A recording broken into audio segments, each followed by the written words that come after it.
Thank you so much, Sierra. Thank you so much, Sierra.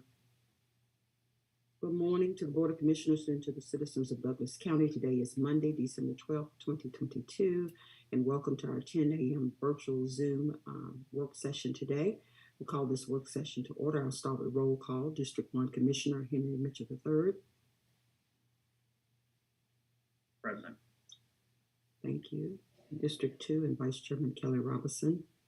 Present, Madam Chair. All right. Commissioner Carthen of District 3. Present. Ann Jones Guider of District 4. Present. And Ramona Jackson Jones, Chairman. Present. Board of Commissioners, we do have an established quorum this morning for discussions. All right. Clerk, do we have anyone sign up for public comment? And I hope everyone had a wonderful weekend this weekend as we still are gazing and grazing in this wonderful holiday season. Clerk, we have anyone sign up for public comment? Good morning, Chairman. Yes, we did have a citizen sign in this morning. Before I call the name, though, I would just like to remind you, you will have 3 minutes to address the board.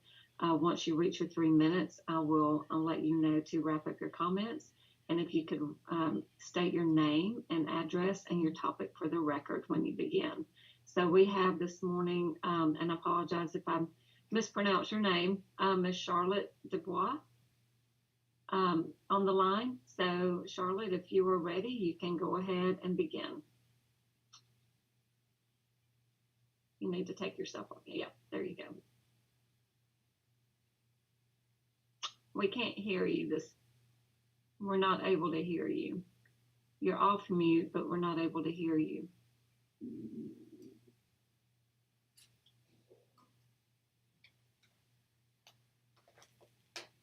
Check the mic on your computer, maybe. Yep. A little bit. Still can't hear you. Okay. Yes. I can hear you now. Yes. Can you hear me? We can hear you. There's a little feedback, I think. Go ahead and start with your name and let's see how it comes through. Okay. My name is Charlotte Dubois. I live at 3848 Landmark Drive, Douglasville, Georgia, 30135. Okay, you can go ahead and start. Okay, I'm glad you're hearing me now. Okay, ladies and gentlemen, I come before you this morning to speak on behalf of those. I know I only have 3 minutes, but there's so much to say to you, and I really hope that it doesn't go through one ear and come out the other. I am a combat U.S. Army veteran of 24 years, and in all my time in the military, even now, I have never seen so many dead wildlife animals on the road. I don't know what legislations or laws there are here in the state of Georgia to protect these wildlife. The purpose of me coming is because there's too many of them every day since I have been here, and I bought a home here last year. So within a period of 1 year, I promise you, almost every day I go out on the roads, particularly Pope Road, Slater's Mill Road, and Presley Mill Road. They're dead animals. Now, I don't know if it is that people don't care, but I specifically saw someone on Slater Mill Road slow down. There was an animal in the middle of the road. The person, I cannot tell if it was a male or female. The driver slowed down and literally ran over the animal so that the animal pieces splattered on the other side of the road. Since I've been here, I have seen baby deers that get killed and placed on the side of the roads. People have to understand, and I know there are people out there who do care. The animals share this planet with us. This planet does not only belong to us. They share the planet with us. And in all my time, I have been stationed throughout the United States, been stationed overseas to include Europe, the Middle East, and the Caribbean. And I have not seen how many animals get killed with people needlessly, either one, just don't even adhere to the speed limits out here on the roads out here. They drive fast, they don't care, they run stop signs, and no consequences, nothing is being taken place. I would specifically like something to happen because as a veteran, this is very dear to me. And the fact that people just don't care and just leave animals dead on the road, it is not right, it is not fair. And I really would like someone, please, to contact me if there are solutions that we can come up with to solve these problems on the road. But I remind you again, they are not here by accident, just like we are not here by accident. They share this with us. They have a part in the planet to play, which helps our environment. And if people needlessly just drive any kind of way, and I've never seen kind of driving like I've seen out here, and they just drive any kind of how, no lingering respect for pets or animals. And that troubles me so much. Again, I will stress that not everybody's like that, because there are compassionate people who genuinely care about wildlife animals. But I'm bringing this to your attention because I need your help. I need your help. Whether we put up speed bumps on the roads, whether we put up billboard signs reminding people to slow down because of animals. I know my time is limited. I came from Minnesota. Minnesota have laws. You can't even, if you even hit a wildlife, you're going to get some serious fines. There are signs that up on some parts of Minnesota that says, slow down, turtles crossing. Now, if you could slow down for a turtle, you could slow down for a squirrel, you could slow down for a deer, you could slow down for a pampas, no matter what it is. But people needlessly just don't care. They're always in a rush to get nowhere. And so therefore, you kill a wildlife on the earth, and then there's no repercussion about it. Nothing. So I really do hope, please, ladies and gentlemen, do not let this go through one ear and come out the other. I am expecting someone, please, to contact me. As a person who served this country, I am very dedicated to helping these wildlife out here, because it is extremely sad that there's so many of them. It's not one or two, it's almost every day, and you see them just line up, particularly on Pope Road, heading towards Highway 92. Ms. Dubois, Yes. hey, I'm sorry, your time has, It's okay. you can go ahead and wrap up. Yes, I just, again, like I said, 3 minutes is not enough. But I thank you so much for the time that you have allowed me to please stress this to you. I can't tell you how important this is. You know, it may not be on your list of priorities, but I'm asking you please to let it be. And I'm expecting someone to please contact me regarding this. I am more than happy to come up with solutions. And I thank you so much for your time and your consideration, and keep doing the job that you're doing for Douglas County. And Merry Christmas. That's it.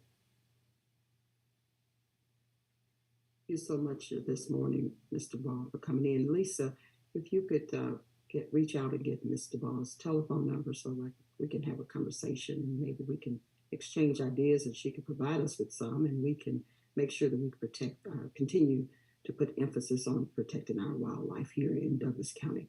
Appreciate you this morning, Mr. Ball. Thank you for your service to our country for 24 years. We appreciate you and thank you. I look forward to speaking with you soon. Vice Chairman Robinson, I know that's your district. You have the floor. No, it's more of just a procedural suggestion, perhaps to get Director Frankatowski to reach out. I know we tabled some legislation recently regarding animal control. And so this is something that perhaps they can look at. I'm open to hear further regarding our citizens, but more importantly from both the advisory board as well as the administration on this matter. So they've got a couple months to, obviously a window of time is open for legislation if it's even practical. But I would suggest I would want to hear from Director Frankatowski in the future regarding this matter. I yield, Madam Chair. It's your call. Yes, we will make sure that she's at the table as well. I just wanted to, if you will be with us, she's our Director of Animal Services, Mr. Ball. Vanessa Franchikowski. Okay? You'll hear from us soon. Thank you. All right, Board of Commissioners. Well, first of all, Clerk, do we have anyone else sign up? Sorry, I did not have anyone else sign up, but I will reach out to see if there are any other citizens on the line that would like to speak this morning. I would like to speak. Okay. And can you state your name for the record and your topic, and you will have 3 minutes to address the board. Okay, this is Sharon Bachtel, 6331 South Skyline Drive. And thank you for allowing me to speak. And I would like to talk about the budget. I read an article in the local newspaper this weekend about the sheriff needing an extra 5% in raises to retain deputies. In the past, I have heard the commissioners say it is their duty to make sure the constitutional elected officers are adequately budgeted. A sheriff is a constitutional officer.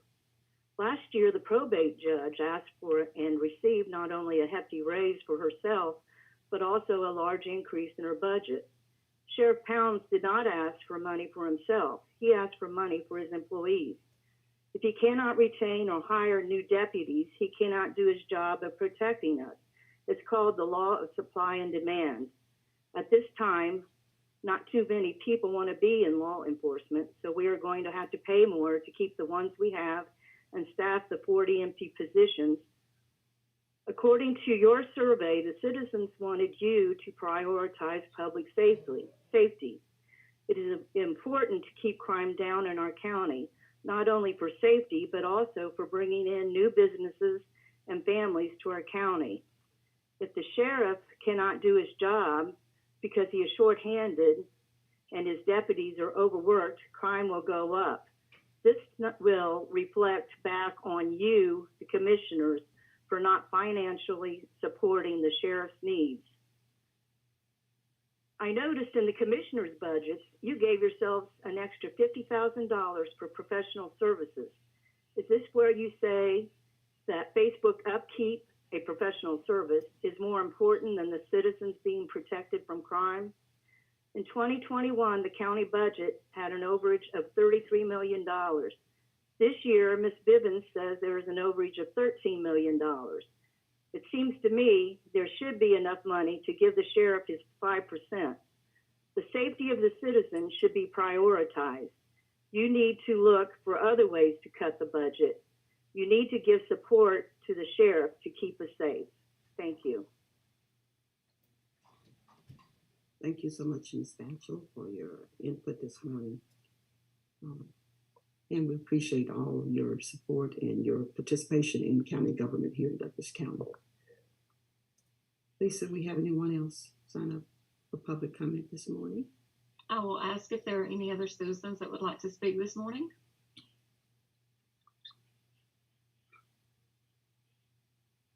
Being none, Chairman, I turn it back over to you. Thank you. Okay, thank you. Board of Commissioners, I'm going to make a slight adjustment this morning. Judge McLean, I would like to just allow him to go first before the presentations because he has court this morning. Judge, are you on the line?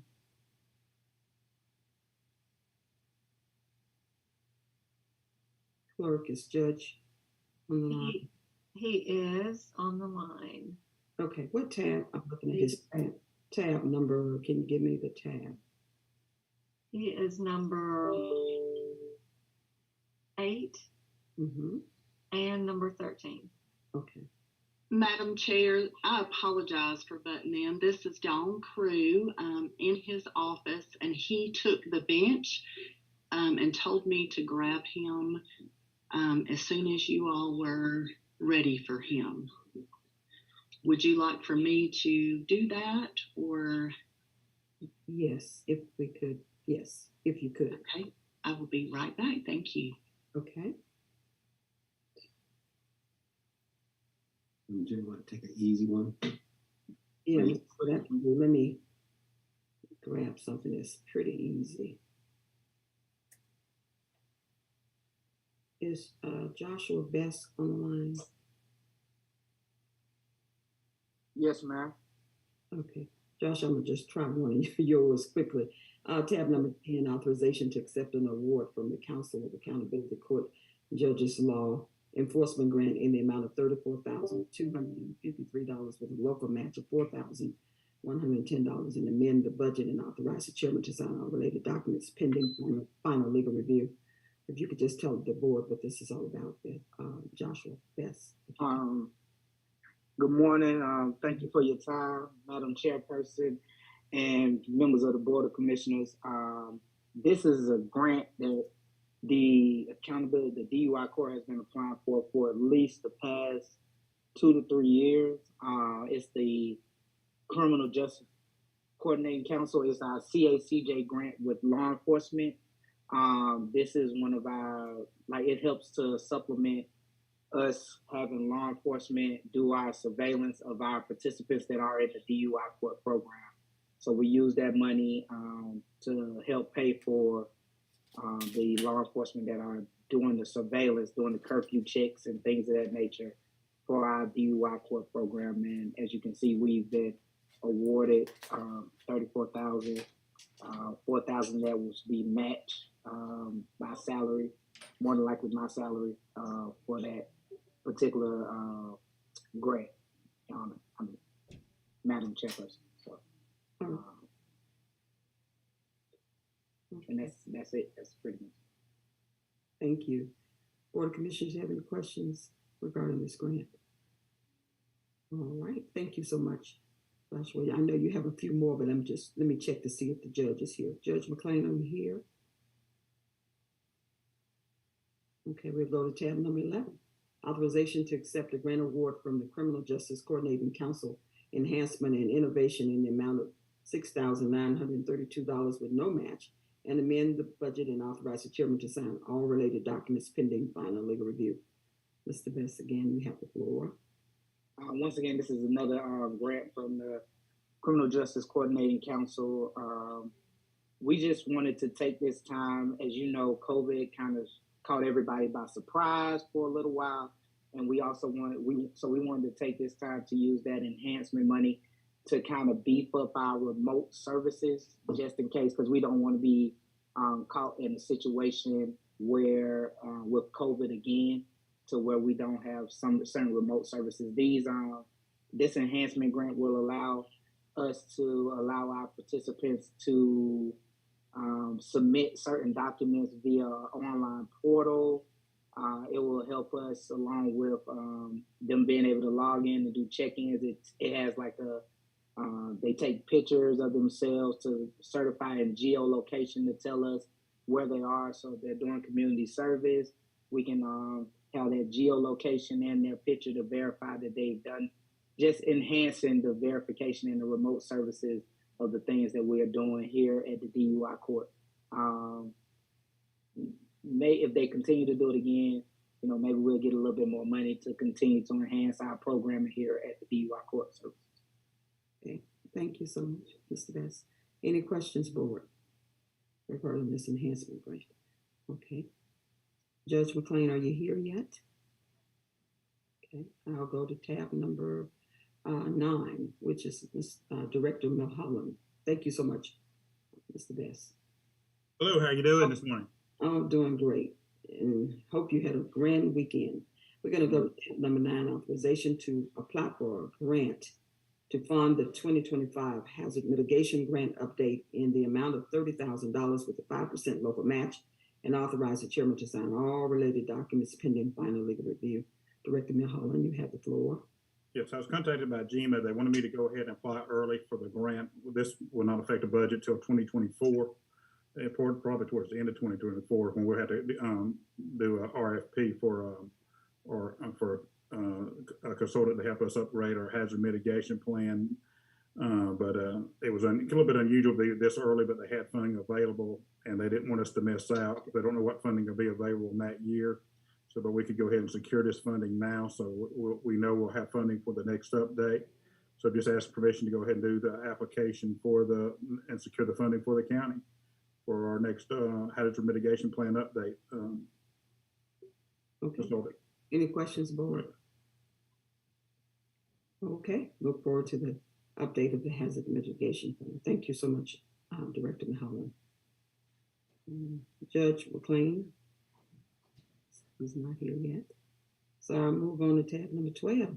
Tab number 12 is authorization to accept the grant from the Criminal Justice Coordinating Council, CJCC, as an extension to the federal fiscal year 2022 coronavirus emergency supplemental CESF funding to the Prosecuting Attorneys Council of Georgia, PAC, in the amount of $34,000 with no matching. Amend the budget and authorize the chairman to sign all related documents pending final legal review. Ms. Laura Thompson, you're on the line this morning. Good morning, Madam Chair. Kevin McMurray on behalf of the District Attorney's Office. Ms. Thompson is out in training today. And good morning, Commissioners. This is simply a request. Typically, the grant's funded through the CJCC in the full amount of $149,536 annually, and we're asking for authorization to accept funding in the amount of $34,000 from the coronavirus emergency supplemental funding for the period of October 1st through December 31st, 2022. So basically, the funding source switch for that period, and there's no negative impact to the county budget. No match required. Okay. Any questions, board, for our Assistant DA, Mr. Kevin McMurray? All right. Thank you so much. Madam Chair. And happy holidays. All right. There's the judge. How are you? Here comes the judge. Good morning, Judge McLean. Tab number 8. I know you are in session, and I want to make sure we take care of you this morning. Tab number 8 is authorization to accept a grant award from the Judicial Council of Georgia American Rescue Plan Act, ARPA, in the amount of $894,830, and amend the budget and authorize the chairman to sign all related documents pending final legal review. Judge McLean, you have the floor to talk to us about this wonderful opportunity. Thank you very much, Madam Chair and Board of Commissioners. This is identical, literally identical to the grant that we obtained last year with no changes. It comes from the ARPA money that was allotted to the state of Georgia through the governor's office to assist the judicial branch of the state of Georgia in moving cases that were slowed down by the shutdown of jury trials by the Supreme Court due to COVID. Every Superior Court in the state of Georgia is backlogged with serious violent felony criminal cases because of shutting down trials for an extended period of time. And so the governor's office and the federal government allotted a certain chunk of money to the judicial system. They decided that the chief judges of each circuit would be the applicant for the grants. And the way they structured it, they put a lot of strings on the money and basically said, you have to use this money to move serious violent felony cases through the court system. So I determined fairly quickly that the only way to do that is to have a assistant DA ready to try the case and a defense lawyer ready to try the case to get it in front of the judge and a jury. So the vast majority of this money is actually going to the DA's office for personnel and equipment. They're adding assistant DAs. I think they added one investigator. They've added the necessary equipment for the personnel. There's a little bit of money in there for senior judges, which is a visiting judge who comes from outside the circuit, who's retired to hear cases. We've used a lot of that for Judge Warren. Judge Warren was Chief Assistant District Attorney, and there's a Supreme Court case that says that she can't preside over a case that was pending in her office when she was in the DA's office. So we have brought in senior judges to hear a lot of those cases, including jury trials, and we have to pay for that. There's also a little bit of money for the state court I think for some case management resources for the state court and the solicitor's office, but the vast bulk of it goes to the DA's office, basically because the focus on serious violent felonies per the governor. There's a separate funding source for the public defender's office. They also said we could not use this money for the public defender. Even though I asked for it, they told me no. There's a separate funding stream for them. So it's identical to what you approved last year with no changes. It's a reimbursement grant. There's no match, which means you spend the money and we prove that you spend the money, then they give us the money. Ms. Dawn Crew with my office is in charge of making sure all the records are maintained and submitted to the state. And so far we've done this for a year and had no problems. So we would appreciate you approving it again. Or Mr. McMurray can just, tell all those people they're fired, I guess. I don't know. That's on him. Okay, thank you so much, Judge McLean. Board of Commissioners, you have any questions for Judge? Yes, ma'am. Okay, Vice Chairman Robinson, you have the floor. Good morning, Chief Judge. How are you, sir? Good morning, Commissioner. I'm good. Good. All right, I'll be quick. So this was last year, and we're doing it again this year. What is the impact by way of volume?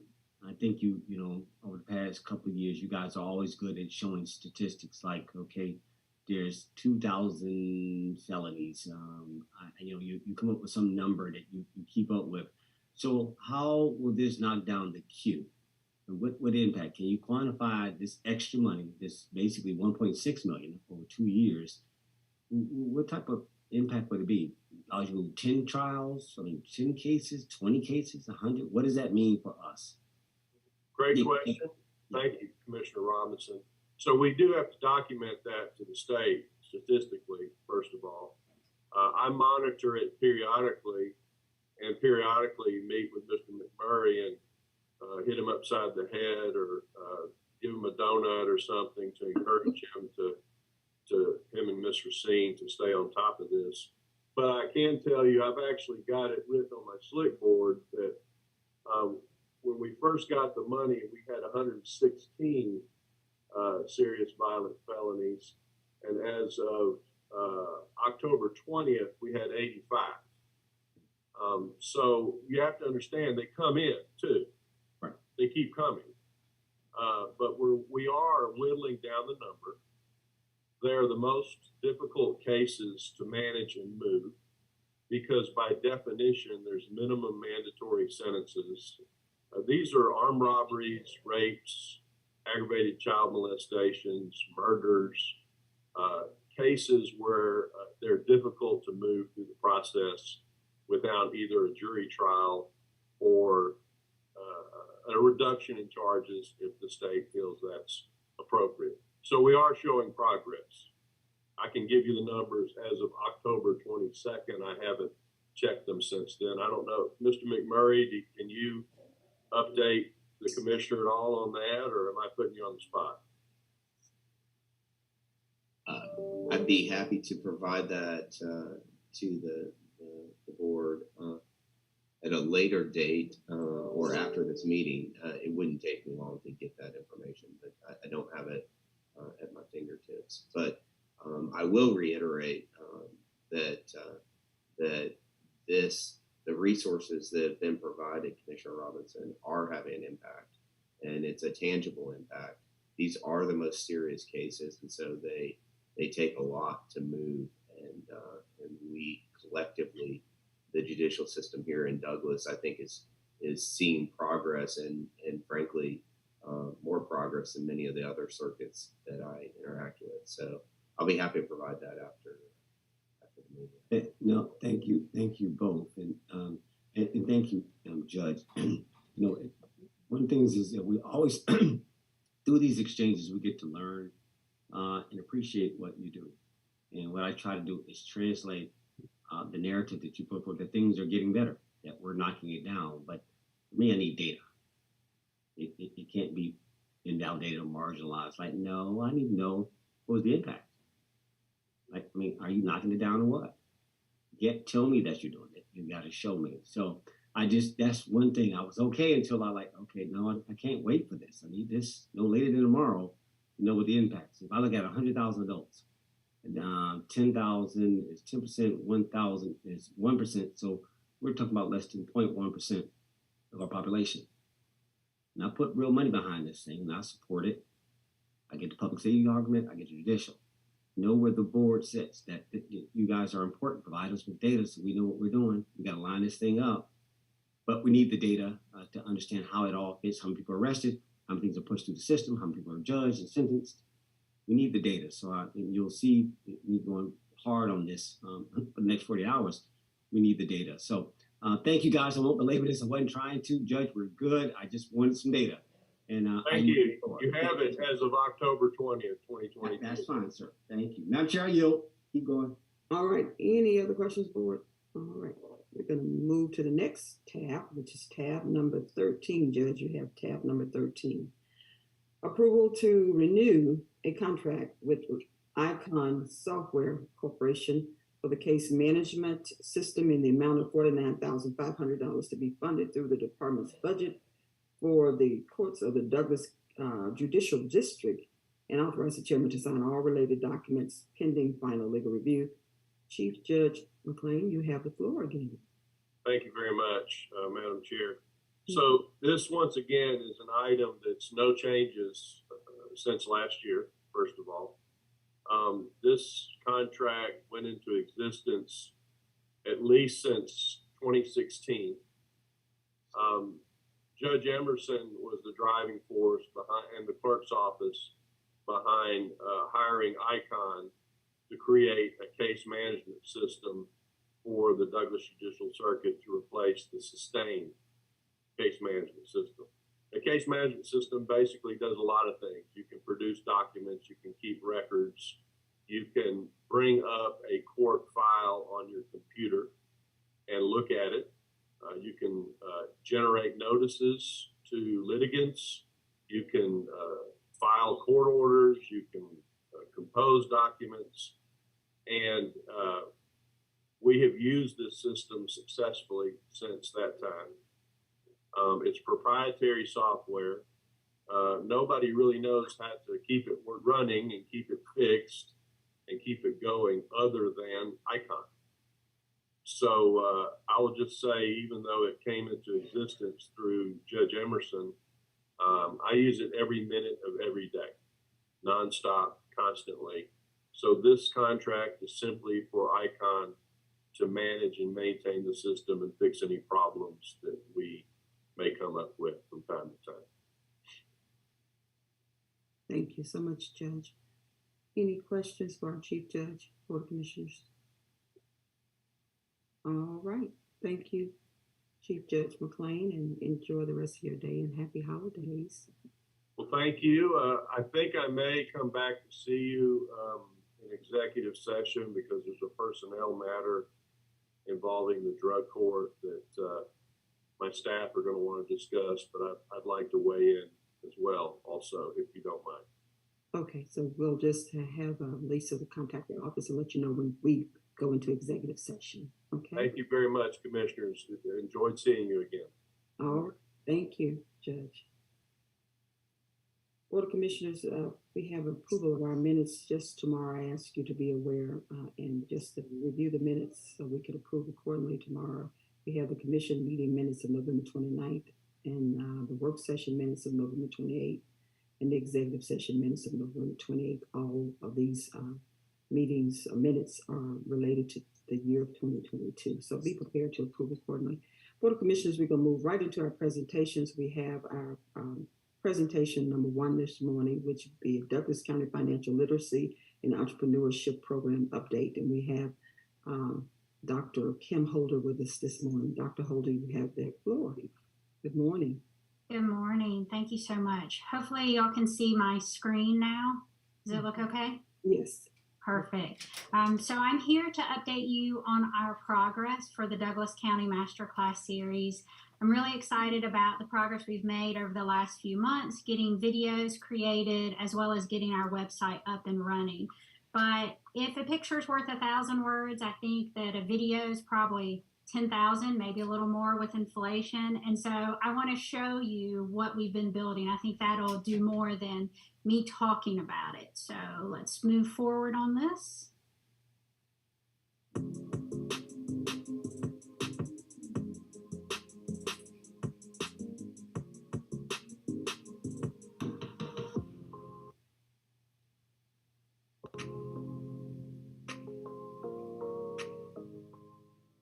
Keeping track of what's coming in and out of your bank account every month can be a challenge, especially during uncertain times. None of us could have predicted some of the things that the world has gone through the last few years, but you can hedge your bets, so to speak. To hedge your financial bets, or in other words, to prevent yourself from great loss or financial failure, experts suggest using the #1 financial management tool, the all-important budget. A budget is where you would like your money to go, but expense tracking is what's actually happening. As for steps to creating a budget and tracking expenses, first, identify all sources of income. Next, identify your fixed, variable, and periodic expenses. Fixed expenses are the must-pay bills like rent or mortgage. Variable expenses are those that depend on your use, like groceries, utilities, entertainment. And periodic expenses are anything that could pop up unexpectedly. Tax debt, car trouble, medical emergencies, you name it. I think everybody should have an emergency fund. I think, the general rule of thumb is about 3 months of your income. And once your budget and tracking processes are in place, the next important step is to forecast. That's an estimation of your ongoing operational cost over a period of time. You want to both forecast what your future expenses are, as well as what your future income is.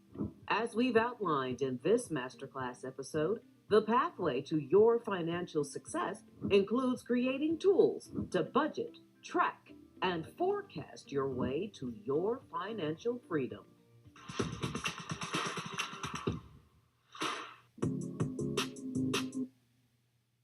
So hopefully you see from this that we've been hard at work. So that's just a sample of one of the videos. Each series has 8 to 10 videos, and there are 9 series planned, 5 on financial wellness and 4 on entrepreneurship. We also have the website set up, and so if you go to dcmasterclassseries.com, you can see the beginnings of what will be fully fleshed out after the full program is launched. I also want to put something in the chat for you so that you can go to that if you'd like to explore it on your own. I'm going to step you through the steps. The first piece is that we have a newsletter so that you can sign up and we can stay in touch with you. We will do some drip marketing where we're sending out emails to kind of keep you engaged and see if you're completing the program. Then after you go past the newsletter part, you have the opportunity to actually sign up for the program. It is gated, and it's gated specifically so that we can do some tracking and provide you with some analytics. I don't know that it'll be gated for all time, but at least in this initial phase, we really need the feedback to know if we're making progress. Once you create an account, then you have the ability to see your watch list. You can also customize your profile, and you can go back in and review things. Each series is in this carousel that goes across the front page. So right now, series 1 is completed. And series 2, we have one more edit to do on one video, and then it will be finished as well. And so you should see that on the website in early January. This is what season 1 looks like. The video I just showed you was the one on budgeting and tracking expenses. And as you can see here, we have videos across all different types of these financial fundamentals. So these are our foundational concepts that we're starting off with. So simple things like spending versus shopping, understanding your credit, and so on. Every single episode comes with a link to our financial wellness portal, which allows you to extend the video and have a little bit deeper learning. So for example, season 1, episode 1, which talks about your plans, goals, and priorities. then flows into our financial wellness portal, which is about saving specifically for goals, which is a 30-minute course that someone can work through. It gives a little more in-depth learning, like factors to consider when you're saving, as well as different saving vehicles where you can store the money that you're saving. So it's going into depth and explaining. We never know where someone is starting from when they come into our program, if they know all these things already or if they have some gaps that they need to fill. Each of these ends with what's called an action plan that's personalized. You answer some questions at the beginning when you start inside the platform and when you start each course, and that allows you to have a really customized learning experience. And it all ends with a certificate which tells you that you have completed the course. And these certificates are what is going to form the backbone of our continuing ed program once at least the first 5 series are launched in financial literacy. Now, where we can really use your help is we need the Douglas community to go and subscribe to our YouTube page, specifically so we can rename it and brand it properly like all of our other social media is branded. And we're already seeing some good baseline statistics. So again, it's only been up and running for about 6 weeks, and we are starting to see good numbers in terms of registrations. We're seeing that so far most people are using their desktop to use it, which we think that'll expand out into telephones. We have good baseline numbers for Facebook, Instagram, Twitter, YouTube, email, and our website. And we're having a lot of unique page views right now. So this is a good sign that we're on the right track. We have a very low number of people who are exiting the site and a fairly decent, what's called a bounce rate when they come in and leave immediately. So we will work on certain pieces of these as time goes on. The last piece is that we have a how-to guide developed. We also have an introductory video to show someone how to start an account.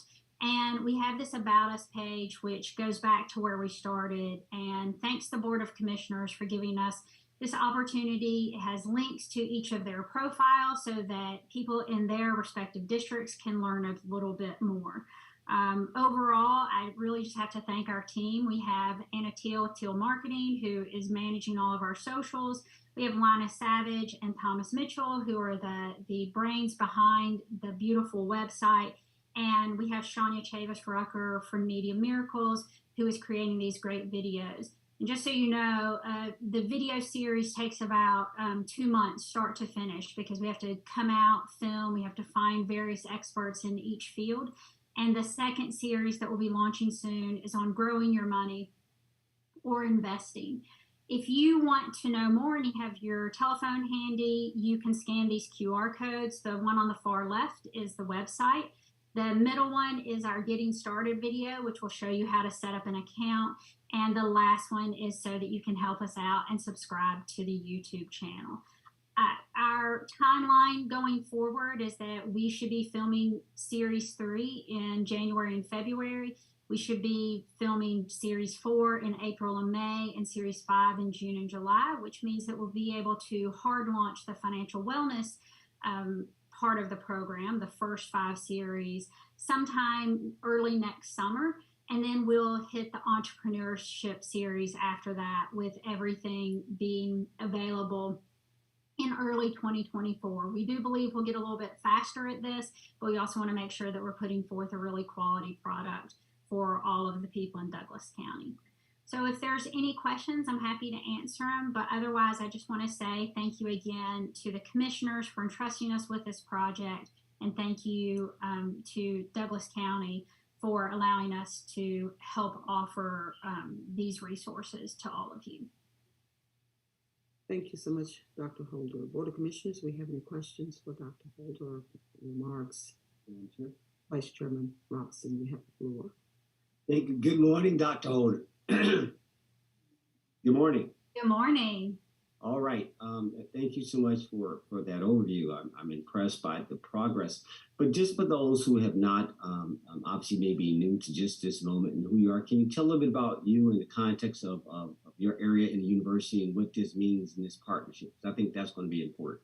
Can you share that? Thank you. Sure, absolutely. Thank you. So I teach economics and personal finance at the University of West Georgia. I'm a full-time faculty member there, and I've been teaching for the last 14 years. So my areas of expertise are helping people understand the economic way of thinking and applying it to their everyday life, and helping them specifically with their financial life. And so we have financial decision-making courses, consumer economics, and so on. And those are the classes that I teach. So I have a deep experience in helping people kind of get a handle on their financial life. And then in addition to that, I run the Center for Economic Education. Our center has been around for 50 years as of 2022. And we work with K-12 teachers and students, the community at large, as well as our university populations and higher ed in general. And we do these same things. We help them understand economics, and we also help them understand financial wellness and how being financially fit is just as important and a big component of overall wellness for all people. And so in that area, we actually work at the county level. We're assigned to 8 counties over here on our side of the state, but we also have regional, state, national, and international impact. And so our center is very robust in this space. I also serve as president of our National Association of Economic Educators, which are groups, centers like mine, state councils, as well as the Federal Reserve Bank system of economic educators. And we all work together to really emphasize econ and personal finance in everybody's lives.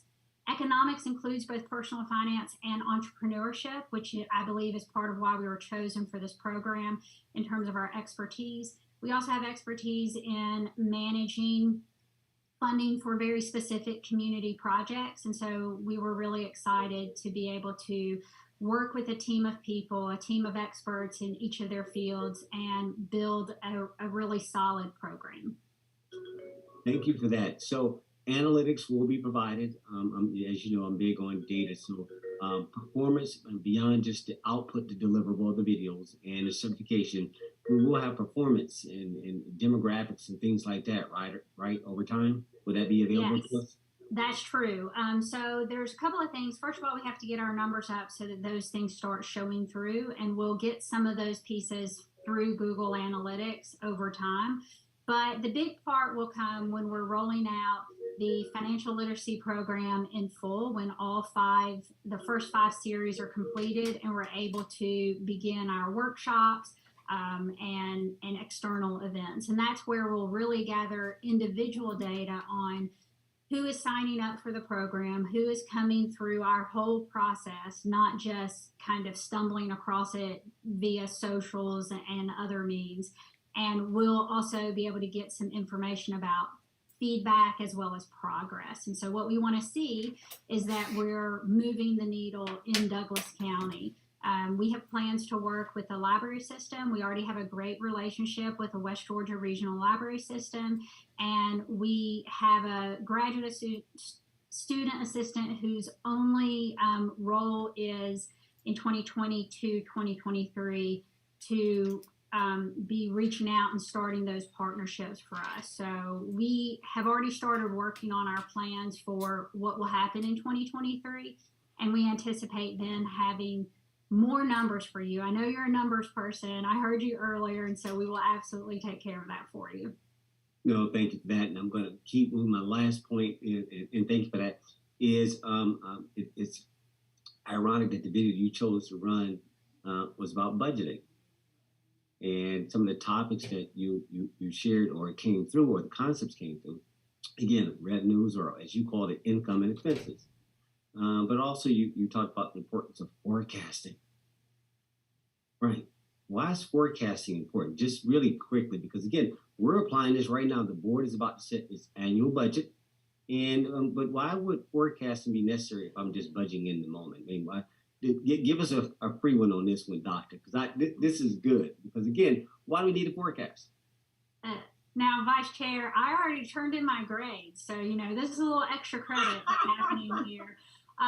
But forecasting is important because you have to know where you're going. So what a lot of people do wrong in terms of their savings and budgeting, spending is they forecast and think that they're going to have different behavior than they actually have in the future. Now, sometimes that may be true, and you can always move forward towards improving yourself, but you also have to be really realistic about what's going to happen in the future. And we see a lot of this, in particular, it comes up in the investing series, that you can save for retirement, but you also need to know what level of income you need in retirement, as well as an estimate of how long you think you're going to live. These pieces in terms of economic forecasting is what is going to happen in the world in the future, and what types of wants that I have that I'm going to try to satisfy in the future. And so you kind of have to have a really good understanding of yourself, and then you have to have a good understanding of the economy. I am not a forecaster, an econ forecaster. We have a special subtype of economists who do that. And just like weather forecasters, they're often wrong. But most of us see that, inflation is going to come down, but it's still probably going to be higher than we've been used to for the last 20 years. And hopefully the Fed will be able to pull off this soft landing, and we will not end up in a more of a recessionary pullback. But regardless, 2023 is going to be a challenging year for people. It's going to be challenging for their finances. And, we think that these materials will help people kind of get a better handle on it. Dr. Holder, that was sufficient. That was excellent. Thank you so much for your response. I look forward to the launch in the new year. Madam Chair, I yield the floor. Okay, thank you so much, Vice Chair. Any other questions for Dr. Holder, boards, or remarks? I have one, Madam Chair. Commissioner Mitchell, you have the floor. Yes, Doctor. So I know there's all types of levels of financing, and especially from the household perspective. How do you plan to manage that to kind of, we want to attract everybody, but everybody's not going to be at the same level. So how do we kind of, those challenges, how do we make sure that we kind of address those needs as to that person's level of expertise at his household level versus at vice president financial institution level who can do a spreadsheet and balance sheet and all that good stuff. So, because I'm looking for the ordinary person now.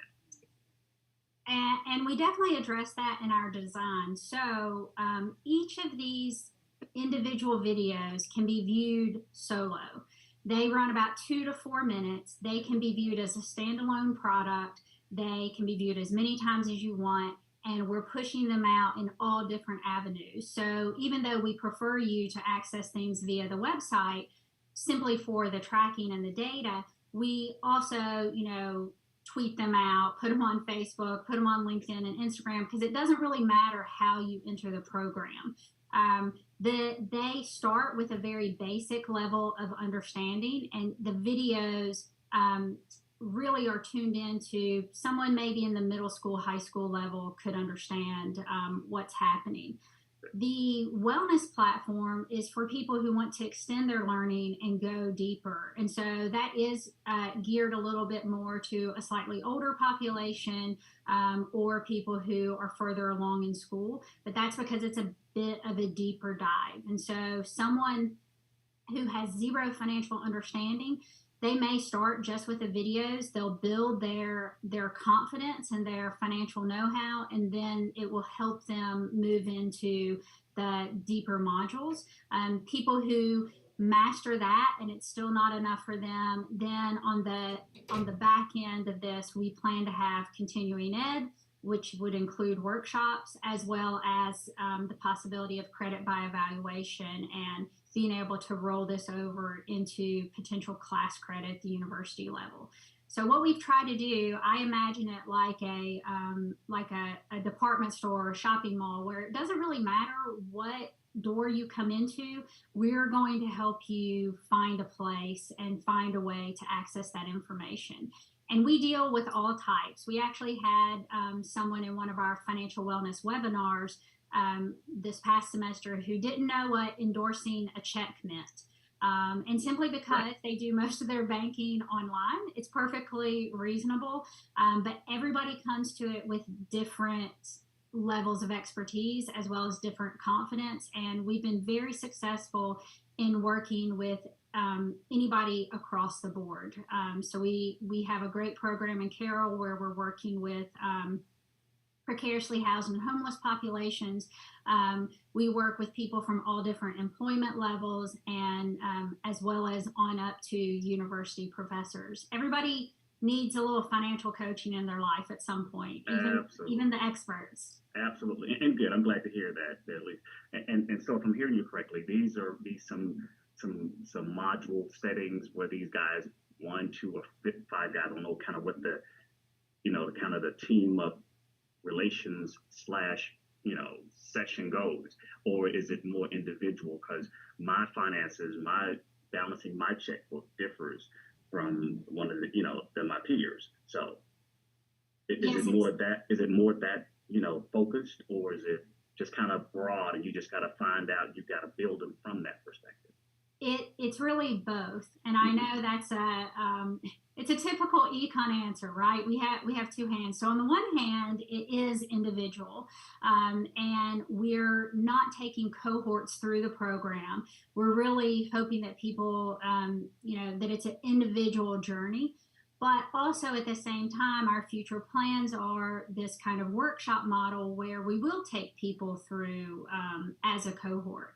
And it's just because different people want different things. I'm kind of an individual person, and so I want to work through it individually, but we also have people who can benefit from programs that help them. So we see things like Alcoholics Anonymous and Weight Watchers and all these things that are kind of built around taking a group of people through and building a community inside those cohorts, and that can be very beneficial too. So we actually see the opportunity to do both things and still use these videos, but in coordinated and similar ways, but with different groups.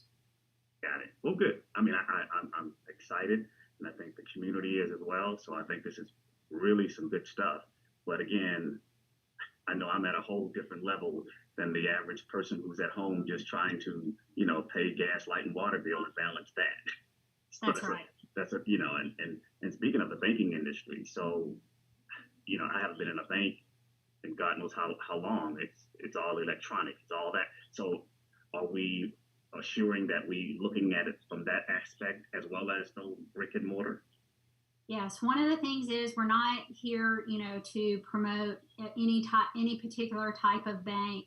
We've been very, very careful to, and I would encourage you to watch Series 1 because it's complete, but we've been very careful to kind of walk that fine line of giving some general information. There's some general tools, which are that, you need to know where your money is going. That applies to everybody. It doesn't matter if you have $1 left in your bank account or if you have $1 million left in your bank account.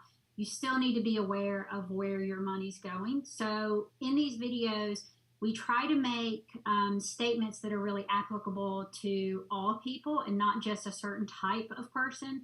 And then we're trying to make sure that it gives them the information they need and they can understand it as simply or at a more sophisticated level. And we think it's working so far. The videos that we've looked at, particularly, I've been reviewing the investing series right now. And investing is a hot topic for most people. They want to know about it. They feel like there's some mystery about it, but they're too scared to ask those questions. And we try to really hit that head on, that we are a resource for you and we can help you on this journey together. So I think that you'll, as it matures and we have all 5 out there, I think you'll be impressed with the fact that it's very generalized, it's open to everybody, and it's really just a springboard for people to get a handle on what's going on in their finances. Thank you. Good stuff, though. Again, I'm impressed, very much so. But again, thank you again, and Madam Chair, I'll yield back. Thank you so much, Commissioner Mitchell. Any other questions? Well, I see your camera's on, Attorney Coleman. Yes, Madam Chair, if I might add one thing, I wanted to note for the record that the foundation of this information is based on intellectual property that was given to the county at no charge by Commissioner Robinson. And I thought that was worth noting for the record. Thank you. Okay, Thank you. Clerk, you have that noted for the record? Yes, ma'am. Okay, thank He you. absolutely could not have done it without his expertise. Yes, absolutely. Thank you. All right, Dr. Holder, we appreciate you coming in and we love your presentation this morning. Thank you. Thank you. All right. Board of Commissioners, we're going to move on to our next topic, which is we have lost update by Terry Gable and, of course, David Good, who's our communications director for the SPLOS. Mr. Good, you have the floor.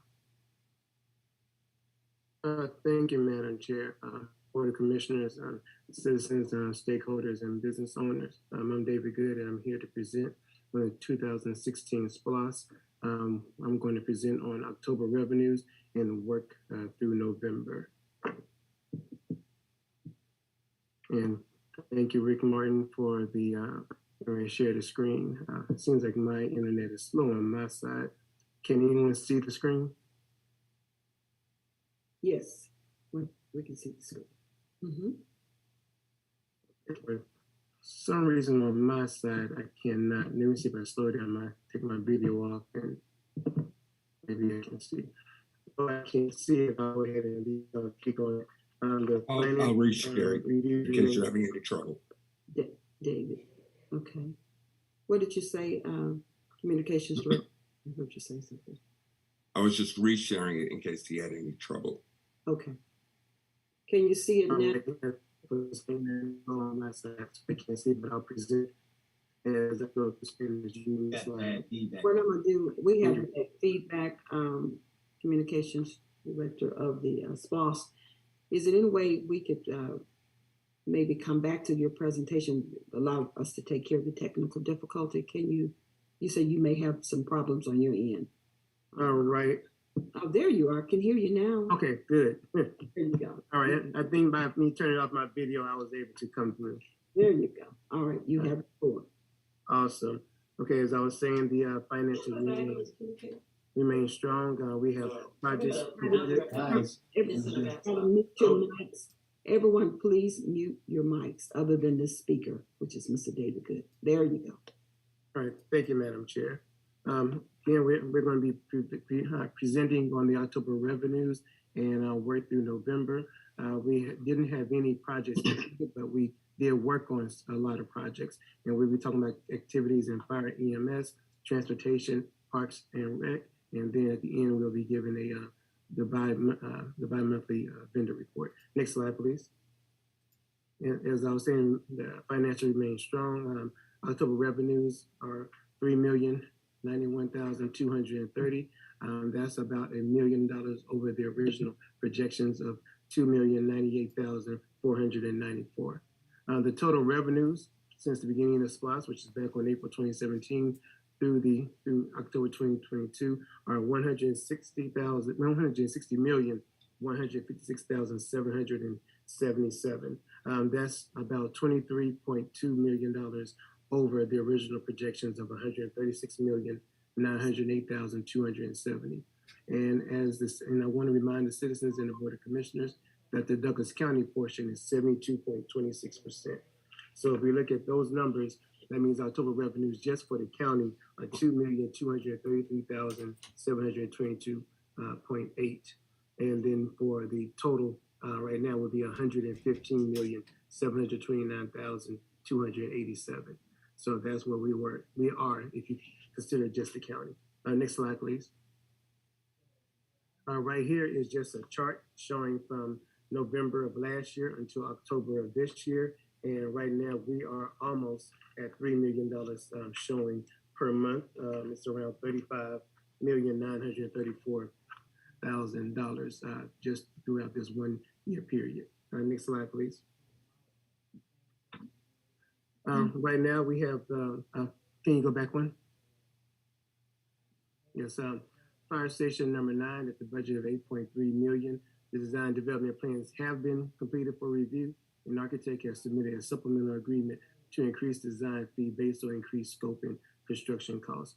As you know, at one time the budget was a little bit over $3 million, but it ended up increasing because of square footage costs went up, especially when it comes to steel.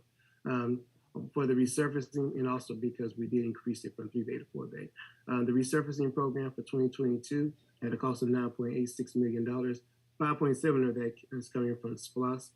C.W. Matthews is continuing work throughout the county. Approximately 70% of the roads have been resurfaced as of the end of November. Next slide, please. The concept design for Deer Lake Park and Winston Park, this is one of the 2 projects here that had to do with our resurfacing. I'm sorry, with our, excuse me, with our reforecast. We had a kickoff meeting with Laos Engineering back on the 21st of November, working on a project schedule to complete the concept plans and public meetings. The target date to finish all work is the early spring of 2023. At the BLR Fair Play fence and dugout replacement, at one time this was all one project that also dealt with the concession stands of both, but because of the cost of things, we ended up having to split them out. And then with the reforecast, we were able to fit this project within the budget. And that came at a cost of $1.56 million. The contractor is installing the fence at Bill Art, is 90% complete, and they've been pouring the dugout slabs at Fair Play. We actually went out there and actually saw them actually pouring out the slabs. Next slide, please. Right now, that's the end of that part of the report. Now we go into the SPLOS vendors. We have 157 total vendors. 57 of those are right here in Douglas County. Another 49 are right on the outskirts of Douglas County. 26 are further out, 30 miles of Douglas County, and then the other 25 are vendors out of the state of Georgia. We have 99 total projects. 27 of those projects are now active, including the ones I mentioned, and then large-scale projects, fire station number 9. You have the Lee Road widening, and of course you have the Bill Larp and Fair Play work on the fencing and the dugouts, and as well as the wall. Next slide, please.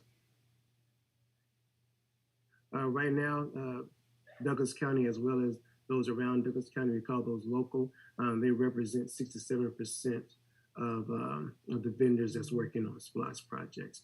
And we have been reaching out to business owners through just business relationships, talking with the chamber, Elevate Douglas, doing meet and greets, and making sure that we let the vendors know, or at least let the community know what the SPLOS is and certain projects is coming out.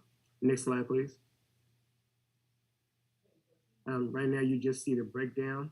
Douglas County, the amount of our revenue that are going to Douglas County vendors is a little bit over 13.1 million. For those that's right outside the county, at 56.5 million, and that's a local total of 69.68 million. And that's part of the total of $103.8 million that's been either spent or actually a purchase order has gone out. The local vendors that represent 67% of the SPLOS, and we now represent 66% of the SPLOS projected for the project funds. Next slide, please. And the Board of Commissioners has emphasized a push on for DBE and minority-owned vendors, and of the active projects, again, which are 27, 85% of that has gone to either DBE or minority-owned vendor. Next slide. And for the citizens, this is my email address and also our website for those who want to see any updates on our reports, our monthly reports on there, as well as the dashboards, which actually talks about each project individually. Next slide. And with that, Chair, Madam Chair, I yield. And also Terry Gable is online to help answer any questions. Thank you so much. Communications Director, SPLOS, David Good. Board of Commissioners, you have any questions for Mr. Good? Yep. Okay. I heard Vice Chair first, Commissioner. Vice Chair, you have the floor, and then Commissioner Guy. Thank you, Madam Chair, for acknowledging me. I'll be quick. One is more a technical question. The other one will be more procedural. So, Eric,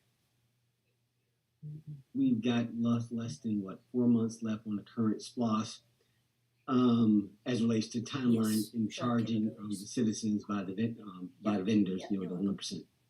Okay. We know that we have a new SPLOS coming online. that will continue that penny on into the future. I want to talk about existing stuff on the list above the line. And I know we're gaining cash that's coming in above the forecast and the original baseline. I got it. I'm looking at later on this agenda, I see 5 ambulances, fire, ladder truck, aero truck, like, okay, but I don't see no dollar amounts. It's like, okay, that's a pretty penny.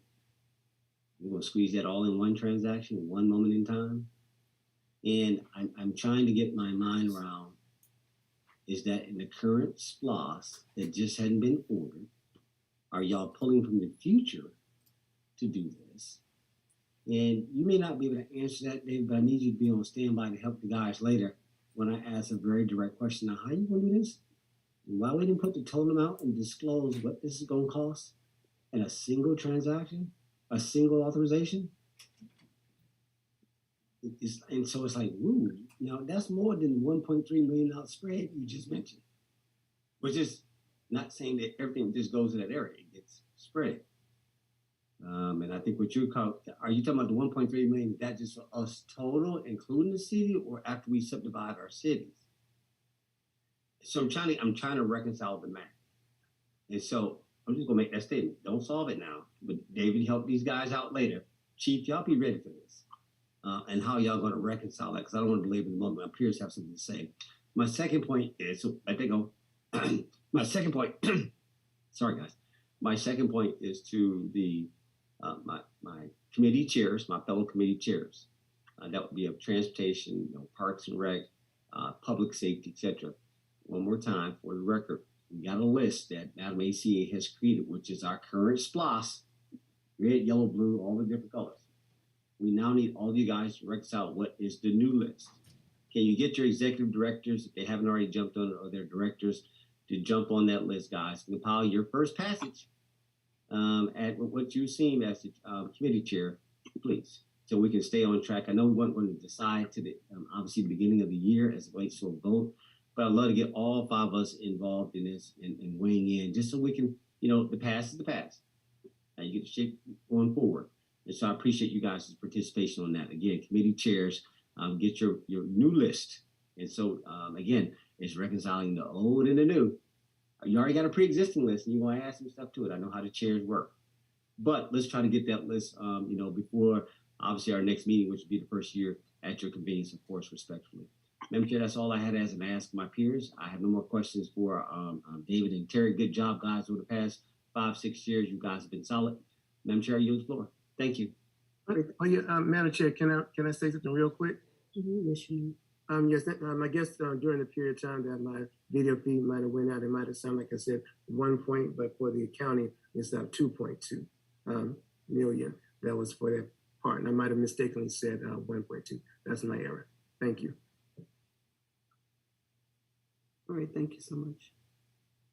Very good, and thank you so much, Vice Chair. Commissioner Guida, you have the floor. Yes, ma'am. David, could you give the citizens an update on the Highway 5 left right turn lane traveling north? Yes. Boulevard. Yes, Vice Madam Guida. If Director Miguel Valentin is on the line, he might be able to give a better update than I can. Director Valentin, are you on, sir?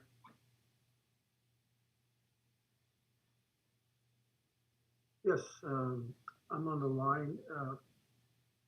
Commissioner Guider, which intersection are you referencing? Is it Douglas Boulevard or? Yes. Okay. All right. Yes, the Douglas Boulevard right turn lane northbound, Highway 5 onto Douglas Boulevard. That project, the design has been completed. The county is in the right-of-way acquisition phase. We've had communication with the city recently to try and move that process along. And as soon as that process is completed, we'll be able to advertise the project for construction.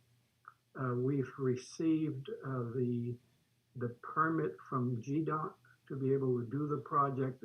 It has one condition on it, and that is that as part of the construction of the project, there'd be a bond posted by the contractor. And so all of the elements are in place. As soon as we are able to finalize the right-of-way acquisition process, we can advertise the project for construction. Did you resolve the sign issue, the signage for the strip mall back there? It is being worked on by the city. It is not fully resolved, but they are working on it. Okay. Estimated time that we're going to break ground? I would expect, Commissioner, that project is probably about a 9-month project or so. If we're able to get it advertised, resolve the right-of-way acquisition process, and get that acquisition done early in 23 and advertise the project in the first quarter of 23, that it might be completed by the end of the year. That would be the expectation, that it should be completed by the end of the year. Everything goes well with the right-of-way acquisition. Okay, so are we going to have to extend the agreement with the city again? That is something we're trying to avoid, but the city has, in our discussions, indicated, of course, that they're very supportive of getting this project done. And so I would anticipate that if there should be a need to do that they would be amenable, but we're trying to avoid it and get the project completed by the end of 2023. Okay. One other issue, the sidewalks on Bright Star Road. Where are we on that and the funds? That project, the only funding that was allocated out of the 2016 SPLOST was $200,000 to begin the concept development phase. And we've reached out to some of the on-call consulting firms to provide a proposal to move that process forward. And that's where we are with it. But there is no additional funding for implementation, right-of-way acquisition, if there should be any, or construction of that project. I know it was below the line, but I also know that $600,000 was transferred to another project out of a sidewalk in another district. So why did we just get $200,000 and they got $600,000 for sidewalk? Yes, Commissioner, the $600,000 transfer was for a sidewalk project along the same length of Chapel Hill Road. So there were two separate projects there and they were combined. So the transfer was not necessarily a transfer, it was combining the sidewalk project and the widening project so that they would run concurrently. So that's how that happened. The $200,000 allocation was during the SPLOST reforecast last year. There was a certain amount of funding that was being projected to be available. And so they divvied that up and allocated just enough funding to get those projects below the line and some of the remaining projects underway in terms of concept development, but there was not enough to go beyond that. Still don't understand. $600,000 was transferred out of one project, sidewalk project, and you're saying I've got $200,000. So you lost me on your explanation. I'm sorry. Okay, let me try to clarify.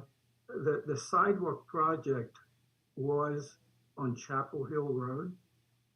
And the other project. So there were two projects. There was a turn lane project on Chapel Hill Road and a sidewalk project on Chapel Hill Road. Those were combined. So there was not really a transfer in the sense it was because they were in the same area. They were, excuse me, they were designed as part of the same project. I think I've got something from finance saying 600,000, but I'll get offline with you on that. Was transferred or shifted to the other project. So I was assuming that I had 600,000, and now you're saying I have 200,000. So, but is that going to get done in the next year? You're just doing the concept right now, right? For you're referring to the for the Bright Star Road, for the Bright Star Road. Oh, a lot of people walk up and down that road, and there's a really bad curve there. And I am telling you, it's very, very dangerous. The people that live in that curve, it's not unusual for them to wake up and find a car in their front yard lawn. So I just wondered, this is a safety issue for people that walk up and down that road. So I was wondering how long it's going to take. Again, Commissioner, it is it's funded to the level of concept development. That will put us at a place where we know what the cost is going to be. We'll have a much better handle on the cost of the project, and then be able to allocate whatever funding might be available. But there are a number of projects that are in the same predicament, and so there's going to have to be prioritized by the board in terms of which ones are advanced first and which ones will have to be deferred until additional funding is allocated. But we're not to that stage yet. We're just developing the concepts for all of these projects that were listed in the 2016 SPLOST list. And that will, again, give us a better handle on exactly what is going to take to deliver all of those projects. And the board is going to have to prioritize which ones go first and which ones are deferred. Okay, thank you very much. I yield back. Thank you so much, Commissioner Ryder. Any other questions or related to SPLOST? Madam Chair, yes. Commissioner Carpenter. Thank you so much. So my question is to Mr. Good. Mr. Good, can you give us, you said that 90% was complete for the Bill Art. Can you give us when the completion will be for the fencing at Bill Art? Yes, Madam Carter. Actually, we have Terry Gable also on the line, and I believe that was 90% then. It's supposed to be sometime within the new year. Do you have a date, Terry Gable? Yes. Based on where he's at right now, Commissioner, and then obviously pending weather, we're hoping to get the parks completed by the spring baseball season kicking in. That's our goal.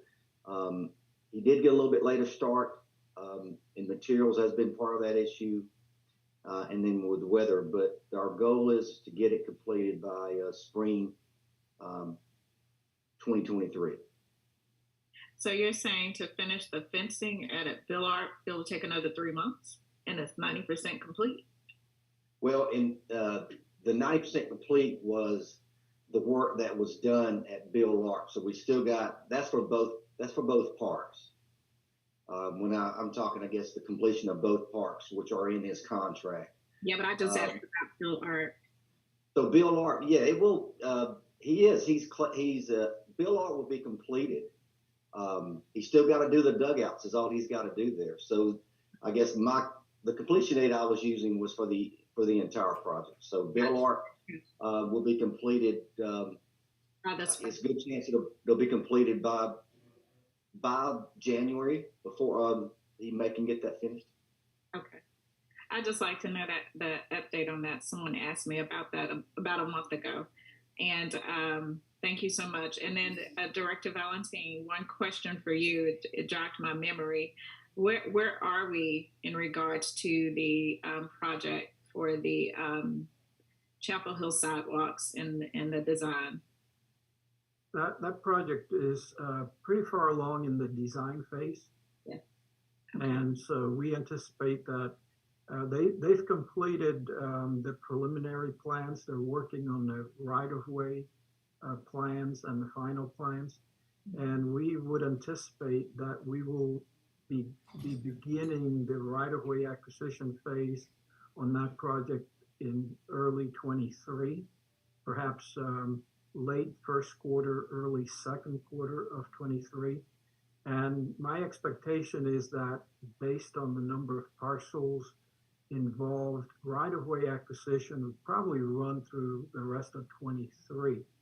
So construction on that project would likely begin in spring of 2024. Now, keep in mind that the funding allocated to that project is only for design and right-of-way acquisition. There is no funding allocated to the project yet for the actual construction. Understood. Thank you so much. And we will miss your project management. There's a rhyme and a reason to how you do things. And I just wanted to say kudos and thank you for that. I appreciate it. Thank you, Commissioner. All right. I yield, Madam Chair. Thank you so much. Any other remarks before we move on? All right. Thank you so much, Communications Director David Good. Thank you, Madam Chair.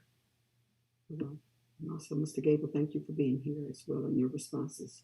We're going to move on to the next tab, which is recognition of Parks and Recreation employee Tasha Mosley for receiving the GRPA District and State Outstanding Program Awards for her innovative New Girls Guide program for girls ages 10 to 15.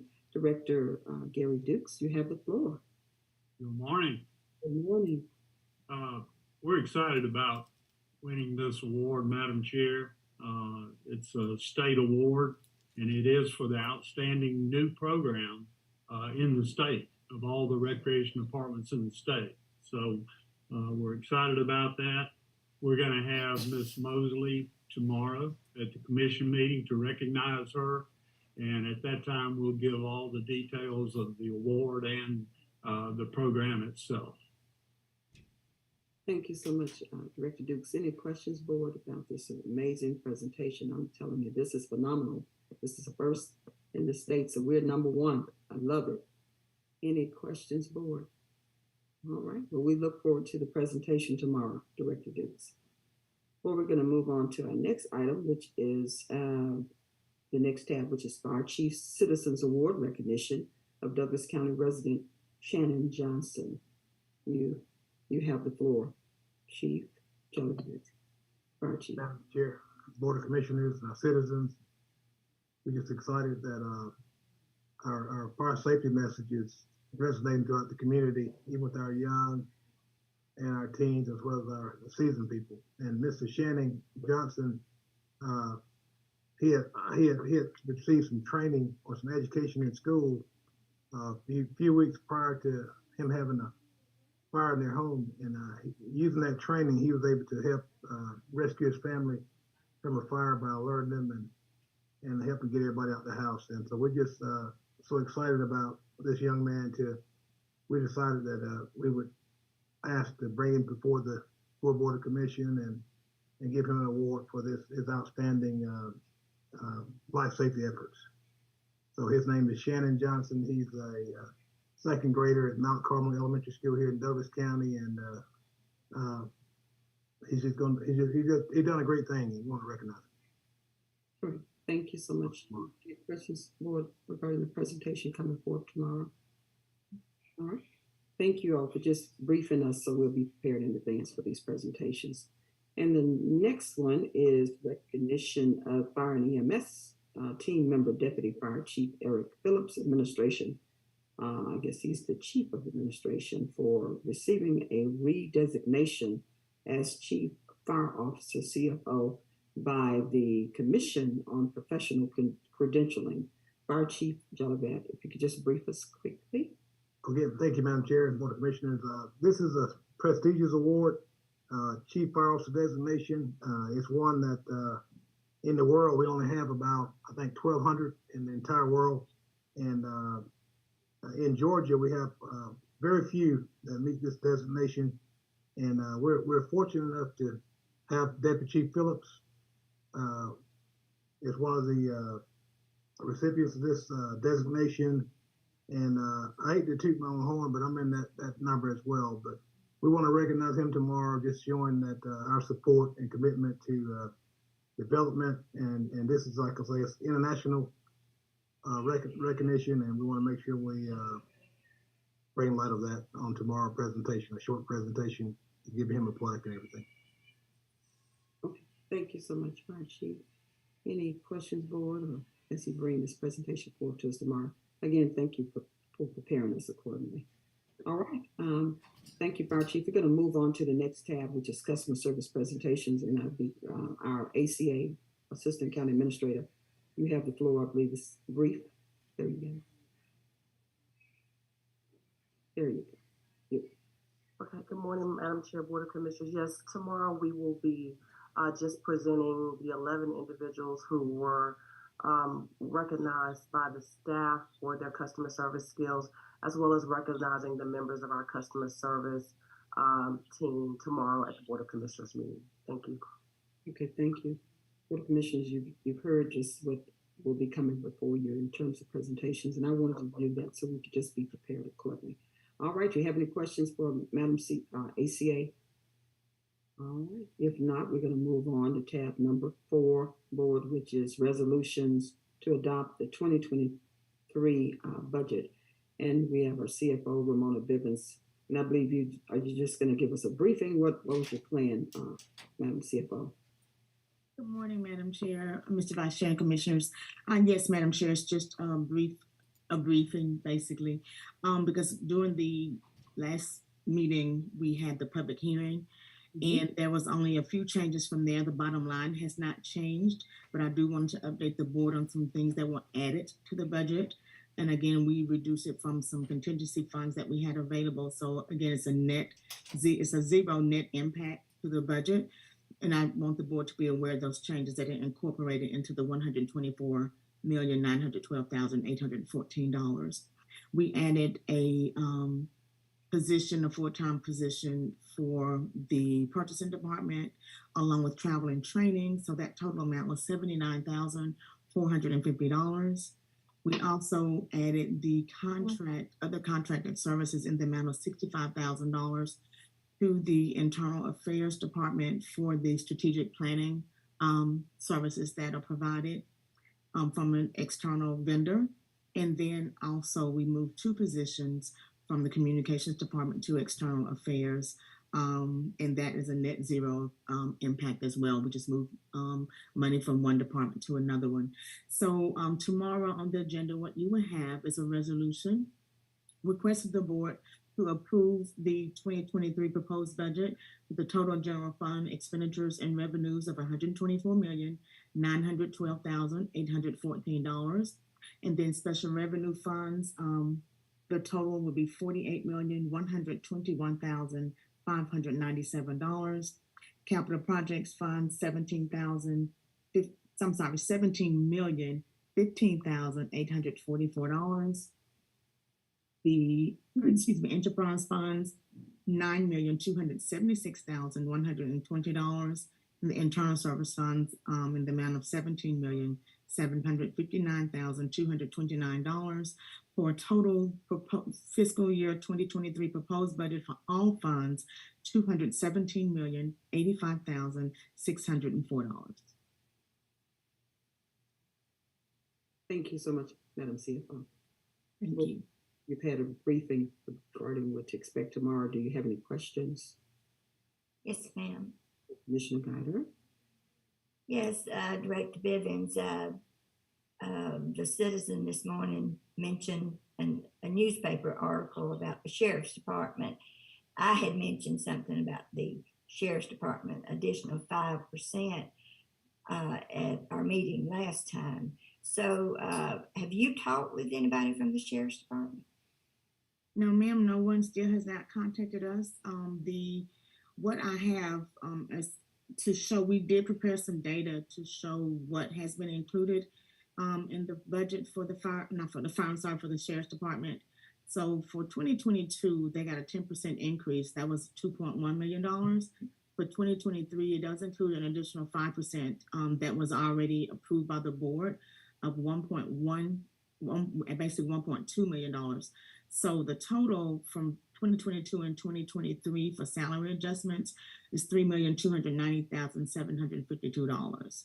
It's what has been provided to that department for this year and in the proposed budget for next year. I understand that. The admin side got a 10% in 2 years, and they got 15. But I think we did some compression adjustments too. But this is something that the sheriff has talked to me about, and I assumed he talked to some of the other commissioners. I don't know.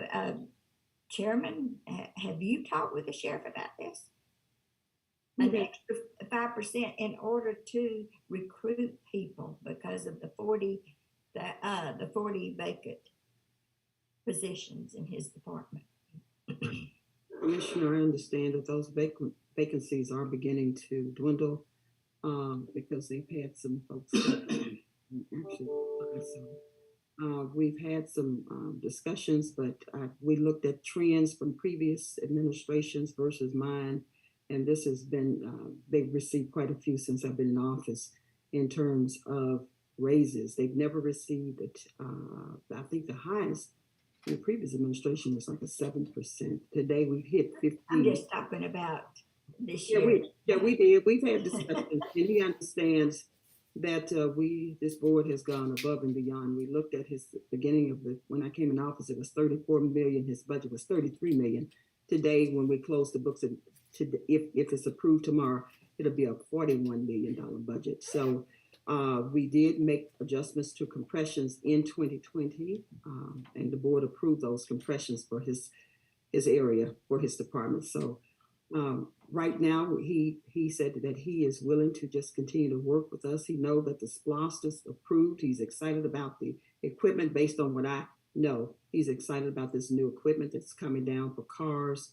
So, and we want to be able to continue to give raises and provide him with raises. So you have talked with him? Yes, I did. And he's ready to move on?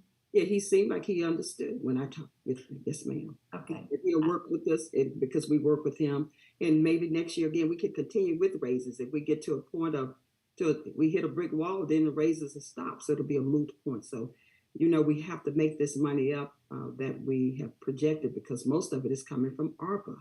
So we want to see if we can make up what we're projecting. I believe the CFO said it's about 3.5 million just on that one budget or that one area, which is our he's certainly a constitutional officer, but it's the sheriff's office. So we hope we can make it up. And I know how you feel about taxes and tinkering with property taxes, and we don't want to do that. So can you just let us just keep it measured and allow us to see how we can recover on the money that we have to make up from the ARPA, because these raises came out of ARPA. And that's money that's... I understand that. I just wanted to make sure that he was satisfied. Well, we spoke, and he said he understood. I'm not sure of 100 satisfied. I don't want to say that on publicly, but he said he understood. He has to manage his own household, and he understands how you have to manage money. This has been, he's grateful for the 15% increase total. He said that's huge, and he recognizes that. Okay, I go back. Thank you. Any other questions? Board? Yes. Okay, Vice Chair, you have the floor. Thank you, Madam Chair. Sorry. Madam CFO, you still out there? Yes, Mr. Vice Chair, I am still here. All right, this is my last budget dance as Vice Chair, so I'm going to do it in the next 48 hours. To that point, while I didn't read the article in the sense per se, I'm just now hearing about it this morning, and perhaps the coverage that was given. I still have to level set the narrative that this Board of Commissioners does not care about public safety when we don't know what the priorities are. And could say it one way, but I would do it this way. It's like, no, we care. And I think some of the commentary we hear, it's from a small pocket, so it doesn't represent the whole. It might be like that, 2% gang of 8. It just has this narrative. And it's divisive. It turns one against the other, and it's like, really? You ain't looking at what we done put up books? Like, it ain't good enough. It's an ungrateful narrative. Just like, wow. 15 points in 2 years? For this board that's a moderate size? And it's just, I'll let it go. It doesn't bother me. I'm going to keep going this way. I'm not going to explain myself, my vote. But it's just, look at the narrative. And it's like, well, what about everybody else in the public sector? What about fire chief, the coroner, code enforcement, EMS, 911? You get this exclusionary type of appropriations, just it attacks this person, to distract you, attack you, try to make for just this pocket of people. And it's a segregated view of how to appropriate. Like, it's only this group, and everybody else is separate. And I don't respond to stuff like that. I just try to put you in the right bucket about, like, okay, let me put you in the context of this garden. Because I think it's just, there has to be a counter narrative to say, no, we're good, guys. We're taking care of them. Incentives, everything. We do. So I can't allow a singular voice to represent the whole. Like, well, let me weigh in, at least have a little balance, at least have 40% of the vote. That's important. Now, I get people want to lobby and everybody want more. I am very secure that we have well taken care of them. We went to the bad guys. And you're talking nonsense. Last year, I came up and said, look, we put a whole point just for, like with the military. Y'all are not being honest. We could have went to the mat and took it in one fell swoop. Bang! They got a whole meal to themselves just for salary. We recognized, but that was a little too much. The board's like, no, that we don't want to take that up. But it wasn't that we hadn't thought about it. It wasn't that we weren't creative and thinking about how can we meet the needs. But we can't go beyond what we got. Did you just listen to budgeting 101? I'm with Commissioner Mitchell. It's the fundamental concepts. Both sides must equal. I teach that in my sleep. Mr. Mitchell, I can break this down for them. Look, it's that simple. Right? You got $20 million of ads. That was above and beyond what we had. They had to cut down $19 million. That includes the sheriff. That includes it. Yeah, I get it. But when you pit, it's just when you pit it, I allow it to let it be. But it's just how that comes off. And as opposed to like Madam Chair is trying to suggest, like, well, we'll work toward the future. Now, I'm not in that promise. Please, I don't do stuff like that. I just, we take it as we one step at a time, but never make a promise in the future that you may not be able to keep, and nor give false hope about what's going to happen. I think that's, we got to be careful with that. But I'm going to let that go. I got it. I've always been committed, right? No, back with Sheriff Miller, like, no, I'm the one who went strong on that 5 points on top of the 2.5%. So in my tenure, I put 20 points up. So again, one more time, I think we've done, that's all we could do back then. But then look at what we're doing right now. We've done great. And so it put that negative, it doesn't care as much as we've done. Like, no, I know who I am. I don't need you to find my worth and you to tell me otherwise. I think it's disingenuous against this administration. All right, moving on. Got to keep going. All right, so Madam CFO, let's talk about two areas that were, I want to make sure that they were done for my Board of Commissioner retreat. I'm going to be consistent and we'll get out. One is, what about my public defender? There was concern about their budget. I want to know what's in on the public defender. And the second one is the DA. Those are my two top priorities in this year's budget based on the retreat. I thought the DA, she was a rock star in my opinion. I want to know, at least in my vote, and so I'm putting my support behind that. What did we do? What made it in for both the DA and the public defender?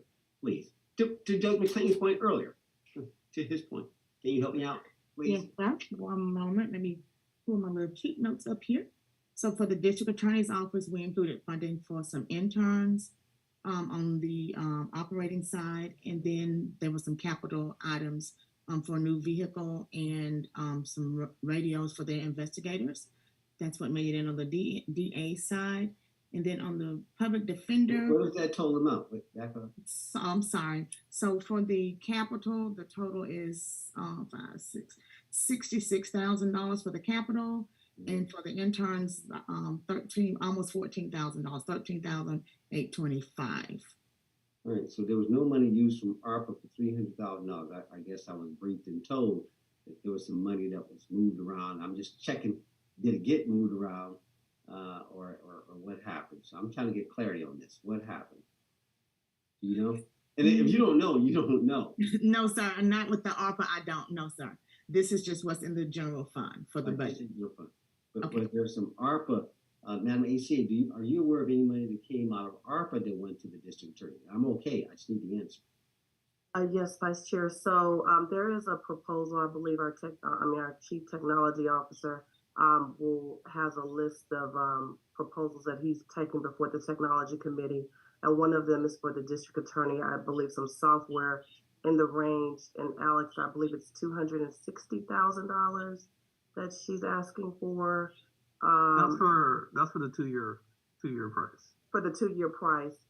And so that is on the list for the district attorney, but I believe it still has to go to the technology committee, correct? Yes. Yeah. No, that's fine. I'm just, as Dr. Ho said, you have multiple sources of income. Got it. I just wanted to make sure she was sufficiently addressed. So thank you, Alex. Thank you, Madam AC, on that. Madam CFO, last one. I want to keep moving. The public defender. Yes. Public defender. Yes, sir. So there's funding in there for the public defender's office in the amount of $135,000. I think they requested an assistant public defender, and there was a little additional funding for the startup for a new employee. So that total is $135,000 that is included in the budget. So one employee, and what else? It was a startup. Some of the startup costs for that employee. It's $4,500 for computers, travel. Just one person? Yes, for the public defenders. An assistant public defender is a position.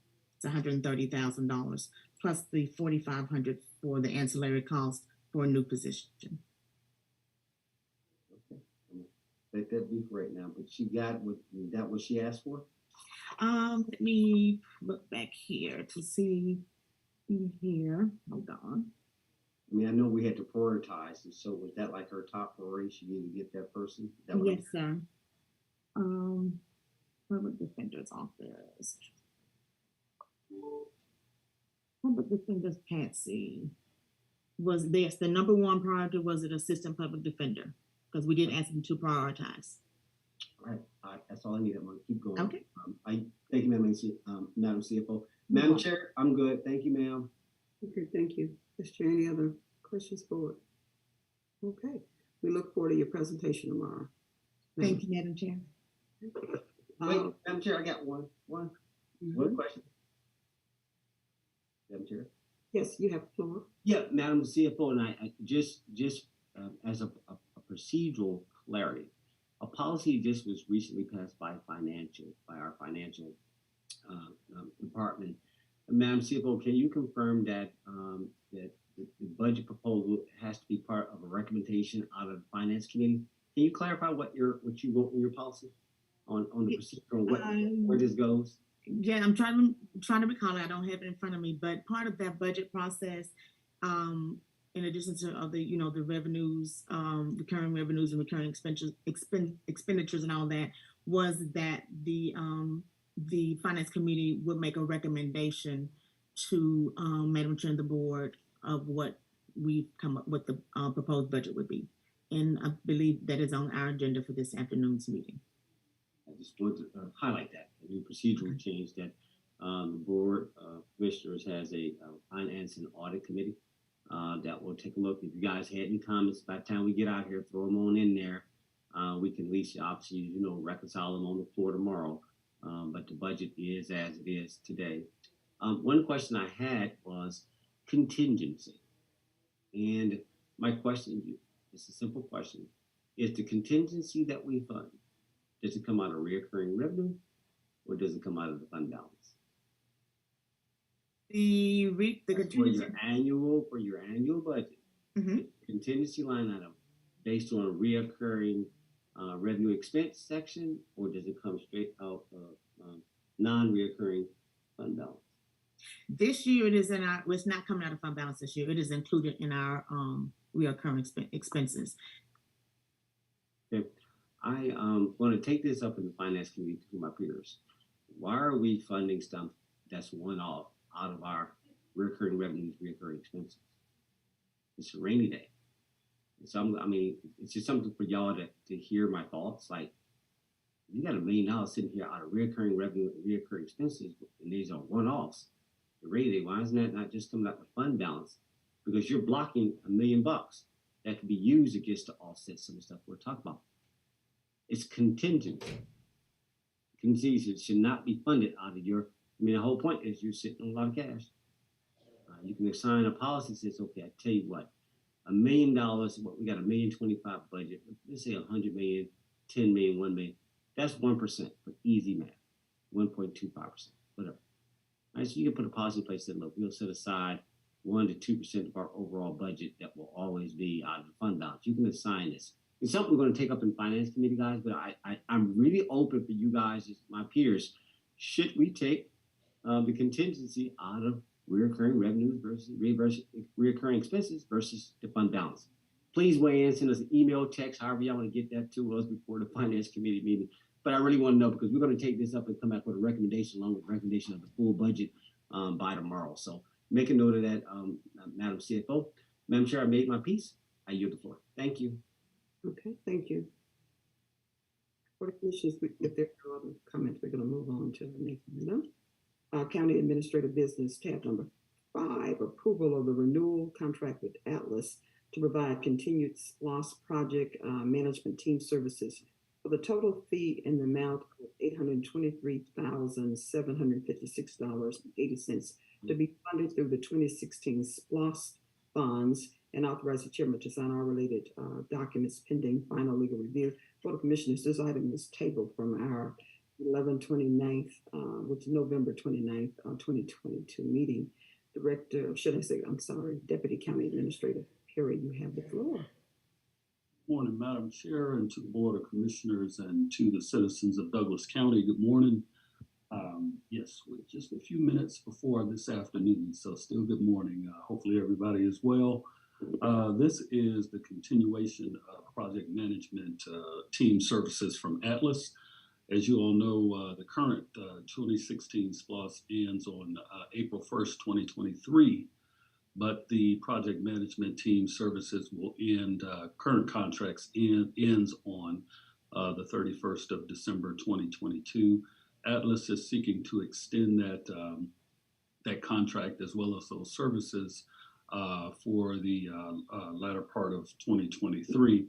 Now, in their agreement letter, and I will call on Terry here in just a second to further this agenda item, they have it actually broken down into 2 different formats.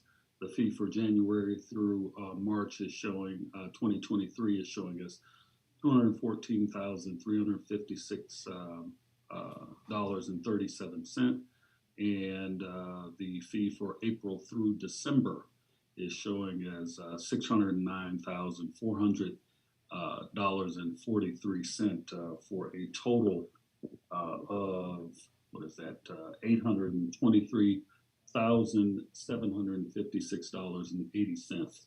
They're looking to extend those services through calendar year 2023. And Terry or Russell, are you out there? Yes, Fred, I'm here, and Russell's on standby also. Awesome.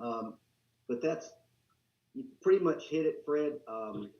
It was discussed to some extent last month. We're asking for the board to consider extending the contract through calendar year 2023.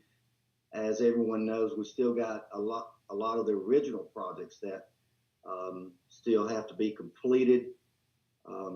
And some reforecasted projects, some new projects that were added to the list that we're hoping to get underway next year. So it'll continue our services and hopefully get us much closer to completion. And then the revenues, as you know, have been coming in above projections. We were originally at 4%. We actually under that with, if you look at the total of the 6 years, we actually are, when we finish out the 6 years, we will be under that 4% a little. So, but yeah, this request is for the full, to extend that contract through all of next year. Thank you, Terry. Madam Chair, if there are any questions from the board, we'll be able to field those at this time. Okay, thank you so much. All right, I heard you, Mr. Vedder. You have the floor. Okay, thank you. Fred, at our last meeting, the question was, did the contract read that it expires on such and such, or until all the projects from the 2016 splosh was used, it's done? I will, to my knowledge, it expires on December 31st, but see, Attorney Coleman has, I'll yield to you, Attorney Coleman, if you want to expound on that further. Yes, the agreement provides for, it was initially entered into in April of 2017. It provided, it was a 1-year term with 5 1-year renewals. If you count from April 2017 and you assume that it was renewed each year, the last renewal would take it through April of 2023. So in order to move it to the end of the year, we would have to extend it. So I think the resolution or the minute entry in the request should say, request to renew and extend, because we have to also extend it through the end of the year, which I think is within the board's power to do so. So the agreement is really tied to the time periods as opposed to when the SPLOS starts or ends. And also the payment provisions are based upon invoices that are submitted. And I think, my assumption is that the amounts that are set forth for the budget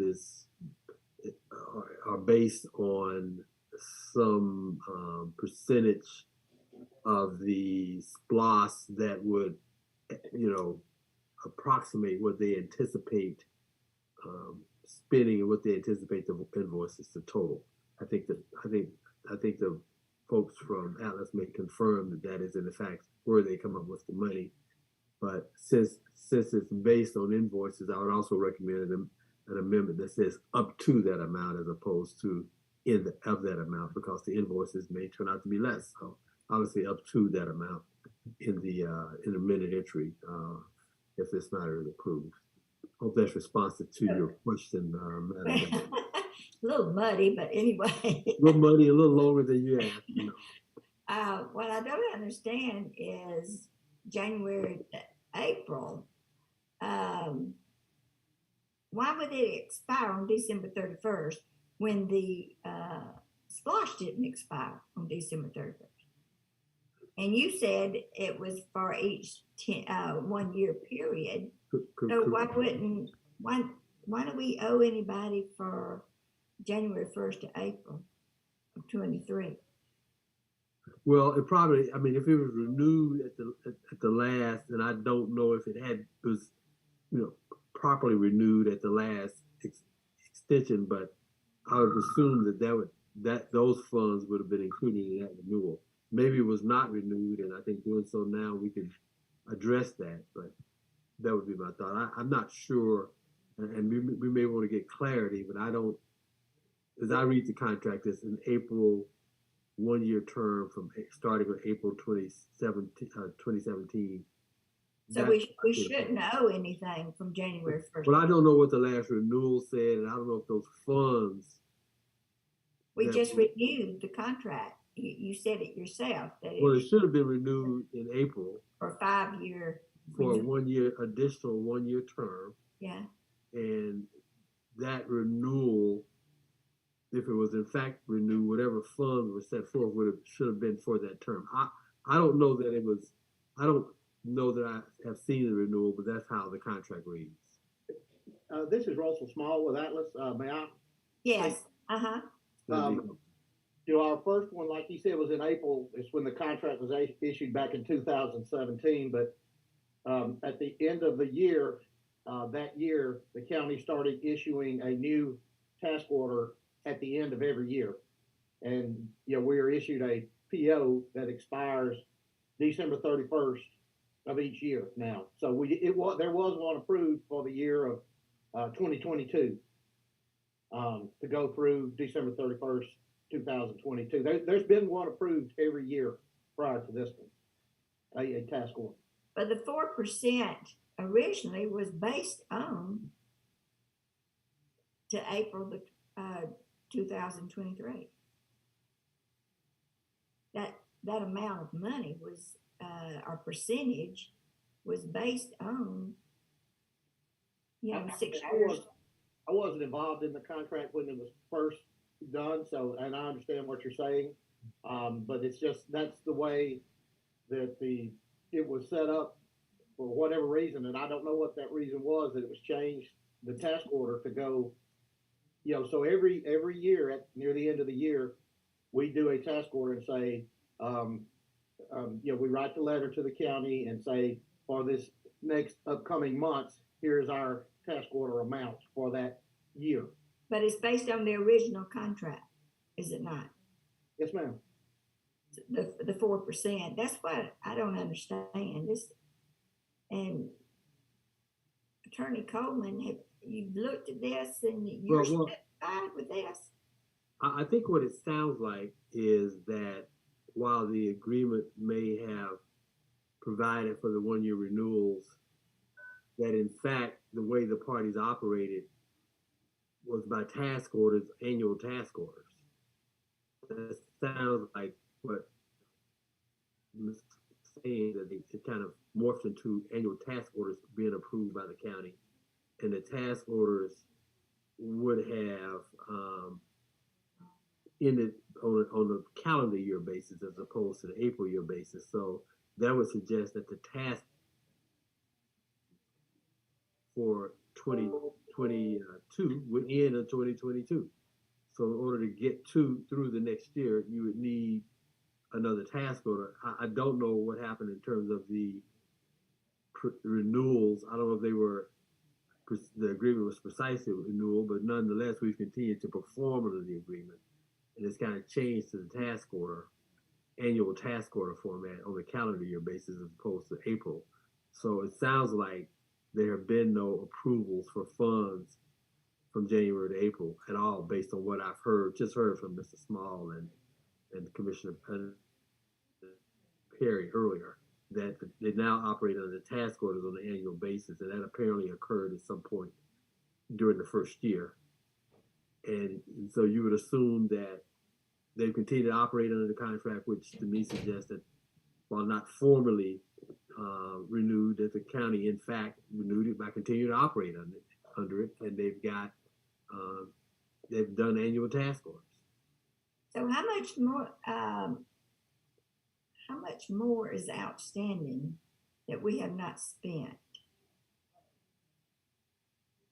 For 1 year, is it just for 1 year that this new contract is for, from January 1st, 23 to December 31st, 23?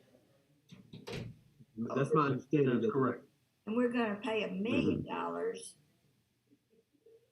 just about $1 million for that, when we paid $4 million for the whole project. Something don't sound right.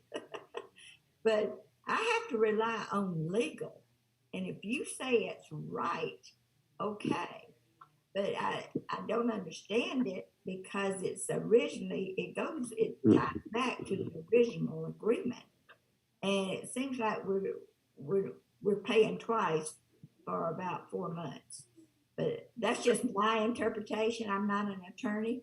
And so I have to rely on you and the legal force to say this is okay. But I don't understand it. I think going forward with the new splosh, that it needs to be made clear that it's from the year of the month that the contract is signed and 12 months out from that, maybe.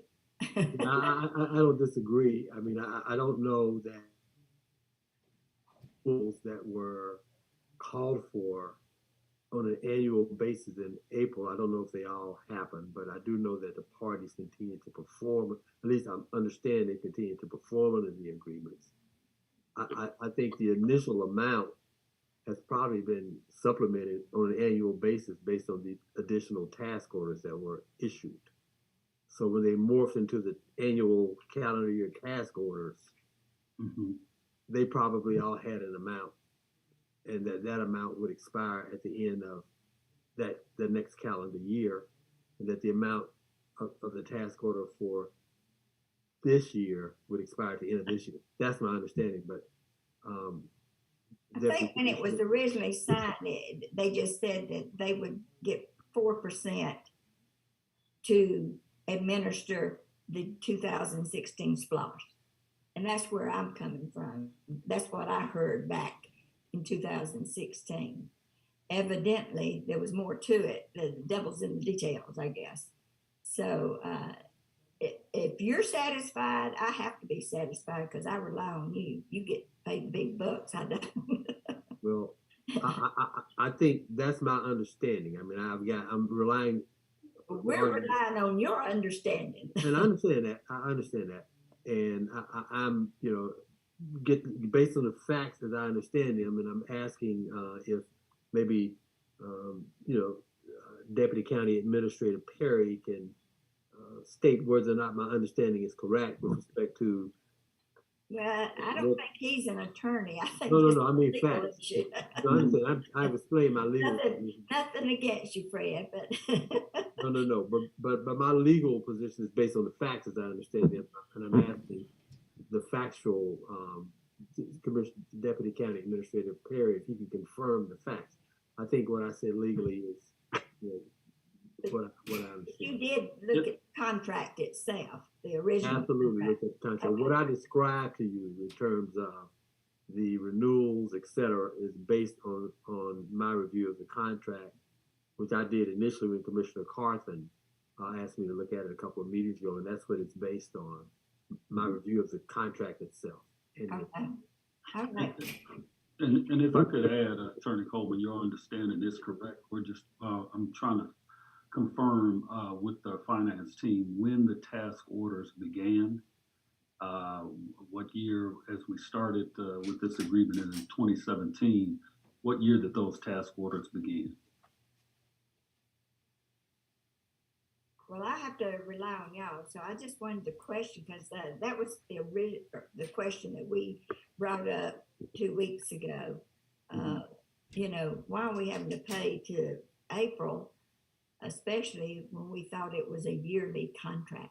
So evidently, it wasn't just a yearly contract. It was based on the invoices and task projects and everything. Is that right? Okay. For that, I yield back. I just wanted to try to clarify because it didn't make sense to me. So for that, I yield back. Thank you. Thank you so much, Commissioner Titus. Any other discussion, board? Yes, Madam Chair. Vice Chair, you have the floor. Yeah, let's not make this difficult. You had a body of work. A SPLOST that was passed in 2016. You had a 5-year bond. And you had a 6-year run from April to April. The county, in its own procurement process, chose to impose task orders that caused it unalignment. Pay attention to how this works.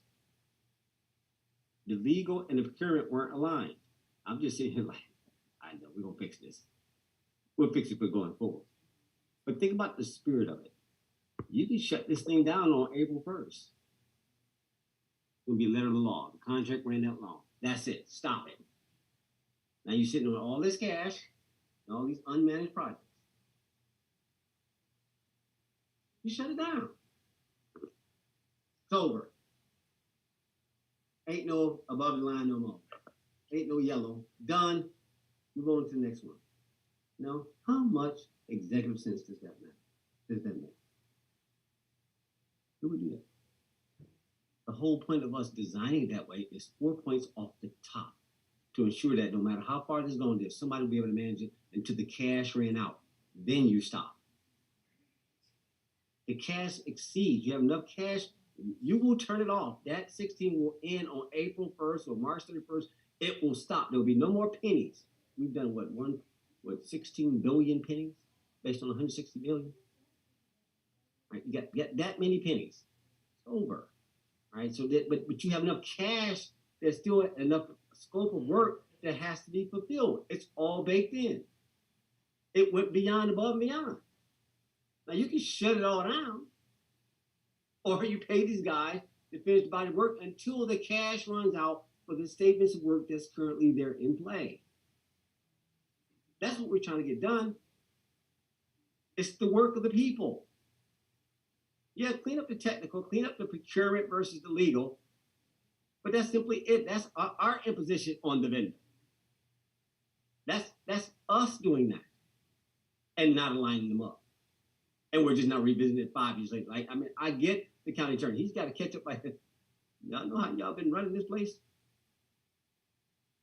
And he's trying to figure out, like, okay, something 5 years ago. Like, what happened now? That's all I'm saying is like, okay, we're making this way more difficult. Let these guys finish their work. I see we got on the agenda a little bit later on, CPS, they were the program manager. They got 2 points on the jail deal. Oh boy, how today is wonderful. Same program manager. He went until they finished it. On time, on budget, did their thing. Why are we acting new? This ain't our first rodeo. This is delivery of 2 spots, 2 program managers. Why is this difficult? You finish the body work until the cash runs out and you move on. Now the board can't make a decision and say, shut everything down. I want to hear this. Let's see you pull this off. Shut everything down. Or you can finish what the people asked us to do. And so that's really what it is. So you got to have somebody who's going to manage these projects and manage the cash flow in the project until it's done, until it runs out. Once it's done, that's why I keep telling y'all to forecast. Forecast when it's going to run out. That forecast, Madam MCA, you need to talk to the Madam MCA. You need to look at that SPOS list that you forecasted. And say, okay, guys, I'm thinking this thing going to be done right around, I don't know, August of 2024. That means that all cash should be pretty much expleted and only these things are going to get done and they're going to be able to tuck away their final purchase order and everything they need to do, their task order, their last invoice, and these guys will walk away. That's the point of the forecast. So we can answer that very question, like, guys, this thing is running. And it will run until you finish the body of work. And that's why I'm like, you got to keep these things separate. So I've made my point on that. Again, I listen to the narrative. I don't have a response to anything. I just wanted to weigh in on the importance of keeping this thing going and not unstabilizing it as if it's new when we imposed it.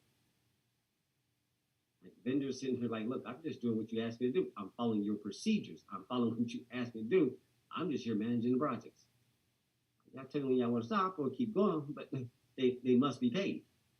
You pay your bills. I'm sure I yield. No point. Keep moving. Thank you so much. Is there any other board? I echo your words, Vice Chair, certainly related to the forecasting, but also want to emphasize that we're fortunate to have such a huge amount of overage, thanks to the citizens and our visitors that come through our county to contribute that 1 penny. I'm telling you, it's been significant and it's a proud moment. So yeah, we need to finish what we started. That's my motto going into 2023. So I I'm hopeful that the board will allow this to go forth tomorrow so we can push it through and then keep moving, because we will have 2 SPLOST in play at one time, and that's probably unusual for the county, but at the same time, it's a blessing. All right, if there's nothing else, we're going to move on to our next item, which is tab number 6, authorization to approve a contract renewal with Terminus to serve as Chief Financial Advisor for Douglas County at a cost of $10,416.67 per month, and a supplemental contract to serve as Chief Administrative Advisor at a cost of $8,333.33 per month, and authorize the chairman to sign all related documents pending final legal review. Madam ACA, Assistant County Administrator, if you could just brief the board. Thank you, Madam Chair. So this is our yearly renewal with Terminus Municipal Advisors with Mr. David Corbin, who serves as our Chief Financial Advisor.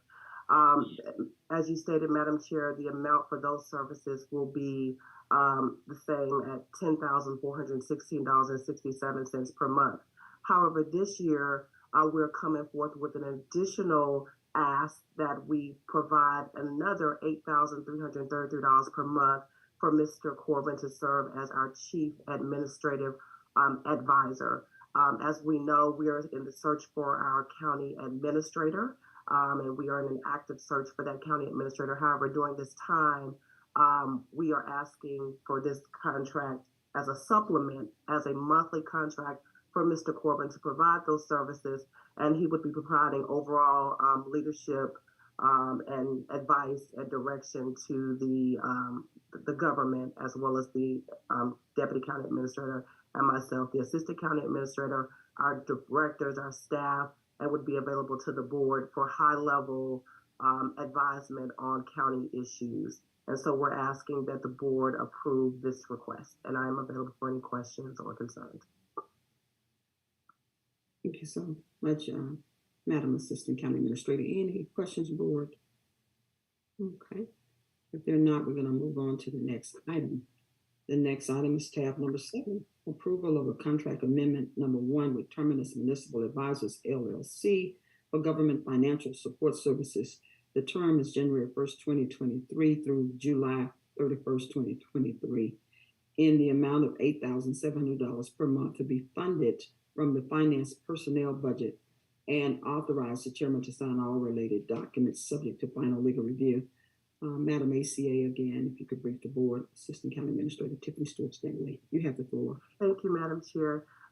This is an agreement as well that we are continuing with Terminus for their additional support of our finance office. They have been helping us through the transition with our new CFO. And Rosalind Miller has been working closely with our CFO to make sure that the transition is smooth, and we want to make sure that those services are continued as we search for a deputy for that department. And so Ms. Miller will continue her services in helping to plan and organize all of our financial accounting information and working along with our CFO.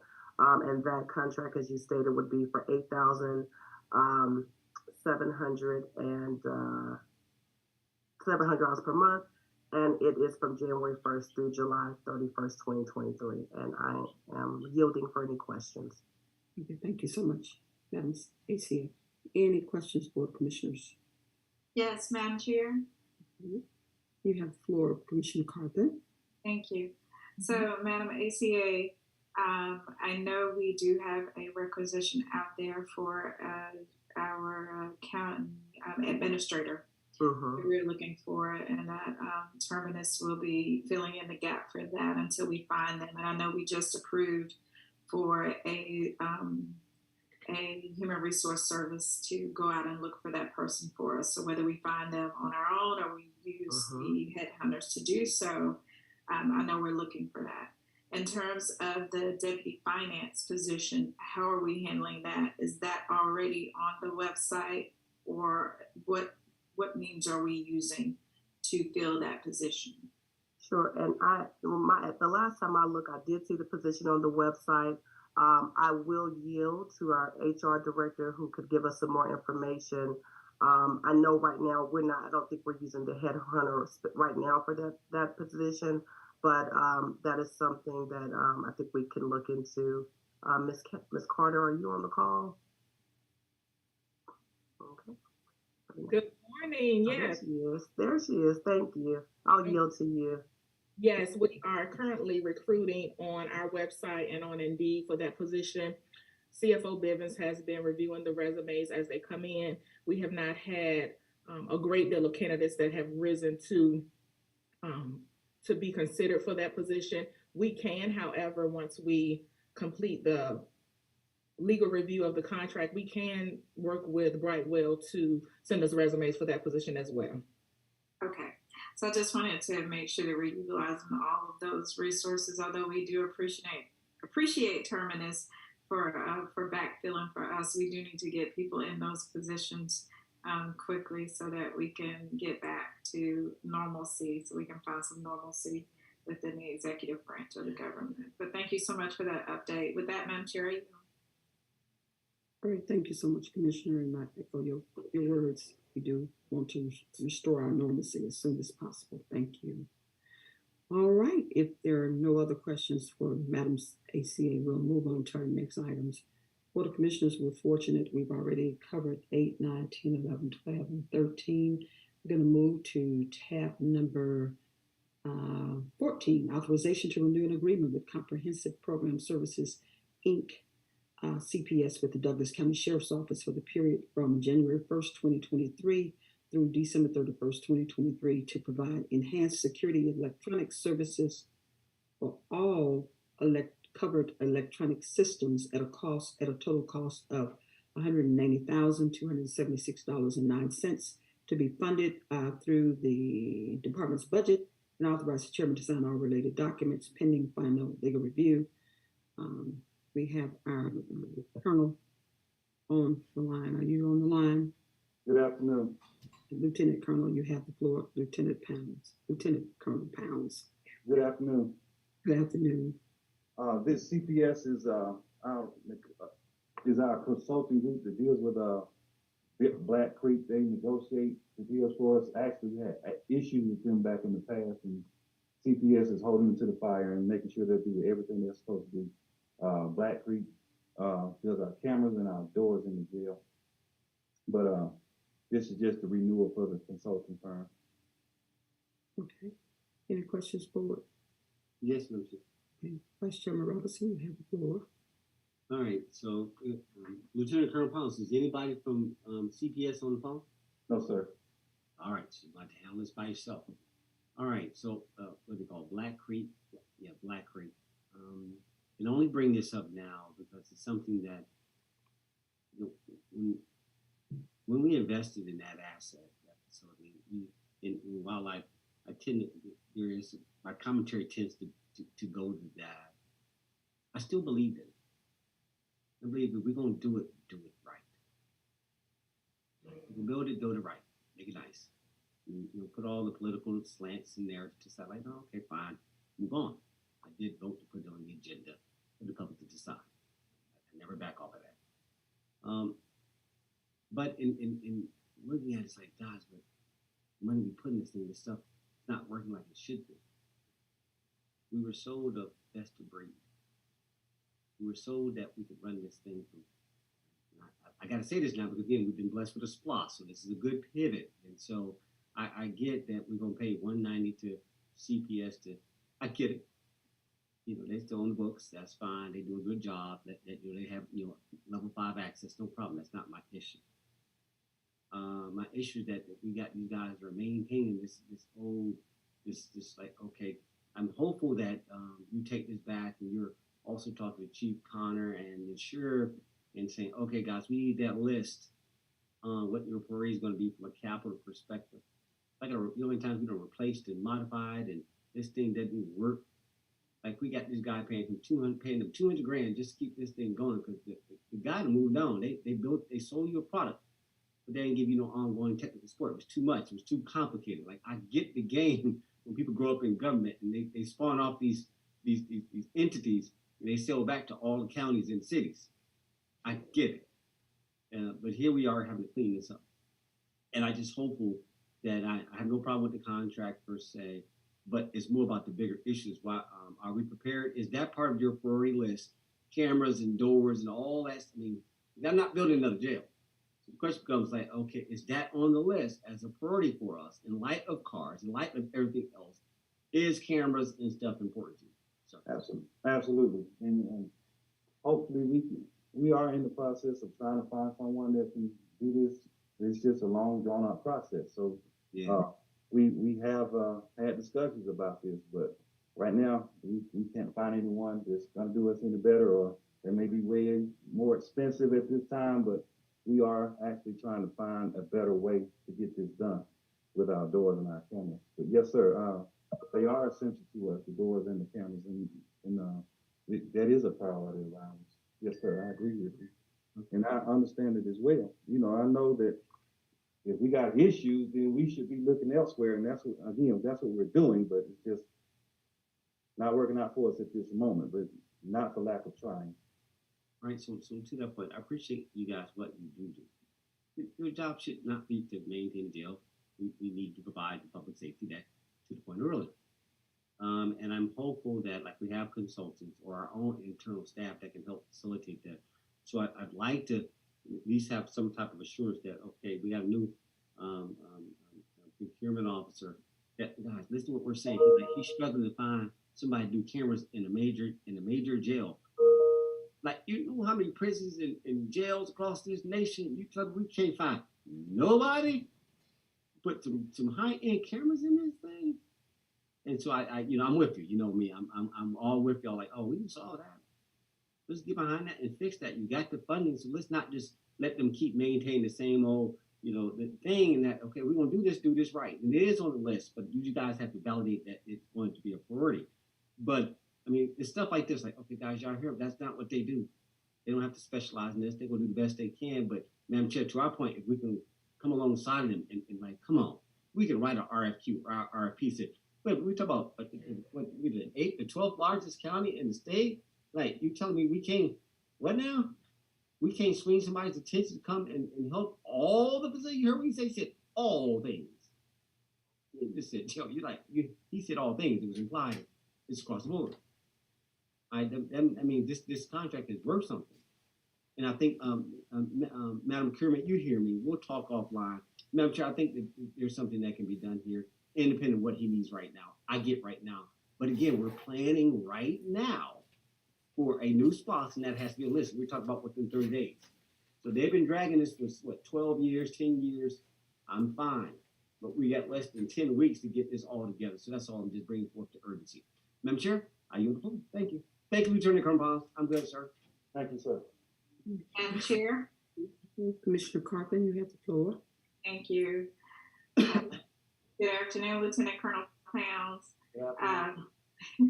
My request to you is that this is one of the items that we can discuss in our upcoming safety meeting. I think this is one of those things that we should really be tackling. And so if you can, just make sure you send me or to Bria an email so that this agenda item can be included.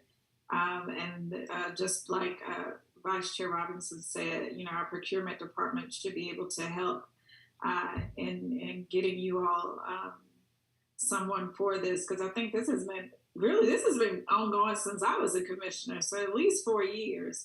So I think with your take on it and the expertise of the procurement department and all of the safety heads at that meeting, this is something that we should tackle. And while I'm on that, if there are any other safety committee members on here, please bring your projects and your ideas to the next meeting so that we can get this, because safety was on the SPLOS, and we need to go ahead and get those items that we want included on there, and this could possibly be one. But thank you so much, Lieutenant Colonel Pounds. Is this something you think we can deal with at that meeting? Hopefully we can, yes ma'am. I'll send you an email or to Bria one. Okay, absolutely. Thank you so much. For that, Madam Chair, I yield. Thank you so much, Commissioner. Any other questions? All right, we'll move on to our next tab. And thank you so much, Lieutenant Colonel Pounds. Thank you. We're going to move on to tab number 15. And I believe approval of a name change for an employee car allowance agreement for Chris W. Wilson replacing Alexandra Clark in the amount of $4,800 with no impact to the budget. Authorized the president to sign all related documents for Thompson. I'm sorry, Kevin McMurray covering today. Yes, good afternoon. Good to see you again. And this is simply, we have recently, Ms. Clark's no longer with our office, and Ms. Wilson has been hired and is starting today and will be replacing her. And so this is to change the car allowance from Ms. Clark to Ms. Wilson. Thank you. Any questions, board? All right, thank you, Assistant DA. We'll move on to the next item, which is tab number 16, approval of a certificate of preliminary plat for Holly Springs Unit 8, Phase 2. Bill Shaper. Madam Chair, thank you.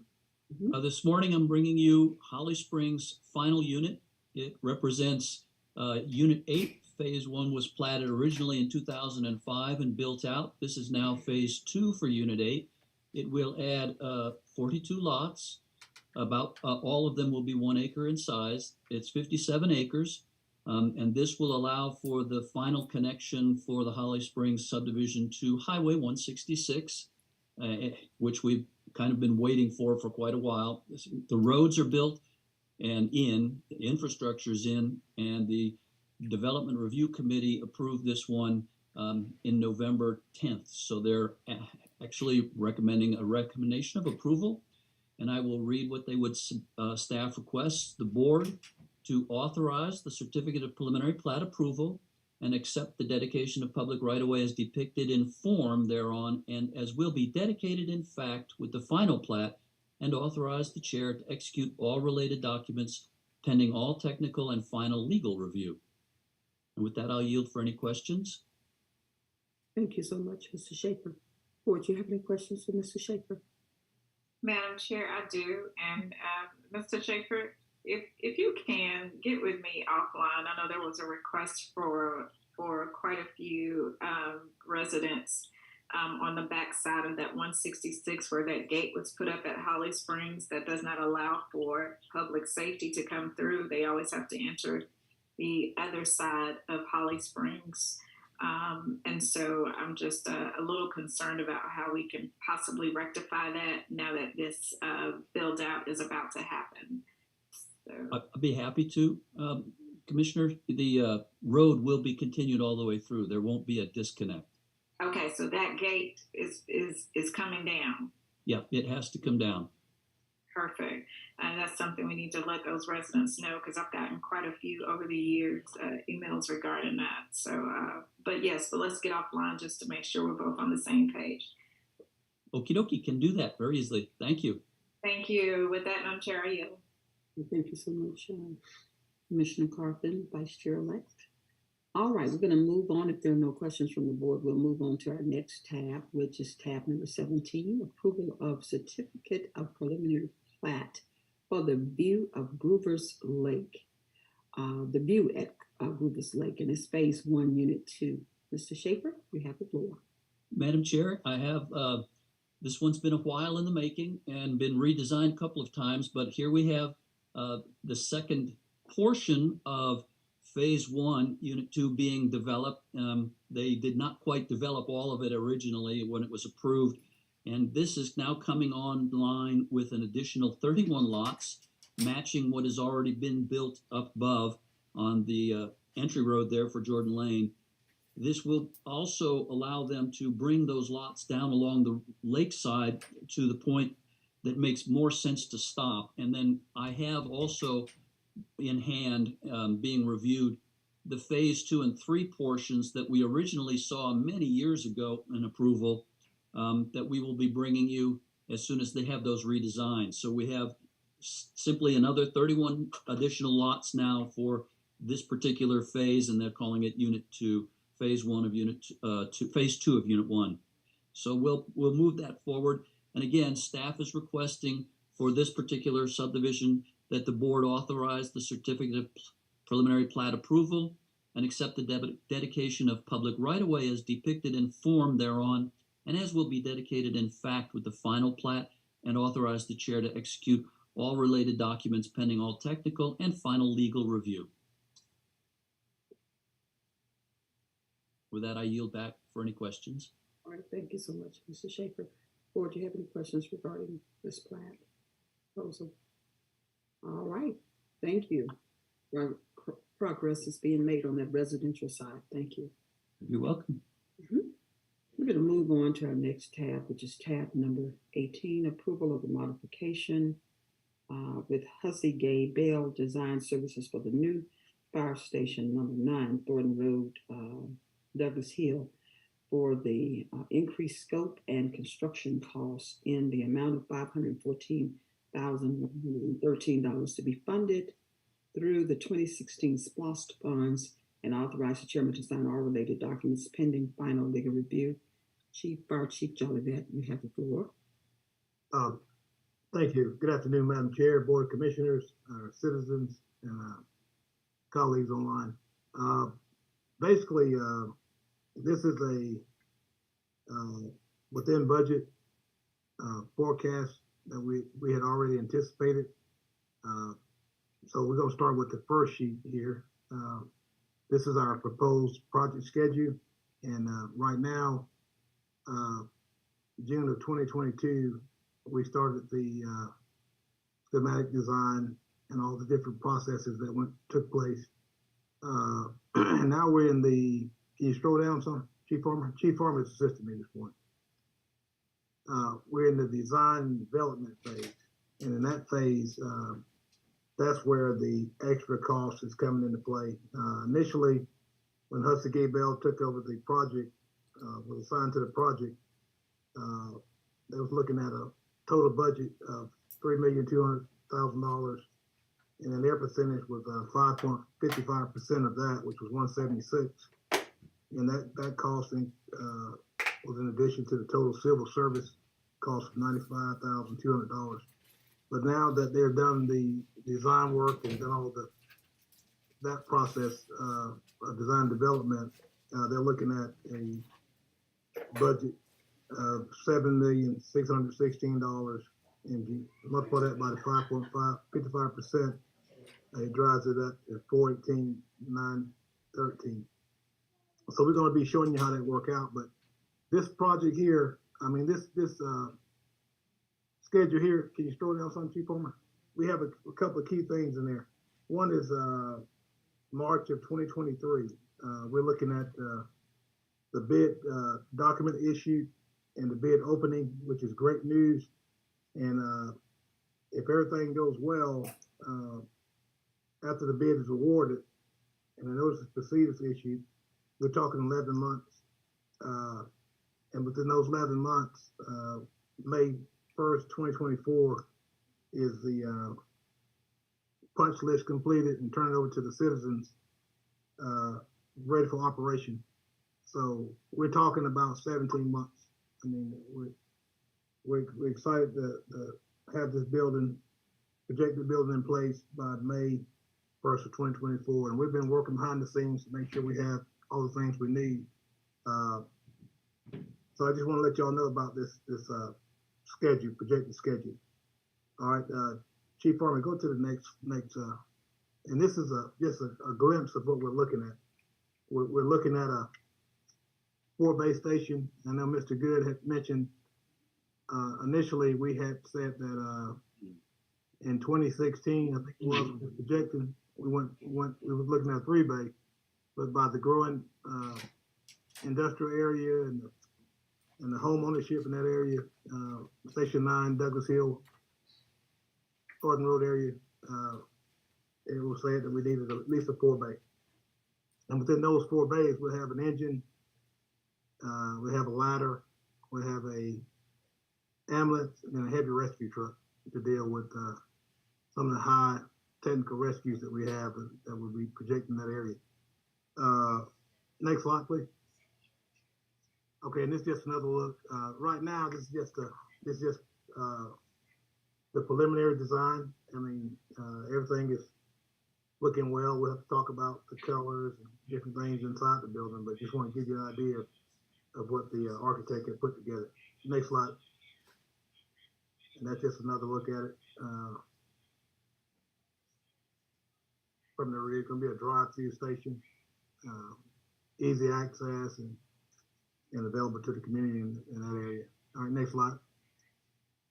Okay, and then with the inflation cost and construction costs, we have about 17,248 square foot, and we're projecting, the architect's projecting 450 a square foot, but that number is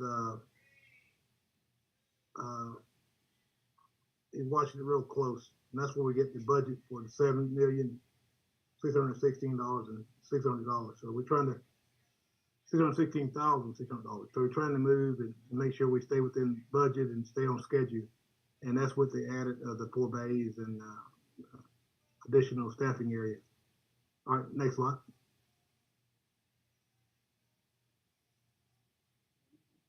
All right, next slide.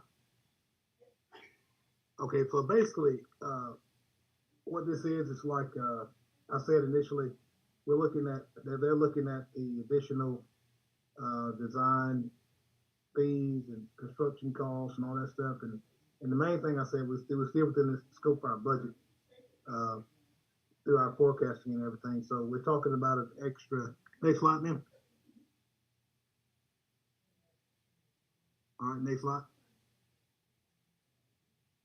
And one more time. So we're asking, the ask for the architecture increases $242,913. And that's just something that was already anticipated, construction costs and everything. And I'll be happy to turn it back over to you, Madam Chair, and take any questions that you may have. Just want to give you a sneak peek of what was going on, the schedule and everything, and how we was on target to have this thing completed for our citizens. Thank you so much, Fire Chief. Do we have any questions from the board? Madam Chair. Vice Chairman Robinson. All right, we want to keep this moving, but be continual to my earlier comment and probably a future comment, which is, and you went through pretty fast. I heard the 262 or the roughly 2.5 for adjustment for the architect. No problem, got it. But I heard construction went from 3 to 7 million. Just keep it for government math. Regardless how you got there, that's 4 million. Problem. Based on what you said. And I need Terry and David, y'all, that's why I'm calling y'all back in. Now, later in this agenda, I got a lot of assets out of the same area. And I've been watching this back to your point, the end of the spot. Thank you, this is all related. It's how it all fits together. Like, okay, guys, y'all. Now, how you gonna thread this needle? Can't tell me. You got to show me all these lined up at the same time. Now, how you gonna put, like, I'm looking at this equipment, like, okay. And I'm looking at this line, I'm like, okay. And then I'm looking at, okay, so what's left over? What's my remaining splosh? And at this spin rate, at this, like, now you're putting all this in your mouth, plus a big old sandwich. The building itself, and I'm just talking capital, I'm not talking about people, stay there.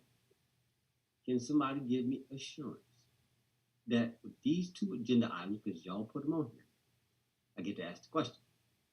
So, can y'all give me assurance, Madam CFO, Madam ACA, all y'all got to wear on right now is that based on the last time y'all submitted the single view of the SPLOS, you had a number that was remaining for each of our categories. My question in the fire EMS, whatever y'all want to call it, bucket, I want to know how much cash was left over, remaining cash. That means less encumbrances. I'm saying, like, okay, I'm looking at stuff like this is new. Okay, so tell me what's left over, and do we have sufficient to make it? But I don't want to get down here now. We stuffed all these toys in here. That oops, we ain't got enough money for the current building, and we got to go into the new SPLOS. boots we didn't quite make it. I'm too old, too seasoned, and too good at this. And I just need my answer right now. Can somebody answer that simple question? It's the easy one. But again, this is to my peers. We gotta watch how stuff is presented to us. This is to my peers. I'm not debating them. Like, guys, look at this now. Yeah, Commissioner Robinson, I've been talking with the colleagues and the procurement director, as well as David Good and Terry Gable. Of course, I would yield right now to Ms. Bivins to talk about the single IBU and everything. Then I have some comments I want to share about what we're projecting here, forecasting. Ms. Bivins. Yeah. Excuse me. Thank you, Mr. Vice Chair. Looks like right now there's about $13.5 million in the fire lost available, and that is less income after the encumbrances. After the encumbrances. Yes, sir. Right. So David Good. Now we got 13 million, David. So Terry and David, how long is that list? That currently not what's been done, but that what's talk to me. From my understanding, of course, we have fire station number 9 and the vehicles that are going in there as well as you have 4 more ambulances if you count the one with fire station number 9. That'll be 5 ambulances. You have 1 ladder truck which is going into this fire station, and then you also have the I think it's 3 fire engines, and then one of those fire engines is going into fire station number 9. And then we also, I believe we've already paid for the QRV vehicles, which are in, and then we also have the tankers, which came from encumbrances. So that's not part of this. That's not part of that overage. So those are things that I know that are. You can correct me if I'm wrong, Chief. All right, so don't stay right there. So on the list, can somebody give me the total cost of the next the next business item downstream? How much is all that equipment right there? Now, Chief can also assist me, but I do know that the ladder truck, is that part of the grant, Chief? Yeah, we got a ladder truck in manufacture now that's already been taken care of. It's going to go in that station. All right, so again, you just it's like money, and y'all just going like, okay, guys, I'm asking a simple question. I can how much these trucks cost? I can speak on give me a total number. Yes, sir, Commissioner. Back in 2016, the number for the equipment that we're talking about, it was 3.5. The ladder, the ambulances was projected at 225,000 each. The engine was projected at 550 each. That's time 2. And then the ladder truck was 1 million. And then the heavy rescue was projected at 400.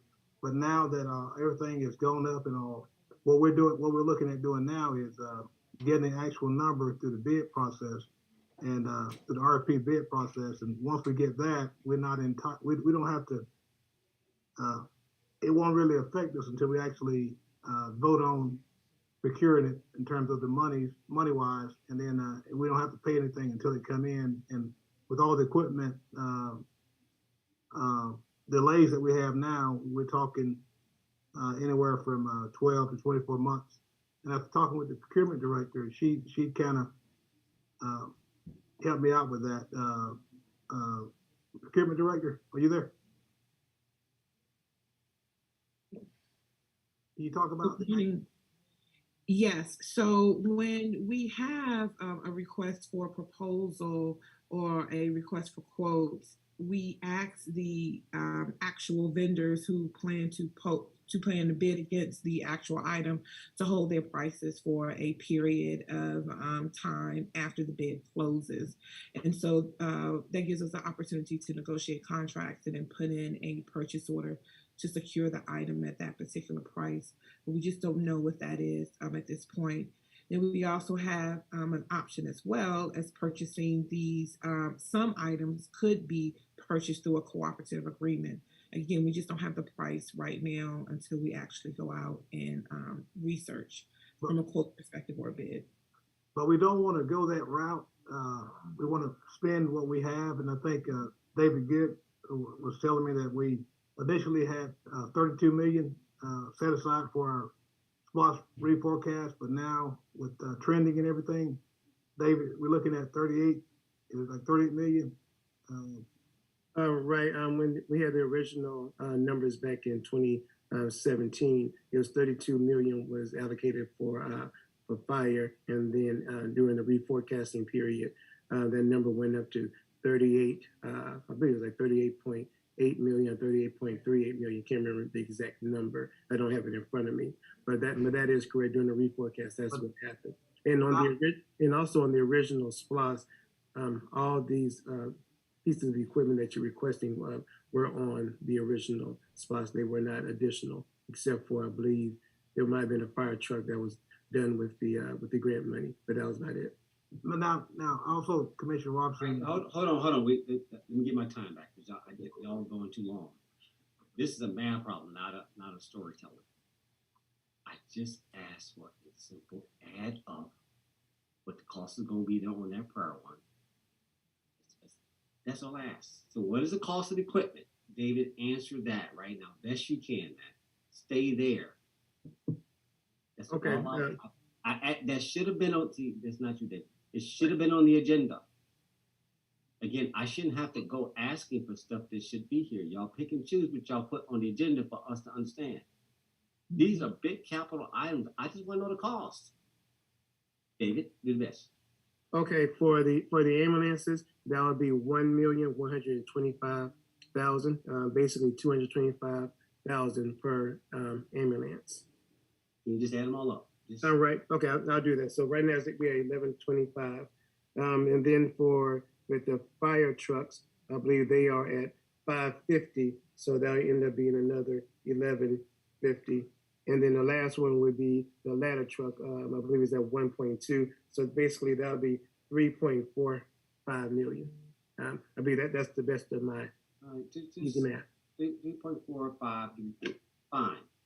3.5. You just told me that you went from 3 to 3 to 7 for the building. That's cool. I just want to simply know that with that $7.5 million spread, is there enough cash to fulfill those two sets of items, irrespective of your list? Because I'm back to, now y'all steady spending. And again, well, I'll get to that 24 months later. Listen to your own words. But we'll go through the procurement process. No, guys, when we program from the top down. When I go to Wall Street, I'm not waiting for you to come back with your estimates to sit here and come up with a programming for when I go to Wall Street. Say, okay, here's how we're going to break this thing up. Now, you may refine the procurement process and make the numbers smoother, but I still got to have a relative, guys, on how it's called use of funds. I'm not making this difficult. I think I'm done because I didn't. This wasn't supposed to turn sideways. I'm just asking for a simple question, but I'm also challenged. It took 6 of y'all to answer a simple question. With like, y'all got enough money to do this? And I want to make sure that my citizens, because again, that's going to impact me. That's like, all right, now I'm not playing with this building. Like, okay, y'all stepping all these toys in here. I hope all the toys are going in that building. Because then if they're not, and you got to order on top of this to do that, that's going to be an issue. And y'all haven't reconciled. Don't tell me it's going to be okay. It's a math problem. And we can resolve this offline. I'm sure I've gone long enough. They can't respond any further. There's no need to say anything else yet at this moment. So I'm going to yield back the floor on this topic. Thank you, Madam Chair. Okay, thank you. Any other questions for Chief Jolivet? Forward. Okay. Yes, ma'am. Commissioner Guider, you have. Chief, with inflation, these prices could go up too also. Do you have any idea what the current price of these vehicles are? These are, I think you quoted what we get for past equipment, but what about the current price of it? Yes, ma'am. Percentage wise or whatever. I got some prices based on just talking in their industry. The heavy rescue truck that was budgeted in the reforecast for 400,000. Cobb County just bought one for $1 million, and then Gainesville Fire Department just put one on place for 1.3 mil. But those are tandem, not single axle. And I think Hall County. So roughly, instead of 400,000, you're talking at least 800,000 minimum for a heavy rescue vehicle. And as we speak now, that those pricing and everything is continuing to be. I think they do repricing pretty regularly on the equipment because the demand is so great. So it's constantly going up. But that's where we are. When in 2016, when they put together pricing list, it was 400,000 for a heavy rescue truck. And then the engines themselves, we had 550. They've gone up to 800,000 now.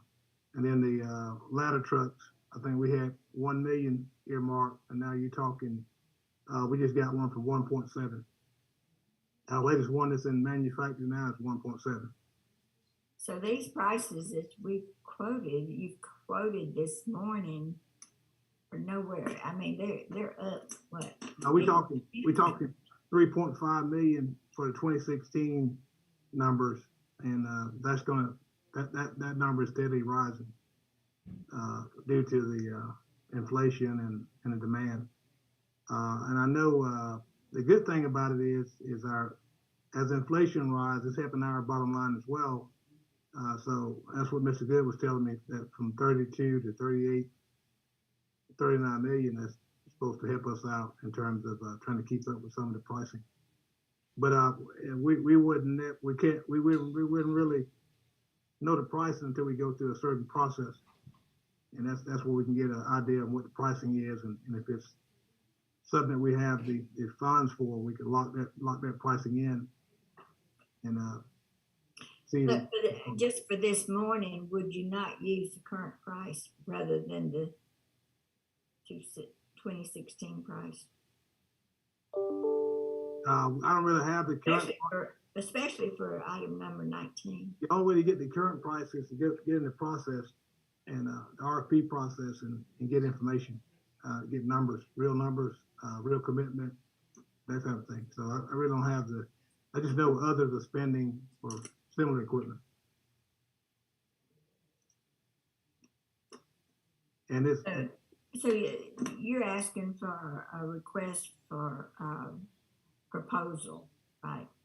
Right. We had our EMS committee meeting. We decided we decided as a committee that this item would be taken off the agenda. But since it's here, we're just addressing it to let the just to bring awareness that we'll need to look at a process that will give us an idea of what actual numbers are out there. That's where we are with it. It really doesn't lock us into any. Yes, ma'am. Don't lock us into anything. It should give us an idea on pricing, so we can come back and intelligently bring forth the pricing that gets a decision made on it, so to speak. Yeah. Well, you've got 50 to 80% increases in the cost. So I would, we need to know, and we know if we're going to build a station, we got to man it, and we've got to equip it. Otherwise, we don't need to build a station. So if we're going ahead with the station, we've got to go ahead and find out what it's going to cost to equip it. Yes, ma'am. We have a ladder truck that's in construction now that's going to be ready. So we have the ladder taken care of, and of course we have an ambulance on our item on our next business item that we're going to talk about that will take care of the ambulance portion of it. But the ladder truck by itself went up an additional 70%. So. Yeah, we've already got that one taken care of. It's like it came up to be like 1.7, but it's in. So the ladder truck in here is not the ladder truck that you've got under construction now. The ladder truck that we have under construction is contingency for the one that's in there. That's just contingency so we can make sure that we can operate if we had to. Okay. All right. Well, I just wanted to ask, did you have a more current pricing for number 19? We're kind of jumping the gun, but since the other commissioner did request an estimate of the cost, the original cost that you gave us is way under. So, Yeah, that was one that was voted on in 2016 for the REAP forecast and everything. yeah. The current pricing, the only way to actually get the actual figures, I have the estimates. To get the actual, we have to go through a process to get the competitive process going, and they can bid on the specs and all, and let us know exactly what kind of pricing they can offer for each unit. Okay. All right. I yield back. Thank you. Thank you so much, Commissioner Bivins. Okay, any other questions, board? Okay. If no questions, we'll move on to the next tab, which is tab number 19, authorization to solicit requests for proposal RFPs to purchase 2 fire engines, 5 ambulances, 1 heavy rescue vehicle, 1 area fire truck to be funded by the 2016 SPLOST funds, and authorize the chairman to sign all related documents pending final legal review. Chief, shall I look at again? Yes, and thank you, Madam Chair, Commissioner, Board of Commissioners. This is another item. This is the same item we was talking about that we kind of got ahead of ourselves and had it placed on the agenda without the actual figures and all. And we can do the RFP process, my understanding, from Mr. Good and from Ms. Director Ammons, we can do that process, get that started and get the information so we can bring it back to the commissioners and do finance and all, make sure we can afford to do what we need to do in terms of procuring some equipment. So that item, this is another item that should have been kind of taken off, but it might have just got, the communication might not have been there. So that's where we are with it. We were just discussing it about the inflation and the cost and getting started. And like I said a few minutes ago, we're not obligated to anything, but we need to use this process to get some pricing, to narrow down some pricing so we can bring it back and get a vote on it, up or down in terms of the equipment. And we do have some contingencies in place to where we can still operate with some of our current things we have in place in terms of equipment. But this goes along with the vehicle replacement and doing forecasting for the future. So that's where we are with it. Okay, thank you, Chief. So are you indicating that this does not need to come before the board tomorrow for voting purposes? Yes, ma'am. Okay, so, okay. And you said we meant to get it off, but it didn't come off. So I want to make that clear to the board. Okay. Item 19 and item 20. Okay, yes. So there's an error for it. We had item 19 and 20. Really, the committee just had discussions on Friday and talked about it, but it certainly was not to move forward yet. So we apologize for these two being on the agenda. Okay, Chief, and I'll read it just because it's here for safe transparency. Tab number 20. If there are no questions, board, because we're not planning to move forward. Do you have any questions regarding 19? Okay. 19, Madam Chair, like to say you're going to do. Okay, 20. No, it's 20. It's all right. Authorization to solicit requests for quote RFQ to purchase an ambulance chassis to be funded from the 2016 SPLOST fund, and authorize the chairman to sign all related documents pending final legal review. Again, board, this is an item that the committee, I'm the chairman of the Fire and EMS committee, we just had a special call meeting to discuss, but it was not meant to populate to our work session agenda. So we are this just provide information to you that is something that is under exploration. And as soon as we have our details plus pricing, we will be back before this board of commissioners. Should I say Fire Chief Jolivet will? Okay. Is that good enough, Fire Chief? Yes, ma'am. Okay, for those two. All right, we're going to move on to tab number 21. Thank you so much, Fire Chief. Tab number 21 is authorization for the amendment of the Procurement Policy and Procedure Manual to be in compliance with the Georgia Department of Transportation, which is GDOT, and authorize the chairman to sign all related documents pending final review. Director Amons, Latanya Amons, you have the floor. Thank you, Madam Chair. Good morning. I bring to you a request to add Section 8.18 to the procurement manual. It shall read entitled Procurement of Architectural and Engineering Services, A&E, and it shall read as follows. Douglas County will adopt the Georgia Department of Transportation procurement policy for the procurement, management, and administration of engineering and design related consultant services.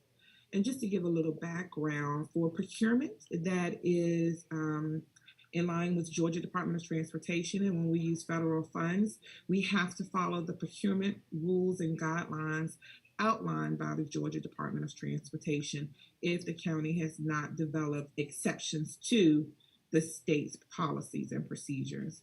And so, number one, we are involved in recertifying the county. And so we need to include in our procurement manual either our own or reference to the Georgia Department of Transportation. And so my request is just to add the language to Section 8, just outlining that we will follow the Georgia Department of Transportation rules and guidelines regarding procurement of architectural and engineering services. And in addition, we do have one form that we're requesting from Madam Chair to sign upon legal review, agreeing that we will follow the Georgia Department of Transportation guidelines. Thank you so much, Director. Any questions for Director Amons? Okay, if none, thank you, Director. Thank you. We're going to move on to tab number 22. You're welcome. Approval to install a street light at the Sumter Way cul-de-sac at a cost of $8.25 per month to be added to the county's utility, which is to be funded from the general fund, and authorize the chairman to sign all related documents. Director Valentin, you have the floor. Yes, thank you. Good afternoon, Madam Chair and Commissioners. This is a request from some of the residents that utilize Sumter Way or Sumter Way to access their residences. Sumter Way is in District 3 near Big A Road, and it is a public road about maybe 300 feet or so long. It terminates at a cul-de-sac. However, there are some residential properties that access that cul-de-sac that are on private property beyond the cul-de-sac.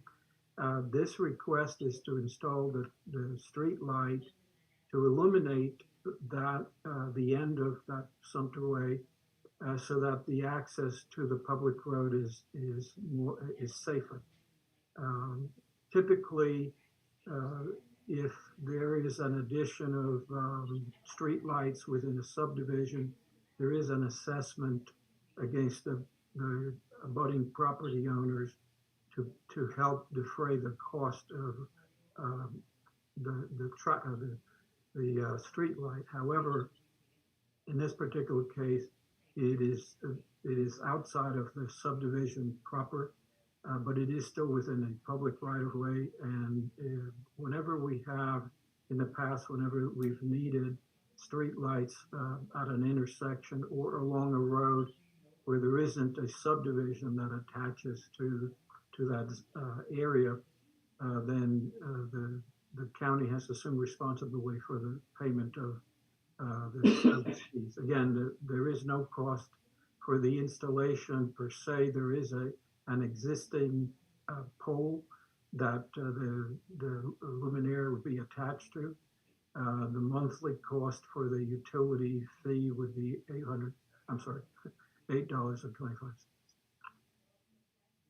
Okay, thank you, Mr. Director. Questions for? All right. Thank you so much, Director. We're going to move on to tab number 23, approval of the Tyler New World Cloud Migration Project in the amount of $129,145 to be funded through the 2022 ARPA technology, previously approved and authorized the chairman to sign all related documents pending final legal review.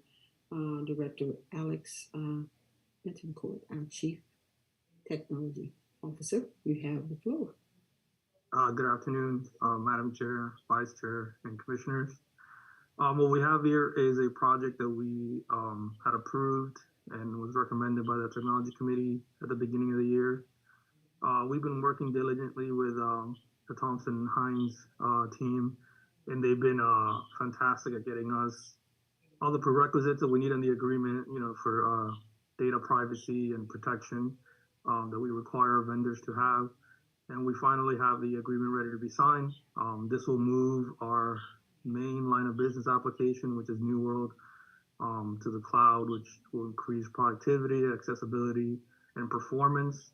It will also be independent from one geographical location. So if something were to happen with natural disasters or infrastructure issues, we would still be able to operate the county from anywhere in the world, really. And if you have any questions, I'm happy to answer. Okay, thank you so much, Chief Technology Officer Bentoncourt. Any questions for? All right, sounds good. Thank you so much. Thank you.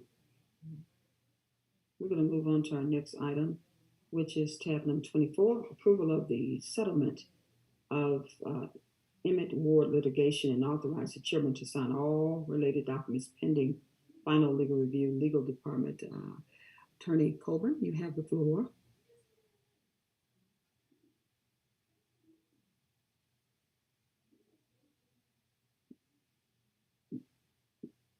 You're on. I believe the mic is on. Okay, great. Thank you, Madam Chair. This is a settlement of litigation that I would like to discuss in executive session if possible. So we could defer this discussion to executive session. I recommend that. Yes. Thank you. Board, we will just defer tab number 24 for executive session. We're going to move on to tab number 25. Thank you, Attorney.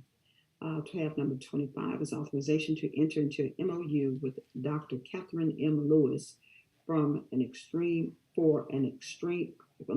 external review of the Douglas County Museum of History and Art in the amount not to exceed $10,000 to be funded through the previously approved 2022 budget, and authorize the chairman to sign all related pending final legal review. Our Madam ACA, Tiffany Stewart Stanley, if you could brief the board. Thank you, Madam Chair.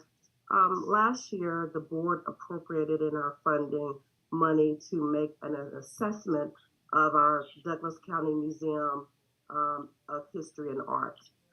We are seeking to enter into an MOU with Dr. Catherine Lewis, who serves as the Assistant Vice President for Museums, Archives, and Rare Books for Kennesaw State University. What this will include will be Dr. Lewis conducting an assessment of the museum, reviewing our facilities, our operations, our exhibits, our programs, the educational outreach, and then also coming up with some strategic goals. Excuse me. The activities will include on-site visits, interviews with staff, board members, volunteers, and related constituents, review of all the collateral materials associated with the museum, such as the governing documents, the staff and volunteer handbooks, budgets, educational materials.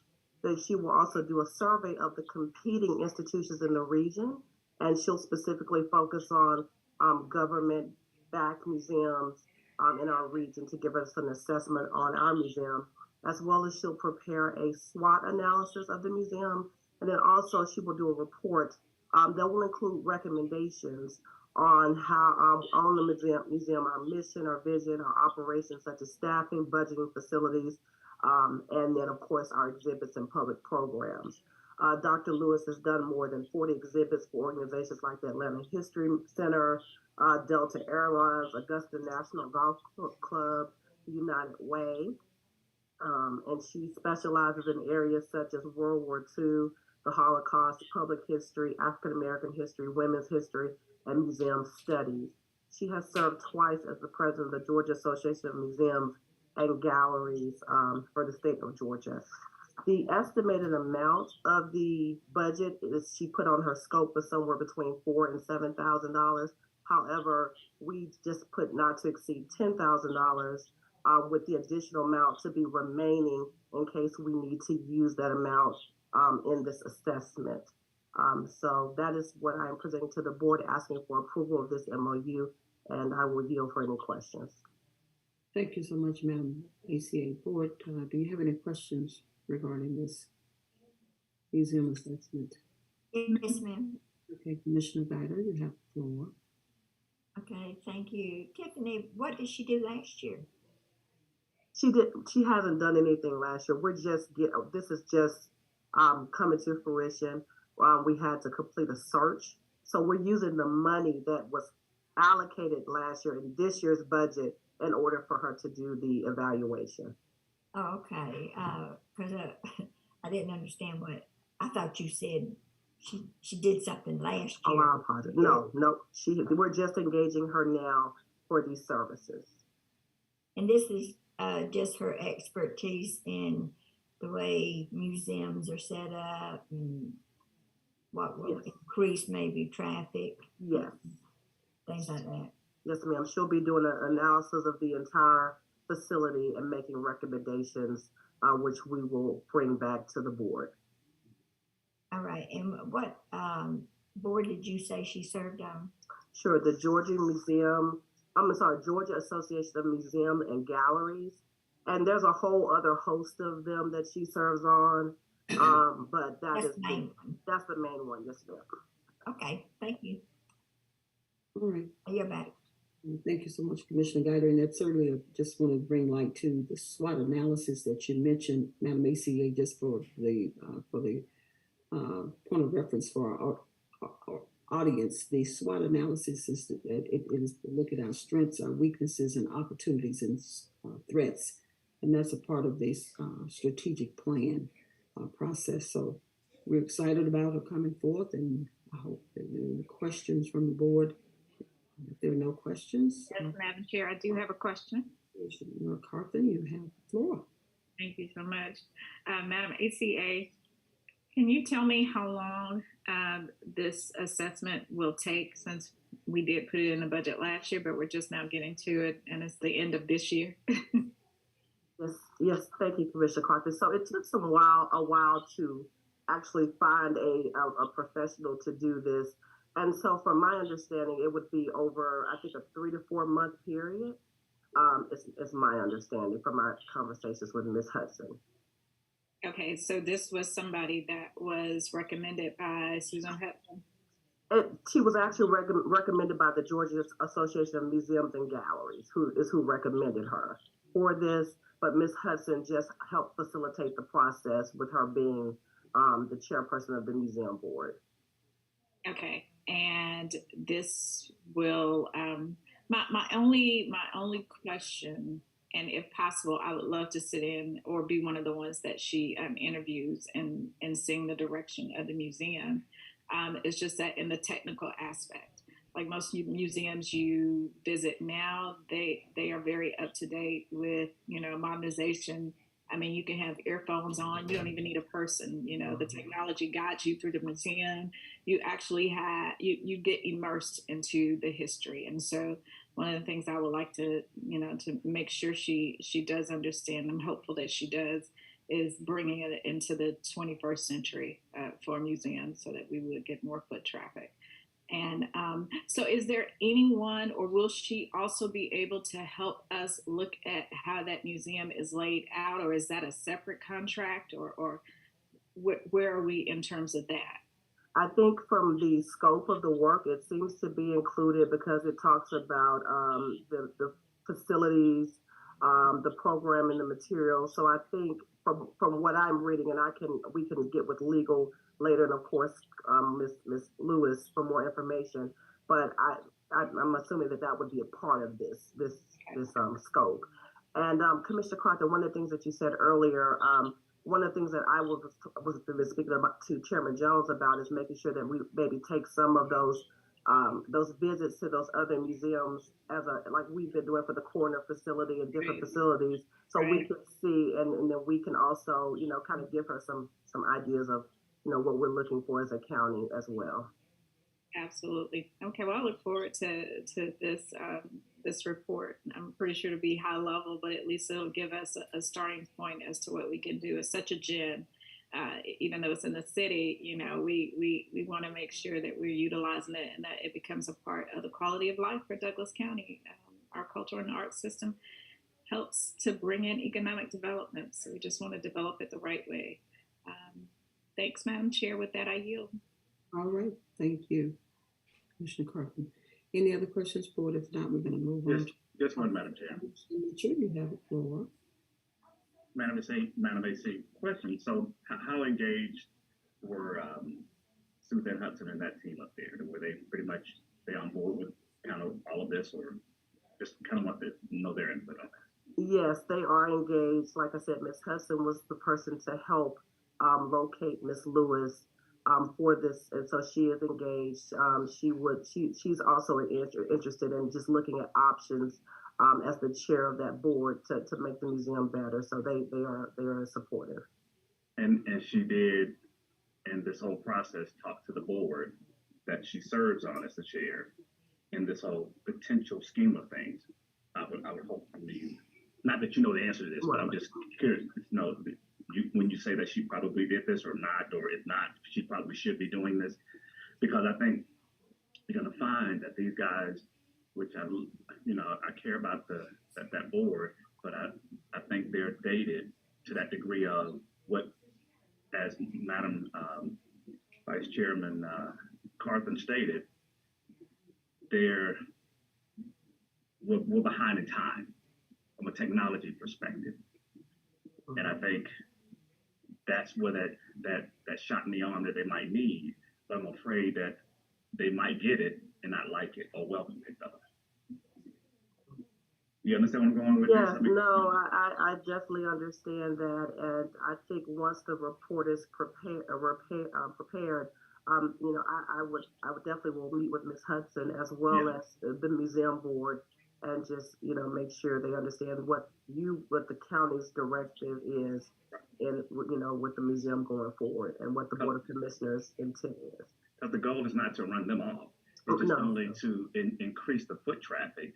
And the foot traffic that's coming out today are like, Commissioner Carthen stated, they put their headphones on and walk through a site like this, and it drives them through.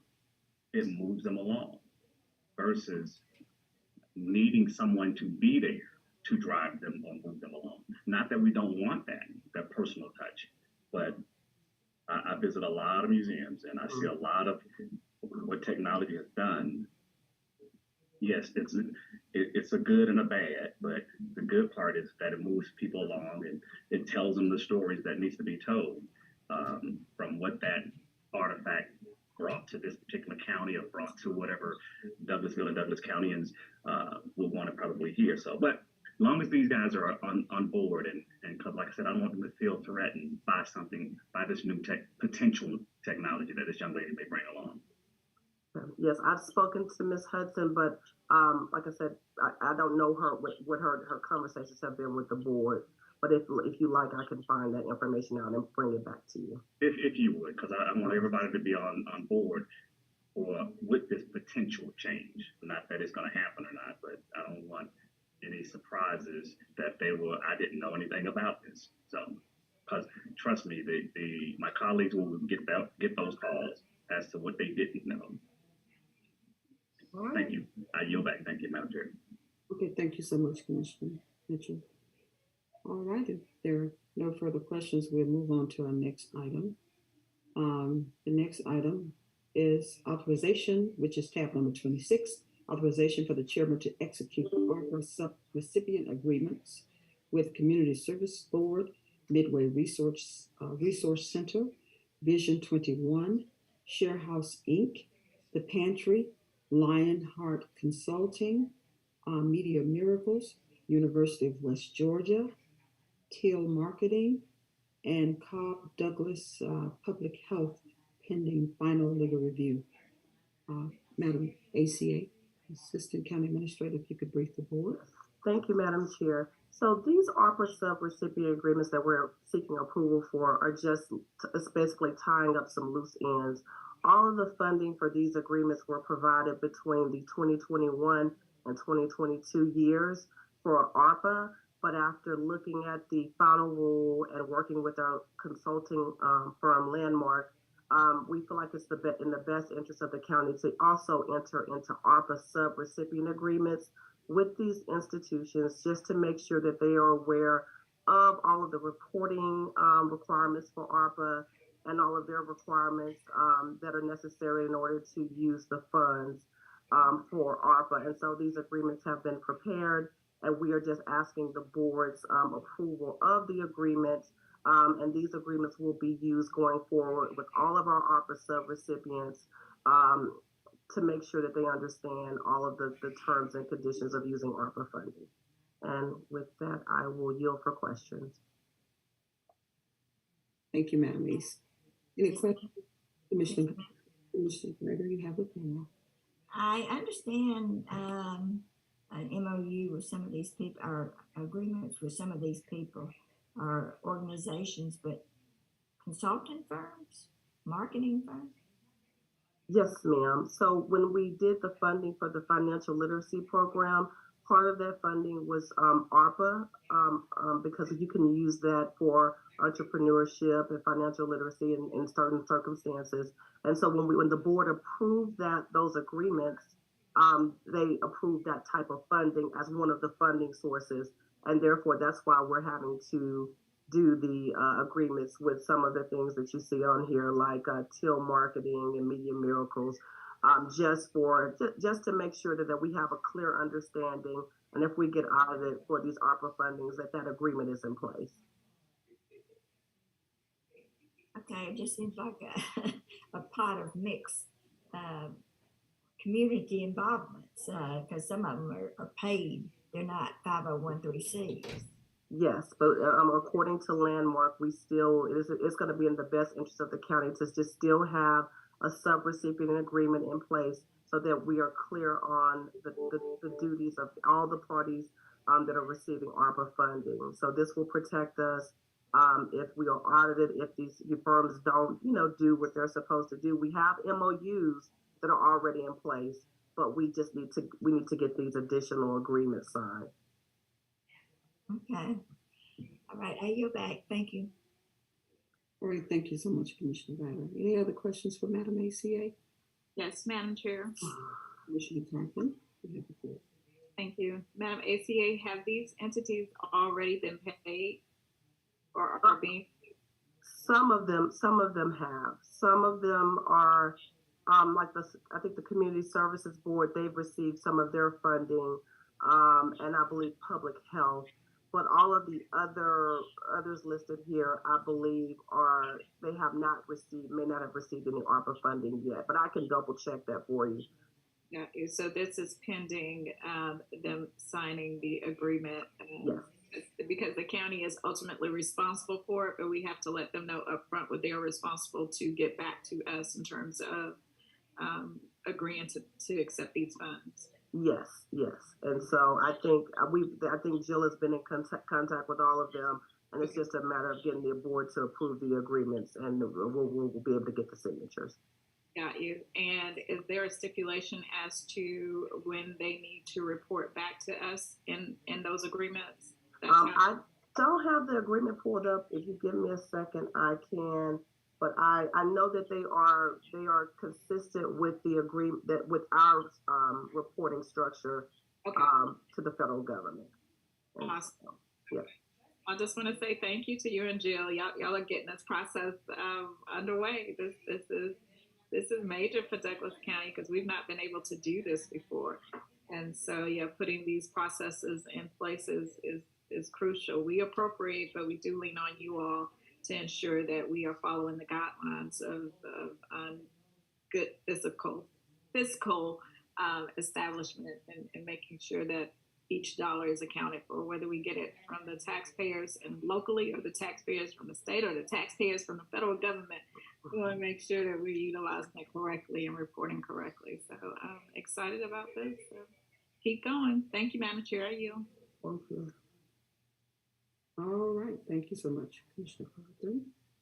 Any other questions for Madam ACA? If not, I'll move on to the next item, which is yours as well, Madam ACA.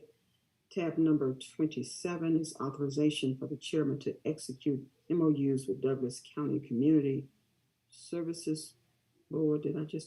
Community Services Board, the Cultural Arts Center of Douglasville, Douglas County, the Douglas County Chamber of Commerce, Douglas County DFACS, which is DFACS, Douglas County Economic Development Authority, Share House Inc., the Boys and Girls Club, Vision 21 Inc., Carrollton Douglasville Alumni Chapter of, Carrollton Douglasville Alumni Chapter of Kappa Alpha Psi Fraternity Inc., JC Freedom House, Phi Pi Zeta Chapter of Zeta Phi Beta Sorority Inc., Moo Chapter of Omega Psi Phi Fraternity Inc., Five Strong Scholarship Foundation Inc., Community Restoration Project, United Methodist Church Women and Children's Homeless Shelter, Sigma Omega Chapter of Alpha Kappa Alpha Sorority Inc., Junior League of Douglas County, the Pink Hat Movement Inc., the West Georgia Chapter of the Lynx Inc., Douglas Carroll Paulden Chapter of Delta, Sigma Theta Sorority Inc., American Legion Post 145, American Veterans Post 118, Kiwanis Club of Douglas County, Fit for the Future, and Rotary Club of Douglas County for community services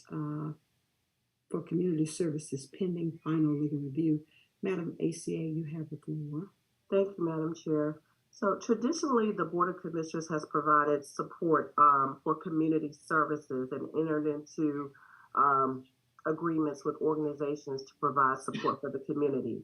There are some organizations that have been traditionally, in the last 5 or 6 years, listed in the budget for funding.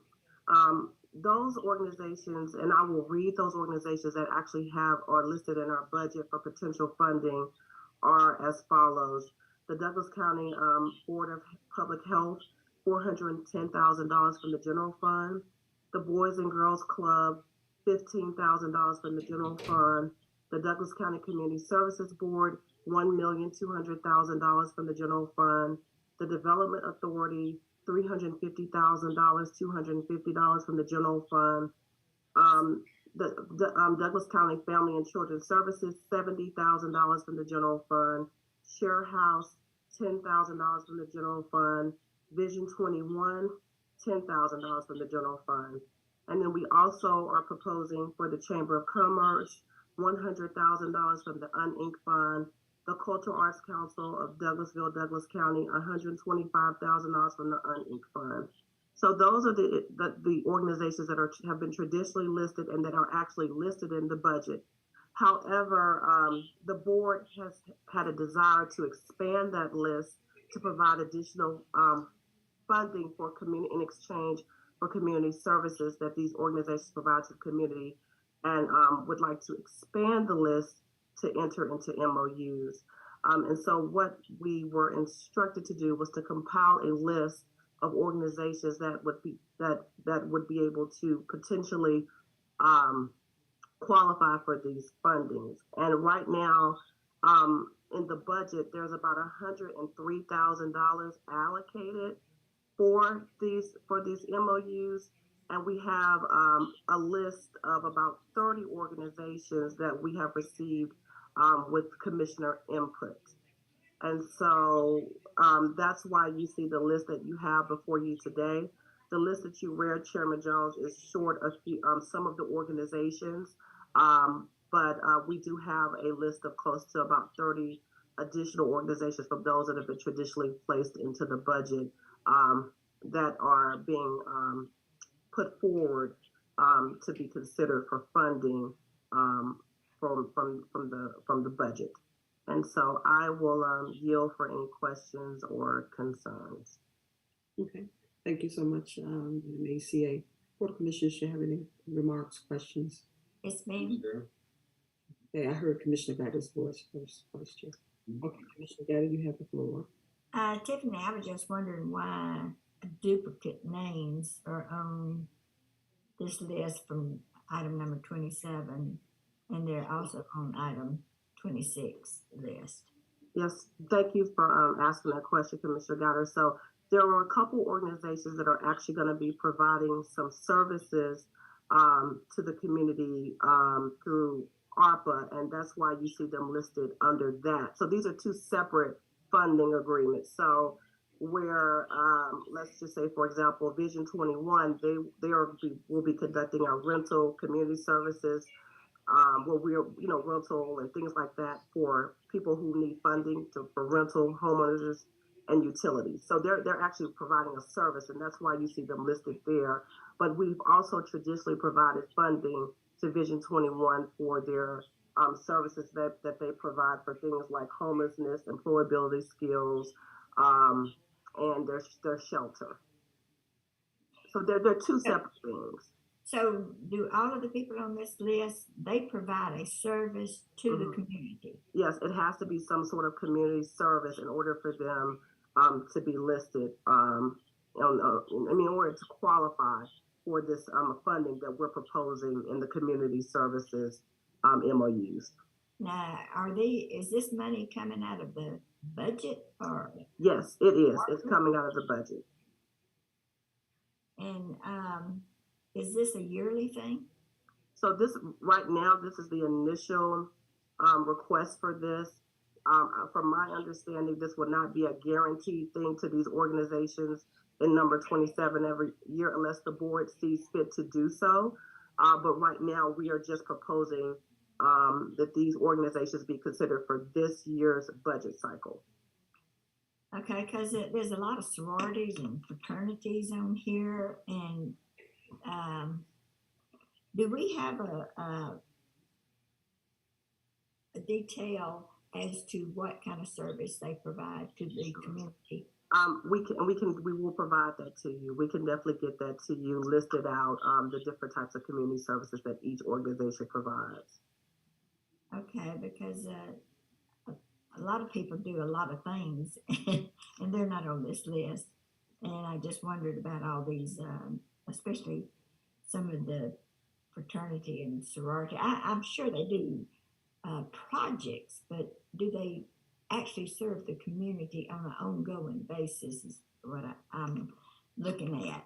And I just wondered why there were some duplicate names on this list that's up there on item number 26. And I don't know a lot of these things, like the Pink Hat Movement. I have no idea what that is. And then the West Georgia chapter of the Links. When you say links to me, I think of golf. So I can answer a couple. I would like an expert detail as to what kind of service each one of these provide to the community, not to a certain group, but to the community. Yes, ma'am, and I could answer a couple of those for you. So I know the Pink Hat Movement, they provide breast cancer education and things of that nature for the community. And some of the organizations, like some of the sororities and the West Georgia chapter of the Links Incorporated, they provide a lot of general community services, such as they do scholarships for the community. They do education awareness, community projects, cleanup. So there a lot of these organizations provide a lot of general community services, and we can get you a list of which ones are more specific and which ones are general. But I will tell you that the majority of those fraternities and sororities, they've been around for over 100 years, providing services not to just the community in Douglas County, but all over the nation as well as internationally. So they are service organizations at their core. And also, there's no amount per organization. Is there a set fee for all of them? That's correct, and I think that's where we're bringing the recommended list from everything that we compiled from the commissioners. The original recommendation was $5,000 per organization. However, we do have an extensive list here, and so we're coming to you today with the list. I think we just have to get direction from the board on how we want to divide the funding amongst the organizations. Shouldn't it be on the agenda, the amount per organization? We will definitely, we could put that for tomorrow, the amounts on here. We wanted to bring the list that the Board of Commissioners, everybody had input, everybody gave me their list. Yeah, I gave you some. And so they were things that provide service to the whole county. That's correct. Thank you for that. But yes, so we have the list here, and so I'm coming to you today with the list. The initial recommendation was $5,000 per organization. However, we do have about 30 organizations here, you know, that the board that we got from the board. So I will. So it could be less than 5,000. It could definitely be less, depending on the direction from the board. Okay, but we're voting on the list tomorrow, right? Yes. Yes. Without a cap. Well, the cap is 103. Pardon? I think the cap is, the cap is 103,000. That's the cap. Yes.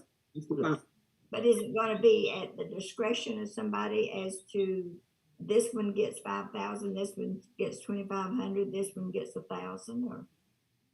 That's probably the most balanced approach would be, Commissioner, if there's 30 on there, just divide 30 into 103,000 and then go from there. That's my opinion. Everybody get the same amount. Yeah. I would go for that, yeah. Over. That's just my mere opinion.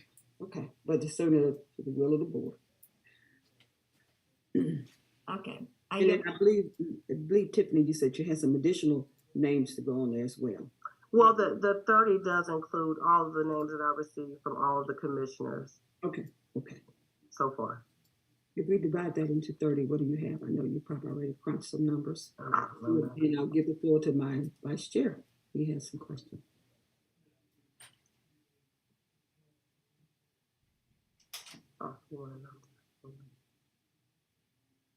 Only one who's, look, I've laughed because. So if you divide the 103 by 30, I'm coming up with 3,433 if you take that, if the board decides to take that approach. But like I said, the original recommendation was the 5,000. Okay, we heard you. All right, Vice Chair, you have the floor. Thank you, Madam Chair. Again, Madam ACA, thank you for bringing this forward. We recognize this has been a common conversation that there are nonprofits that do great work that are unknown, but doesn't mean that they don't exist. That they're not bringing value to the greater good. Sometimes we have to go across the mountaintop. Sometimes we have to go through the valley. Sometimes we've got to get outside our bubble. And I'm going to keep this simple, but the whole point of this is that it's the same old people, same firms that are baked into our budget. And that's what I'm after. That right there. And so now we're opening up like, well, equal opportunity, equal access, equal treatment. Yeah, this just, I'm talking about $5,000. I'm not going to spend a lot of time on $5,000. And everybody weighed in, you got $100,000. Now, it can be first come, first serve, like most programs. Can't hold your hand. This is not a charitable contribution, ladies and gentlemen. Don't confuse that this is a gift. This is an exchange of services. That you do something out there, and so I trust that there's three steps to this. There's going to be how to do business in Vegas. You got to register with them. You got to register. This is business. Number two, there's got to be an application. I got to keep up with my data, Madam Vice Chairman, soon be Vice Chair. And then we need an MOU, the actual exchange of cash, federal standard. Right? In other words, but this that whole point, like we're saying, where there's multiple and diverse needs in the community. Right? I'm just, I mean, you know, I've been talking about this for 6 months. During the retreat, there are non-profits out here, just like there are for-profits. I'm being consistent. No, that's nothing. It was just one now, and everybody got to go through the process. Everybody got to know. I mean, I'm sure most of them have registered. They already got funding, but they had to go through the application. And no, this ain't guaranteed. My point is to hear who you are. You got to go through the process. Right? Like, man, I don't know these firms that might have been on the books all this time. I have no idea where they are. Who they are, they ain't reached me. I don't know you. But I may know these groups. It may be vice versa. It's not an either or. Everybody coexists. I just want to make sure that as we talk about this, we're consistent and we're honest and we're being genuine with all the partners that may be in the community. And yes, the list is long. No more than all we're saying is this is we got a body of work that needs to get done. So whether it's mental and medical services expansion through nonprofits, these guys can handle this. Whether it's business and financial literacy, these guys have the same thing we've been doing. What? It's the same thing we've been doing. Like, line it up, guys. So those guys on the other side, just like, okay, y'all line up now. These are areas in which we're focused on. We know what you guys are good at. Y'all can get to pockets that we can't reach. That's why you do that. They get to get into rooms and doors and places that the general government can't reach. That's why you partner with people who are specialized as nonprofits.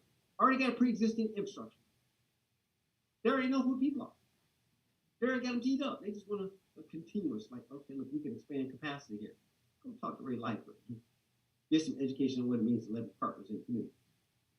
You guys actually get it. Our point was just like, okay, just be inclusive. Don't be exclusionary. Make sure you got a little bit of need for everybody. Right? Now just because you have no context with some of these organizations since 1911, no, I get it. But their values above the pros. They do what they do. They don't need to be no. Right? I mean, we understand. Right? So I just want to be sensitive that why I advocate for this expansion. I'll take the hit. But what I can't do is support a budget that just makes people feel like y'all have no clue why they sit there. And afraid, like, no, we ain't gonna do it that way. Now, you don't just let stuff lay and you in control of this thing. You don't allow that thing to lie. Don't expect them. They're like, okay, well, who are they? Ain't nobody sitting under me. No, they go both ways. And we just need to be consistent in how we treat all of our partners in the community, like partners in education. Like PTA, you have partners in education, partners in the community. And that's all I want to say about this. So I'm sure everybody weighed in. Hopefully everybody, I know everybody did weigh in. Everybody weigh in. You guys got capacity. Now, if y'all want to expand, expand your you want to expand and make sure everybody in this first wave on the list, that everybody, like, I may have 4 or 5, somebody may have 15. I really don't care. Did everybody weigh in as my peers? You all weighed in. Great. Now, you got a capacity issue. Right? So we said a minimum of 5,000. 5,000 times 30 people is 150. You got 100. You can expand this by 50. Take 50 back from Chris Pumphrey. I mean, economic development said they only need 300. There's 50 right there. He said he only asked for 300. Staff gave him 350. He only asked for 300. There's your 50. This ain't hard, guys. But I look forward to whatever my peers say tomorrow on how y'all want to break this up. But this is not hard. Thank you for staff for just getting the list together, for respecting the board's will and where they want to go. And we will settle this by tomorrow. Madam Chair, I yield. Thank you. All right. Any other? I mean, if not, we're going to move on to it. close to the end here. Okay, we'll move to tab number 28. Hey, I'm sorry, Madam Chair. I'm trying to get off mute and ask a couple of questions. Oh, I'm sorry about that, Commissioner. You have the floor. Okay, my apologies. But I guess, Madam AC, first question. The list that we're speaking of, does this list entail not in addition to, or it's only the addition to that deals with the 100,000+ or the 103,000, I think it was. My math is correct. Oh, so yes, when you say in addition to, this is in addition to those allocations that we make every year and that I listed out earlier. This is in addition to. Mm-hmm. Okay, so the list that you already went over earlier, that we already kind of give proceeds to these individual organizations, has nothing to do with the list that we're putting together per the commissioners of $103,000. That's correct. Yes. Okay. So the guys, the other, because I guess I'm kind of sort of hearing like it may be it's everybody at 103, but it sounds like to me though, it's 103 for what the commissioners have came up with their list on top of the list that already exists. How much does that other list consist of? Just the numbers. The other list that we fund every year, I have $2,290,250 that I'm coming before you today asking for those organizations. Right, and that appears to be okay, and it's going to kind of fly by, and it'll be okay. It's the new list that we're adding up now that's coming up to be a number of $103,000 if we so choose to take that route. Yes, there was 103,000 allocated total, and so if depending on how much you do per organization. Right. I'm with you on that end. But now, a couple of easy math. Everybody just gets splits down the middle, and if you got 13, you divide it by 13. If you got 35, you divide it by 35, and that could be, is that truly worthy? What is your plan on trying to vet these other organizations that I've submitted and other commissioners have submitted to make sure that, first of all, they got to be some criteria that they got to answer for and to, because these are dollars that they got to account for, correct? It can't just be, I got an organization, I'm 501c3, and then I just get the money because. Is that how it's done, or tell me how is that done? So my plan is to work with Jill Hobson. She has already started the process to put together the actual application for this project, as well as I've had some initial conversations with Attorney Coleman and Attorney Ringer, so that we can make sure that we are in compliance with just making sure that we are getting that service exchange, because as we know, we can't just give the money. The second thing is, after we do the application, one of the suggestions that Ms. Hobson had was to have an initial meeting with each one of these, organizations. It could be one big meeting or just little small meetings to make sure that, they understand the expectation, what's the services, and then we can come back to the board and, of course, if need be, get any approvals that we need if we don't get the final approval, to move forward tomorrow. Got it. See, because it sounds to me like as opposed to just putting out a list and just dividing the list, that nothing against the list, but is it the right approach to make sure that because I'm concerned with it being effective to the community for those from which we serve, versus somebody just want to put their name on the list, and it serves more of a small sector of folk, I guess. How do we avoid that, I guess? Well, I get, as you're saying, how do we avoid just maybe containing the list down to just the people who are listed on here, or are you asking? Well, more or less vetting the list, assuring that the list makes sense for Douglas Countyans based on whatever the criteria is, which I don't think there is, because I know I submitted a list of just organizations, Mm-hmm. and hope that that's what they do, and hope that this would be maybe an ideal situation for them. I don't know. I'm more or less thinking out loud of, is it programmed correctly, or not ready for kind of maybe put the program in place as to how this should be done, and then move forward with this. Let's say put the money on hold, but put together a plan of action which consists of these organizations that maybe you guys reach out to and lay it all out, and come back to us and say, out of your commissioner, your 13 organizations that you went through with, here's only 5 that made the cut based off of this checklist. Well, Commissioner Mitchell, I agree. We definitely need some sort of, vetting process and application process. And so we're definitely willing to do that and move at the direction of the board. Right. And I think it'll kind of just, the board can give us direction on whether you want it to be general, community services. They get to decide, okay, I provide this service, or do we give them, categories? But we can definitely do that with the direction of the board. Got it. And that's something, because I don't think we're there yet. Not that I'm glad that we have potentially, I don't know where it is, $103,000 come from. I'm assuming out of the general funds or some opera funds. I don't know where it came from, but no matter that's not my concern. My concern is, how do we use it, and is it going to be used effectively? And just throwing out a list, I think it's bigger than that, and I think it should be. It's a lot more important than just a list of organizations. But I'm confident that we could find a programmed way that vet whomever, and that move these dollars forward.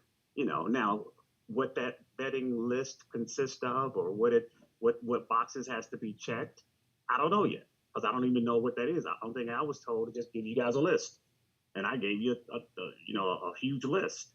But if we just going to take that and break it up into all of our lists, and it turns out to be 50, and everybody get $50, now it's not going to be effective.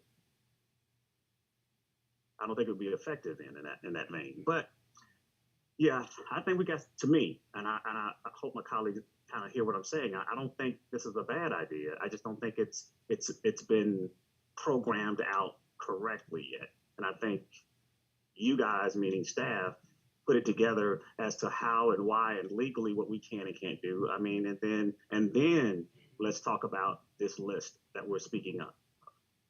But okay, all right. Thank you. Thank you, Tiffany. I appreciate it. Say what now? Did somebody say something? I did, but go ahead, Commissioner Mitchell. Oh, okay. Yes. So I'll yield back. I'm done. I'll yield back. Okay, thank you so much, Commissioner. Commissioner Carpenter, you have the floor. Yes, to Commissioner Mitchell's point, I think we're all saying the same thing. Commissioner Robinson, Commissioner Gott, I think we're all saying the same thing in terms of the list and the vetting process. I think we do have a model. If you think about what we put together last year, ACA, in regards to the other institutions that asked us about money, we asked them to make sure they give us their financial audits. So if we go back to that and do it that way, I think, to Commissioner Mitchell's point, then we will ensure that these dollars are being utilized in the right way and by organizations who have their paperwork in order. So I think we all want that good accountability. So I think we do have it in place. You and Jill just may need to tweak it a little bit to match this. But I think we do. We have a basis for it. Yes, I agree. Thank you. All right. With that, Madam Chair, I yield. Madam Chair? Commissioner Carpenter. Okay, Commissioner Robinson, Vice Chair. Yeah, no, Vice Chair, took my words. I get to be quiet after this meeting, because you summed that up perfectly, as relates to, again, one more time, how to do business with Douglas. You register with us. There's some type of an application, RFP, and then there's some type of agreement. This is nothing new. The list is just to, again, we're in appropriations. I'll let staff go figure out how to implement. I'll let Treasury Service go figure out how to implement the congressional ARPA bill. I don't get involved in that. That's their job. to implement the will of the board. But we do have constructs already in play that allow this to get done. I mean, just like with the small businesses, with the ARPA money. We know what we're doing, the homeless, business continuity. We know what we're doing. I think staff has this. Now, again, as it relates to the list, it's disqualified. I mean, again, people were entered in different ways. I've got a bunch of letters from individuals that went through great lengths to show what they've done and how the value they bring in the community and how it fits into our priorities and what's important.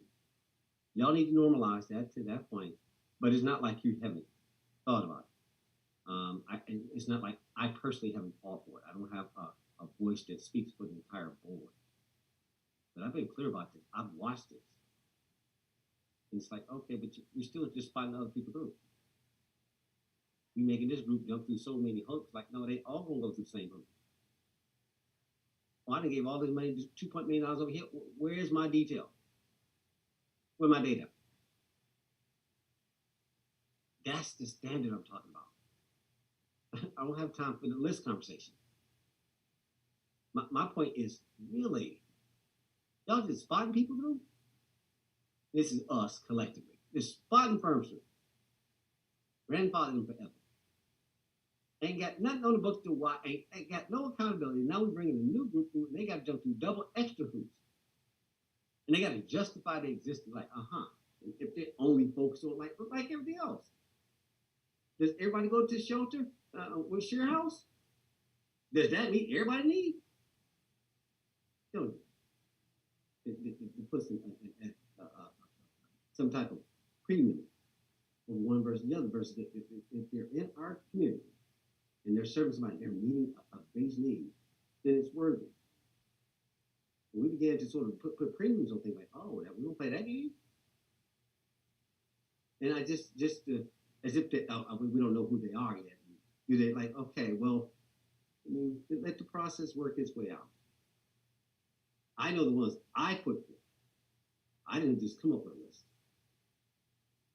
I actually engaged with these individuals, these people that are in the community, that are aware, that are being published in our Sentinel newspaper for the work that they're doing, who can quantify their impact, who are being measured and evaluated by a higher measure by where they sit at.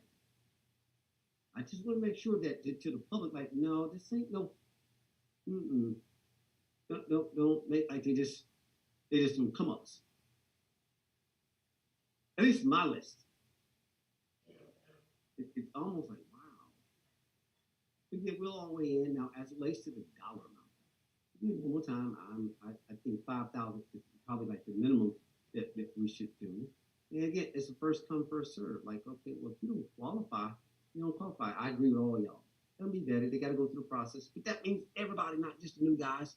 The old guys too. If you haven't met the criteria that we asked you last year, if you ain't spent the money we gave you last year, now why am I refunding you? Have that same standard. Have that same attitude. Be consistent. Like, okay, well, we're going to hold everybody to the same standard. How you come in, how you measure, and how you leave. Mine is less about this group. It's more about how we treat the overall system. I'm not in the weeds. Y'all know I don't play down there. I'm like y'all go there and wordsmith stuff. I'm more about the overall treatment and just how we look at everybody across the board. For-profit, non-profit. How we treat everybody. Equal access, equal opportunity. It's just opportunity. Our job is just, we're going to appropriate this program money for TIPS. TIPS got to figure out how to implement this. Figure it out, Madam ACA. Your job is to implement. No different than the Treasury. You had to wait on them before we got all that COVID money. You had to wait for them to program it. I went Commissioner Mitchell. But you had to appropriate first. Because then, like, why are they going to work on something that we ain't put no money behind? If you haven't appropriated, if you haven't legislated, then they got other stuff to do. So once we make our decisions, said, okay, and this is our window of time. Our job is to set the budget right now. So we appropriate. Look, guys, we're talking about $100,000. And I told y'all that we get caught up in the smallest. $100 grand. I'm trying to make a difference in people's lives in certain areas, pockets you can't even reach. We're going to spend a lot of time about this. It's like, okay. And it's easy to beat up on the small one. Yeah, say that to them new firms with that $1-2 million. Say that.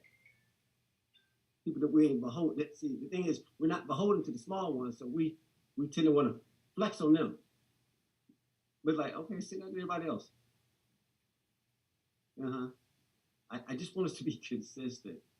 And again, after this, again, I got about 24 hours now. Vice Chair, you'll be able to handle these closing moments. But this one, I'm not letting go. Because I'm going to drive home this whole point about our attitude is mindset. It's a mindset. And I just want to put a codification of the record. Madam Chair, you move on.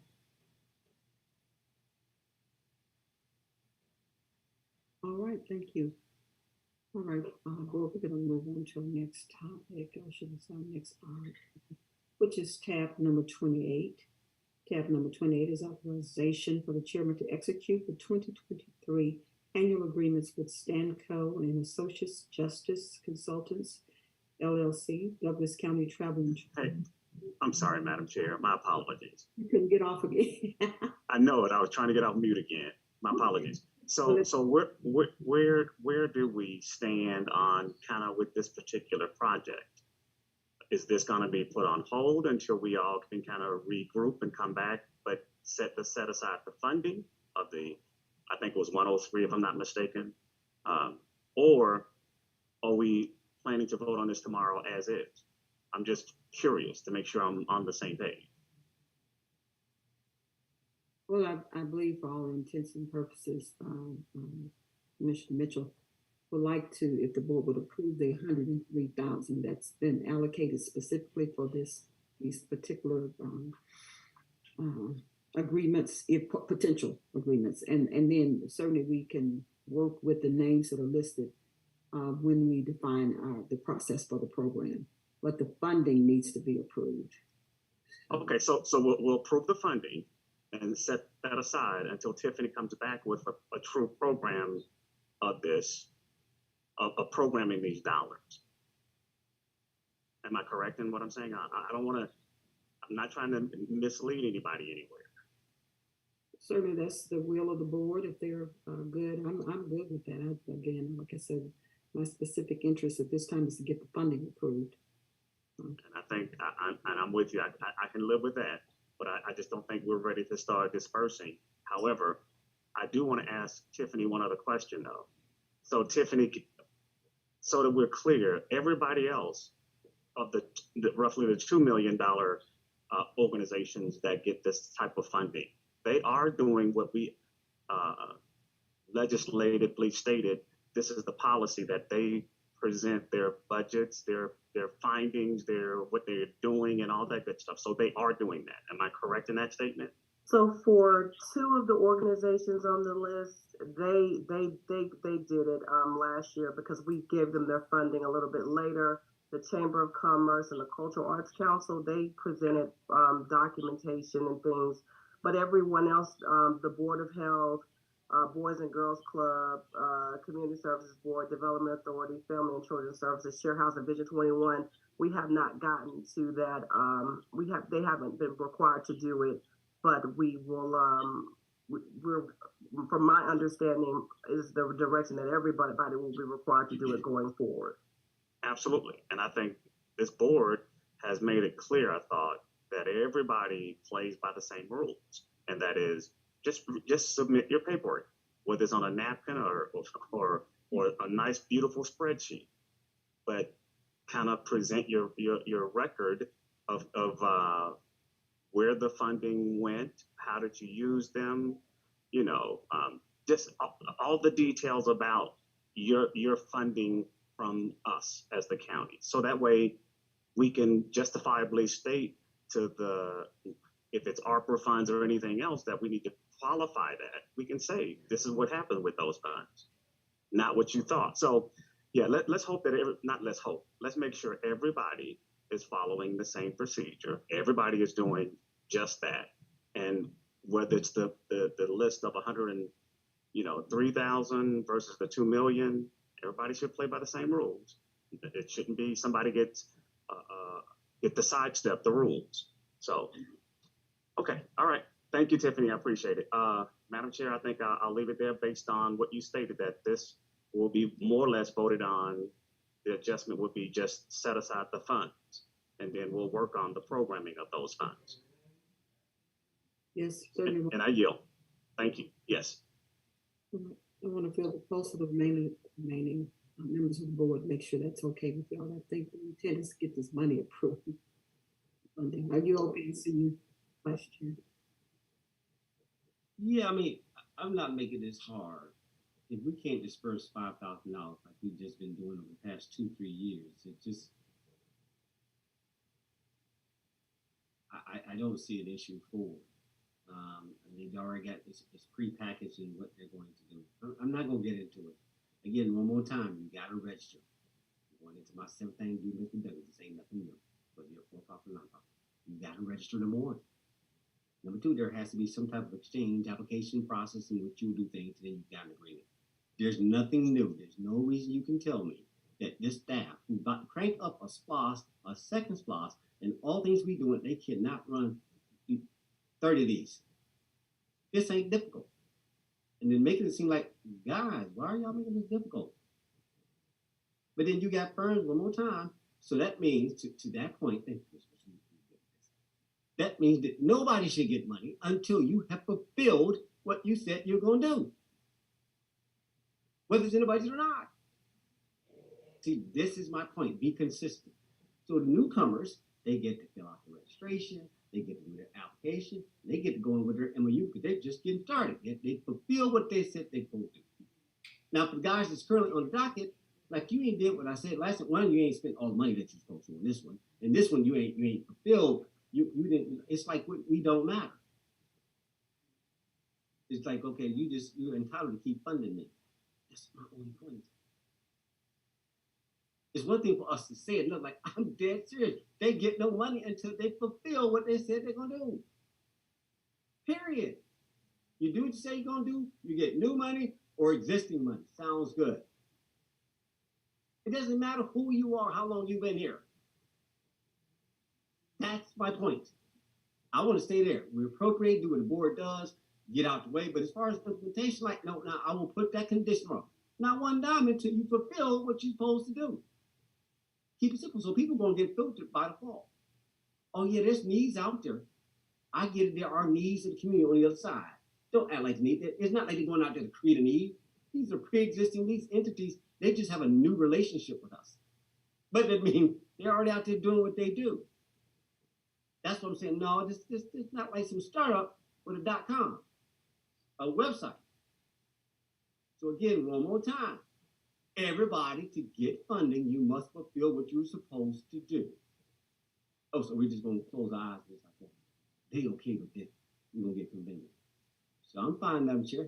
Let's bring it tomorrow. We'll put the condition down. Just keep it moving. We don't have to make this hard.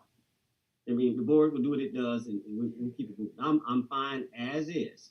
And we're appropriating tomorrow. If you want to put conditions on when you want to put this forth, that's fine. That's fine. Give them guidance if they need it, but they know what to do. They know how to register, they know how to fill out an application, they know how to do an MOU. We're talking about $5,000 a pop.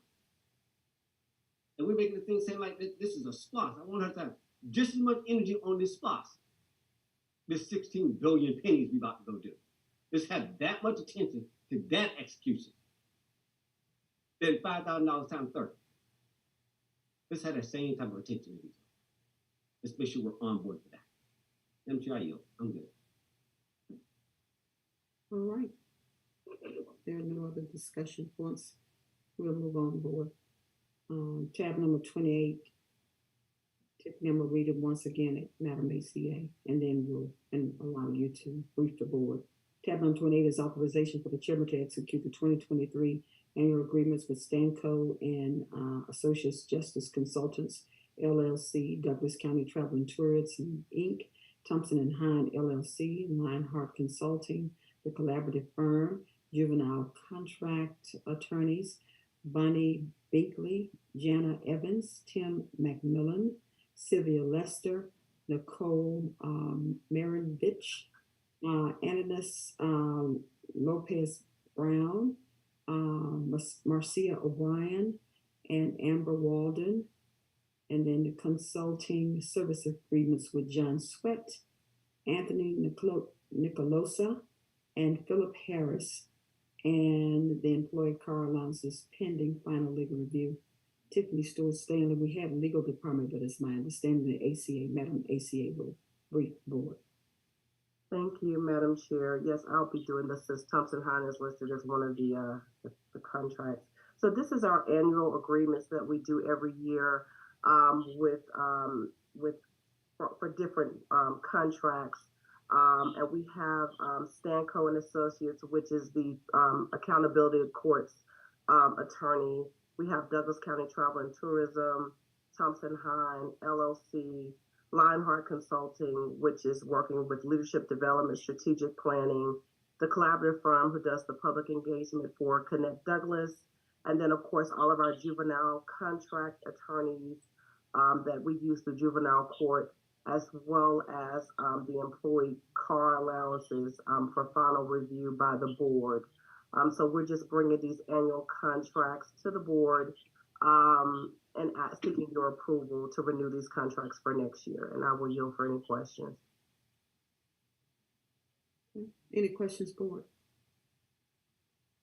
All right, thank you. We're going to move on to tab number 29. Tab number 29 is authorization for the county attorney to engage the following attorneys: Turner, Ross, and Jermaine, Board of Assessors attorney, and Sherrod and Bernard LLC, Lost, which is LOST, follow-up, and SDS, and other legal matters pending final legal review. Legal Department, Attorney Coleman. Yes, Madam Chair. As you know, the board recently gave me the authority to engage counsel in certain situations up to a limit of $50,000. These firms listed here are firms that it is likely that I intend to engage over the next year, where it is likely the amount will be greater than that, depending on services provided. I want to get the board to approve me engaging them, pursuant to engagement letters, standard engagement letters. Okay. Any questions, board's remark? Okay. We'll Yes, move Madam Chair. on. Vice Chairman Robinson. Yeah, let me. So, again, we just passed these a set of policies in our last meeting, and to your point, yes, authorization was given to our county attorney and the role of the county attorney to effect contact. Duly noted, and I voted in the affirmative for that. I want to make sure ensure that you're clear that you can do this, and in those cases, am I being asked for money above and beyond this? We're engaging these. Are we just putting them on a list, a short list? What am I being asked to do right here? You're going to engage them up to $50,000. Are they on the list, or are you about to start engaging them immediately? No, I'm asking for authority to engage them, and as the resolution read, or the authority given last week read, my authority is up to $50,000. So I anticipate that these firms may see that amount and engage them in the event that they do. If there are any other firms engaged that might exceed that amount, I'll certainly come back. But these two, I would anticipate will exceed that amount. Right. So, all right. So these firms, are they? Let's see. Are they part of your budget, or is this an additional amount? Let me ask that question. I mean, you may not even know. Can somebody, madam, see? I mean, where is this? Where are we? Is this for the current year, future budget? It's for next year. I would anticipate typically the amounts paid to the tax assessor's office is in the tax assessor's budget. Yep. And the amount that would be paid to the Bernard firm would come from the legal budget.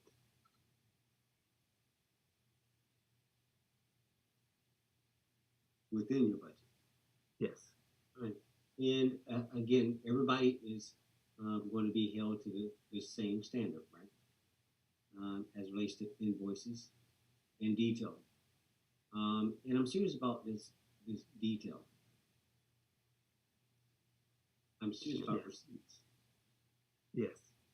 Right. And I'm serious about what the State Bar Association taught us last year this time about the requirement to provide for the detail regarding invoicing. Now, are you going to make sure that we adhere to what we're supposed to? Are you going to hold the law, and the letter of the law says that if our procurement says you got to provide it in detail, and you got to give me, well, okay, well, what's the pay rate? I mean, you got what, 10, 12 attorneys, and you got to keep up with them. Like, okay, are you going to hold everybody else to the same standard that when we get outside of this, when they get outside of you, and when you get these firms, are they going to follow the same process? Yes or no? Yes. I yield. I'm Chair, I yield. Okay, any other questions, board? If not, we're going to move on to tab number 30. Tab number 30 is authorization for the chairman to execute 2023 employment agreements for contract employees pending final legal review. Legal Department, Attorney Coleman, you have the floor. So these are annual contracts for employees that have been historically executed by the county. We have made some suggested modifications to the form of contract, which I think will be improvements for the benefit of the county, and in some instances for the employee. Some of the changes that we have recommended would include the end of automatic vesting. It would include the we made the contract of unlimited duration, but they're subject to termination at any time upon providing notice. The advantage of that is that this may be a process that we don't have to do every year, but everyone who has a contract would be subject to termination at time.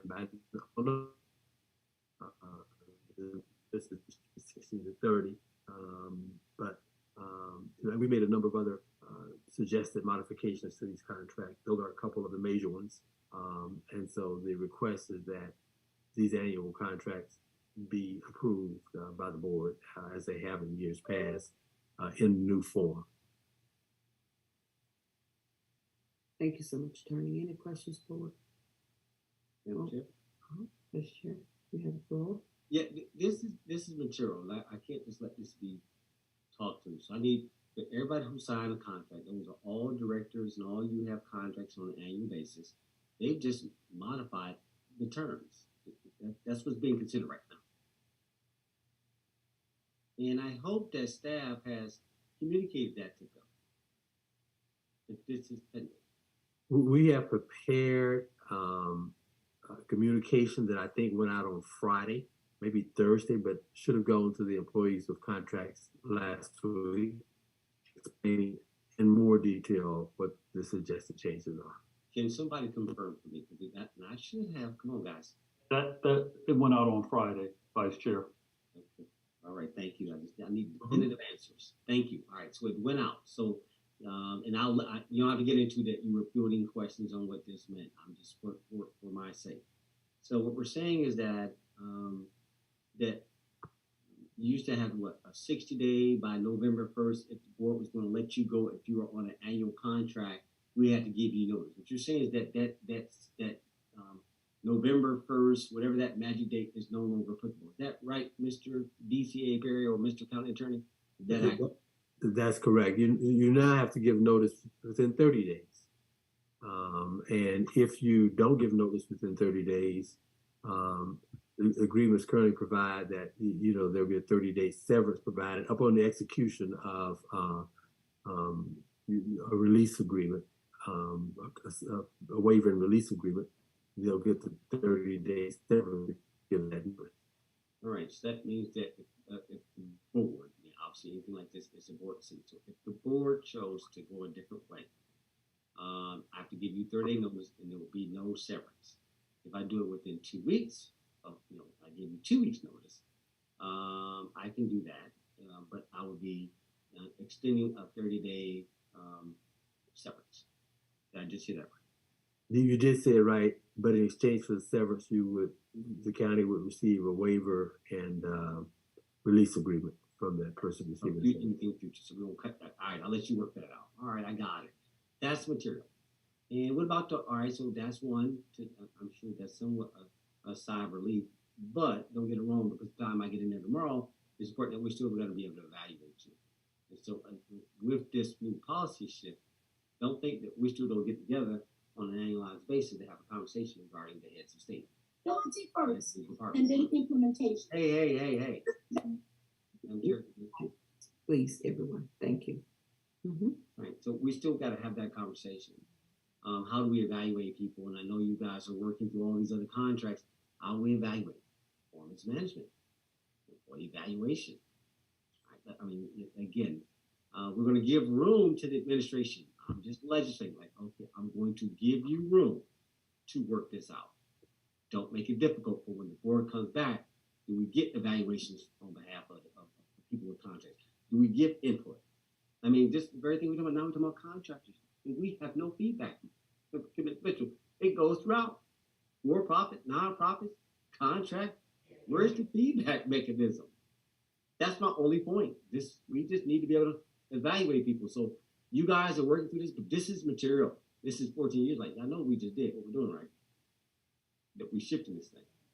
And so you give a little release to the employees, but there's also going to be this expectation that, all right, okay, take away your golden parachute. And the last thing I want to talk about is this: no more automatically vested. Mr. Deputy, sir, come on, explain this better for us. What does that mean, that vesting part? 'Cause I know you got that on lock. Yes, sir. So currently, right now, all contract employees are automatically vested within our retirement plan day one of their employment. That would be going away as of the changes that Attorney Coleman has mentioned, effective January 1, 2023. So who's in is in? That's correct. It would only affect those new hired employees after January 1, 2023. Subject to the plan. I mean, I think from a contractual perspective, I think that's 100% correct.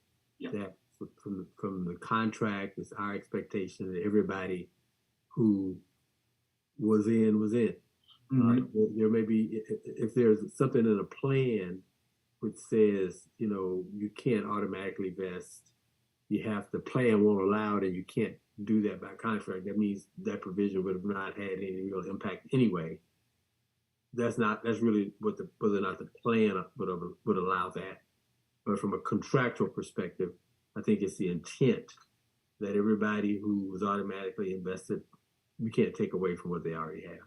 Correct. Assuming it was, valid. Okay.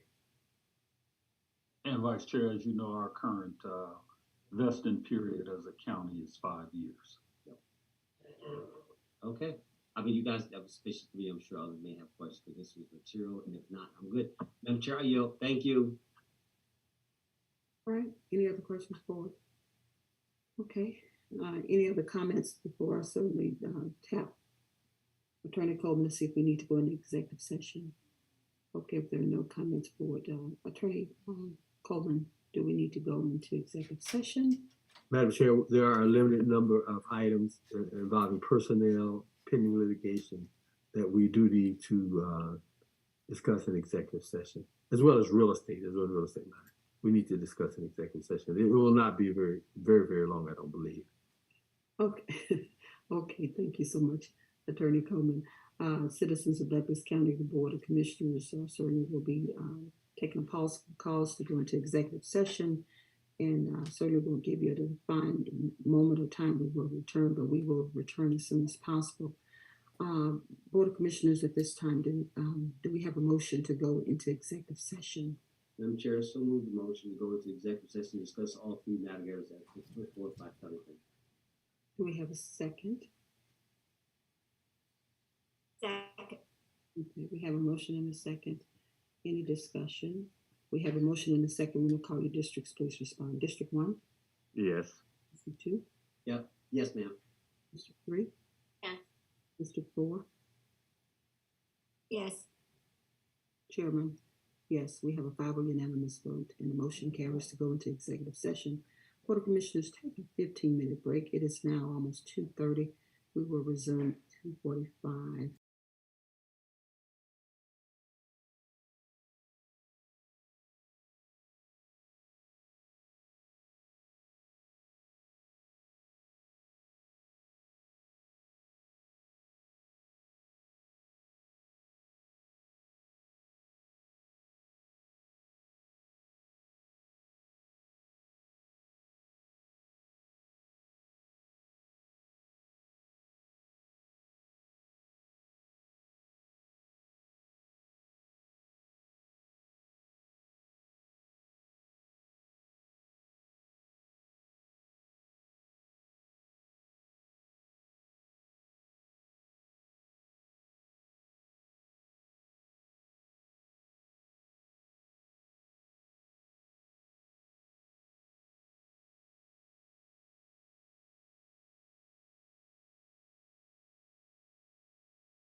Okay, thank you so much, Sierra. Citizens of Douglas County, thank you for your patience. The Board of Commissioners have just ended our executive session, and it's now 3:40 p.m. and we are returning. So I could just give you a few updates. Our next Board of Commissioners work session meeting starting January 2023 will be held, and going forward at this particular time, will be held in the Citizens Hall in the courthouse. And Citizens Hall is located on the second floor, adjacent to our deputy security front desk services. The Board of Commissioners also will be hosting our legislative meeting tomorrow, which is December 13th, 2022. Our legislative voting meeting will be held at 6 p.m. tomorrow, and we welcome all our citizens to come out and we to engage your participation as well. We will be reviewing the budget and, of course, approving accordingly. The Board of Commissioners will make that decision tomorrow, our budget for 2023. Board of Commissioners, do you have anything to add before we close out today? The Finance Committee meeting, Madam Chair, can you let everybody know it's at 4 p.m. today? Yes. Okay. Thank you, Vice Chair. Our Finance Committee meeting will be held at 4 p.m. today. This meeting is virtual, so through and also available through Facebook Live. We encourage our citizens to please join us for our finance meeting. It's our last finance meeting of the year, and we look forward to our chairman of the Finance Committee to kick us off, which is Vice Chairman Robinson. This meeting will kick off at 4 p.m. today.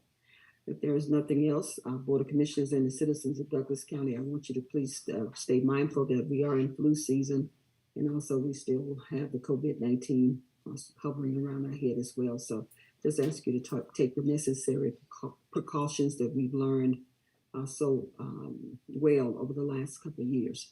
With that being said, if there's nothing else to come before this, excuse me for that. If there's nothing else to come before this body, this meeting is adjourned. Thank you, Board of Commissioners and the citizens of Douglas County.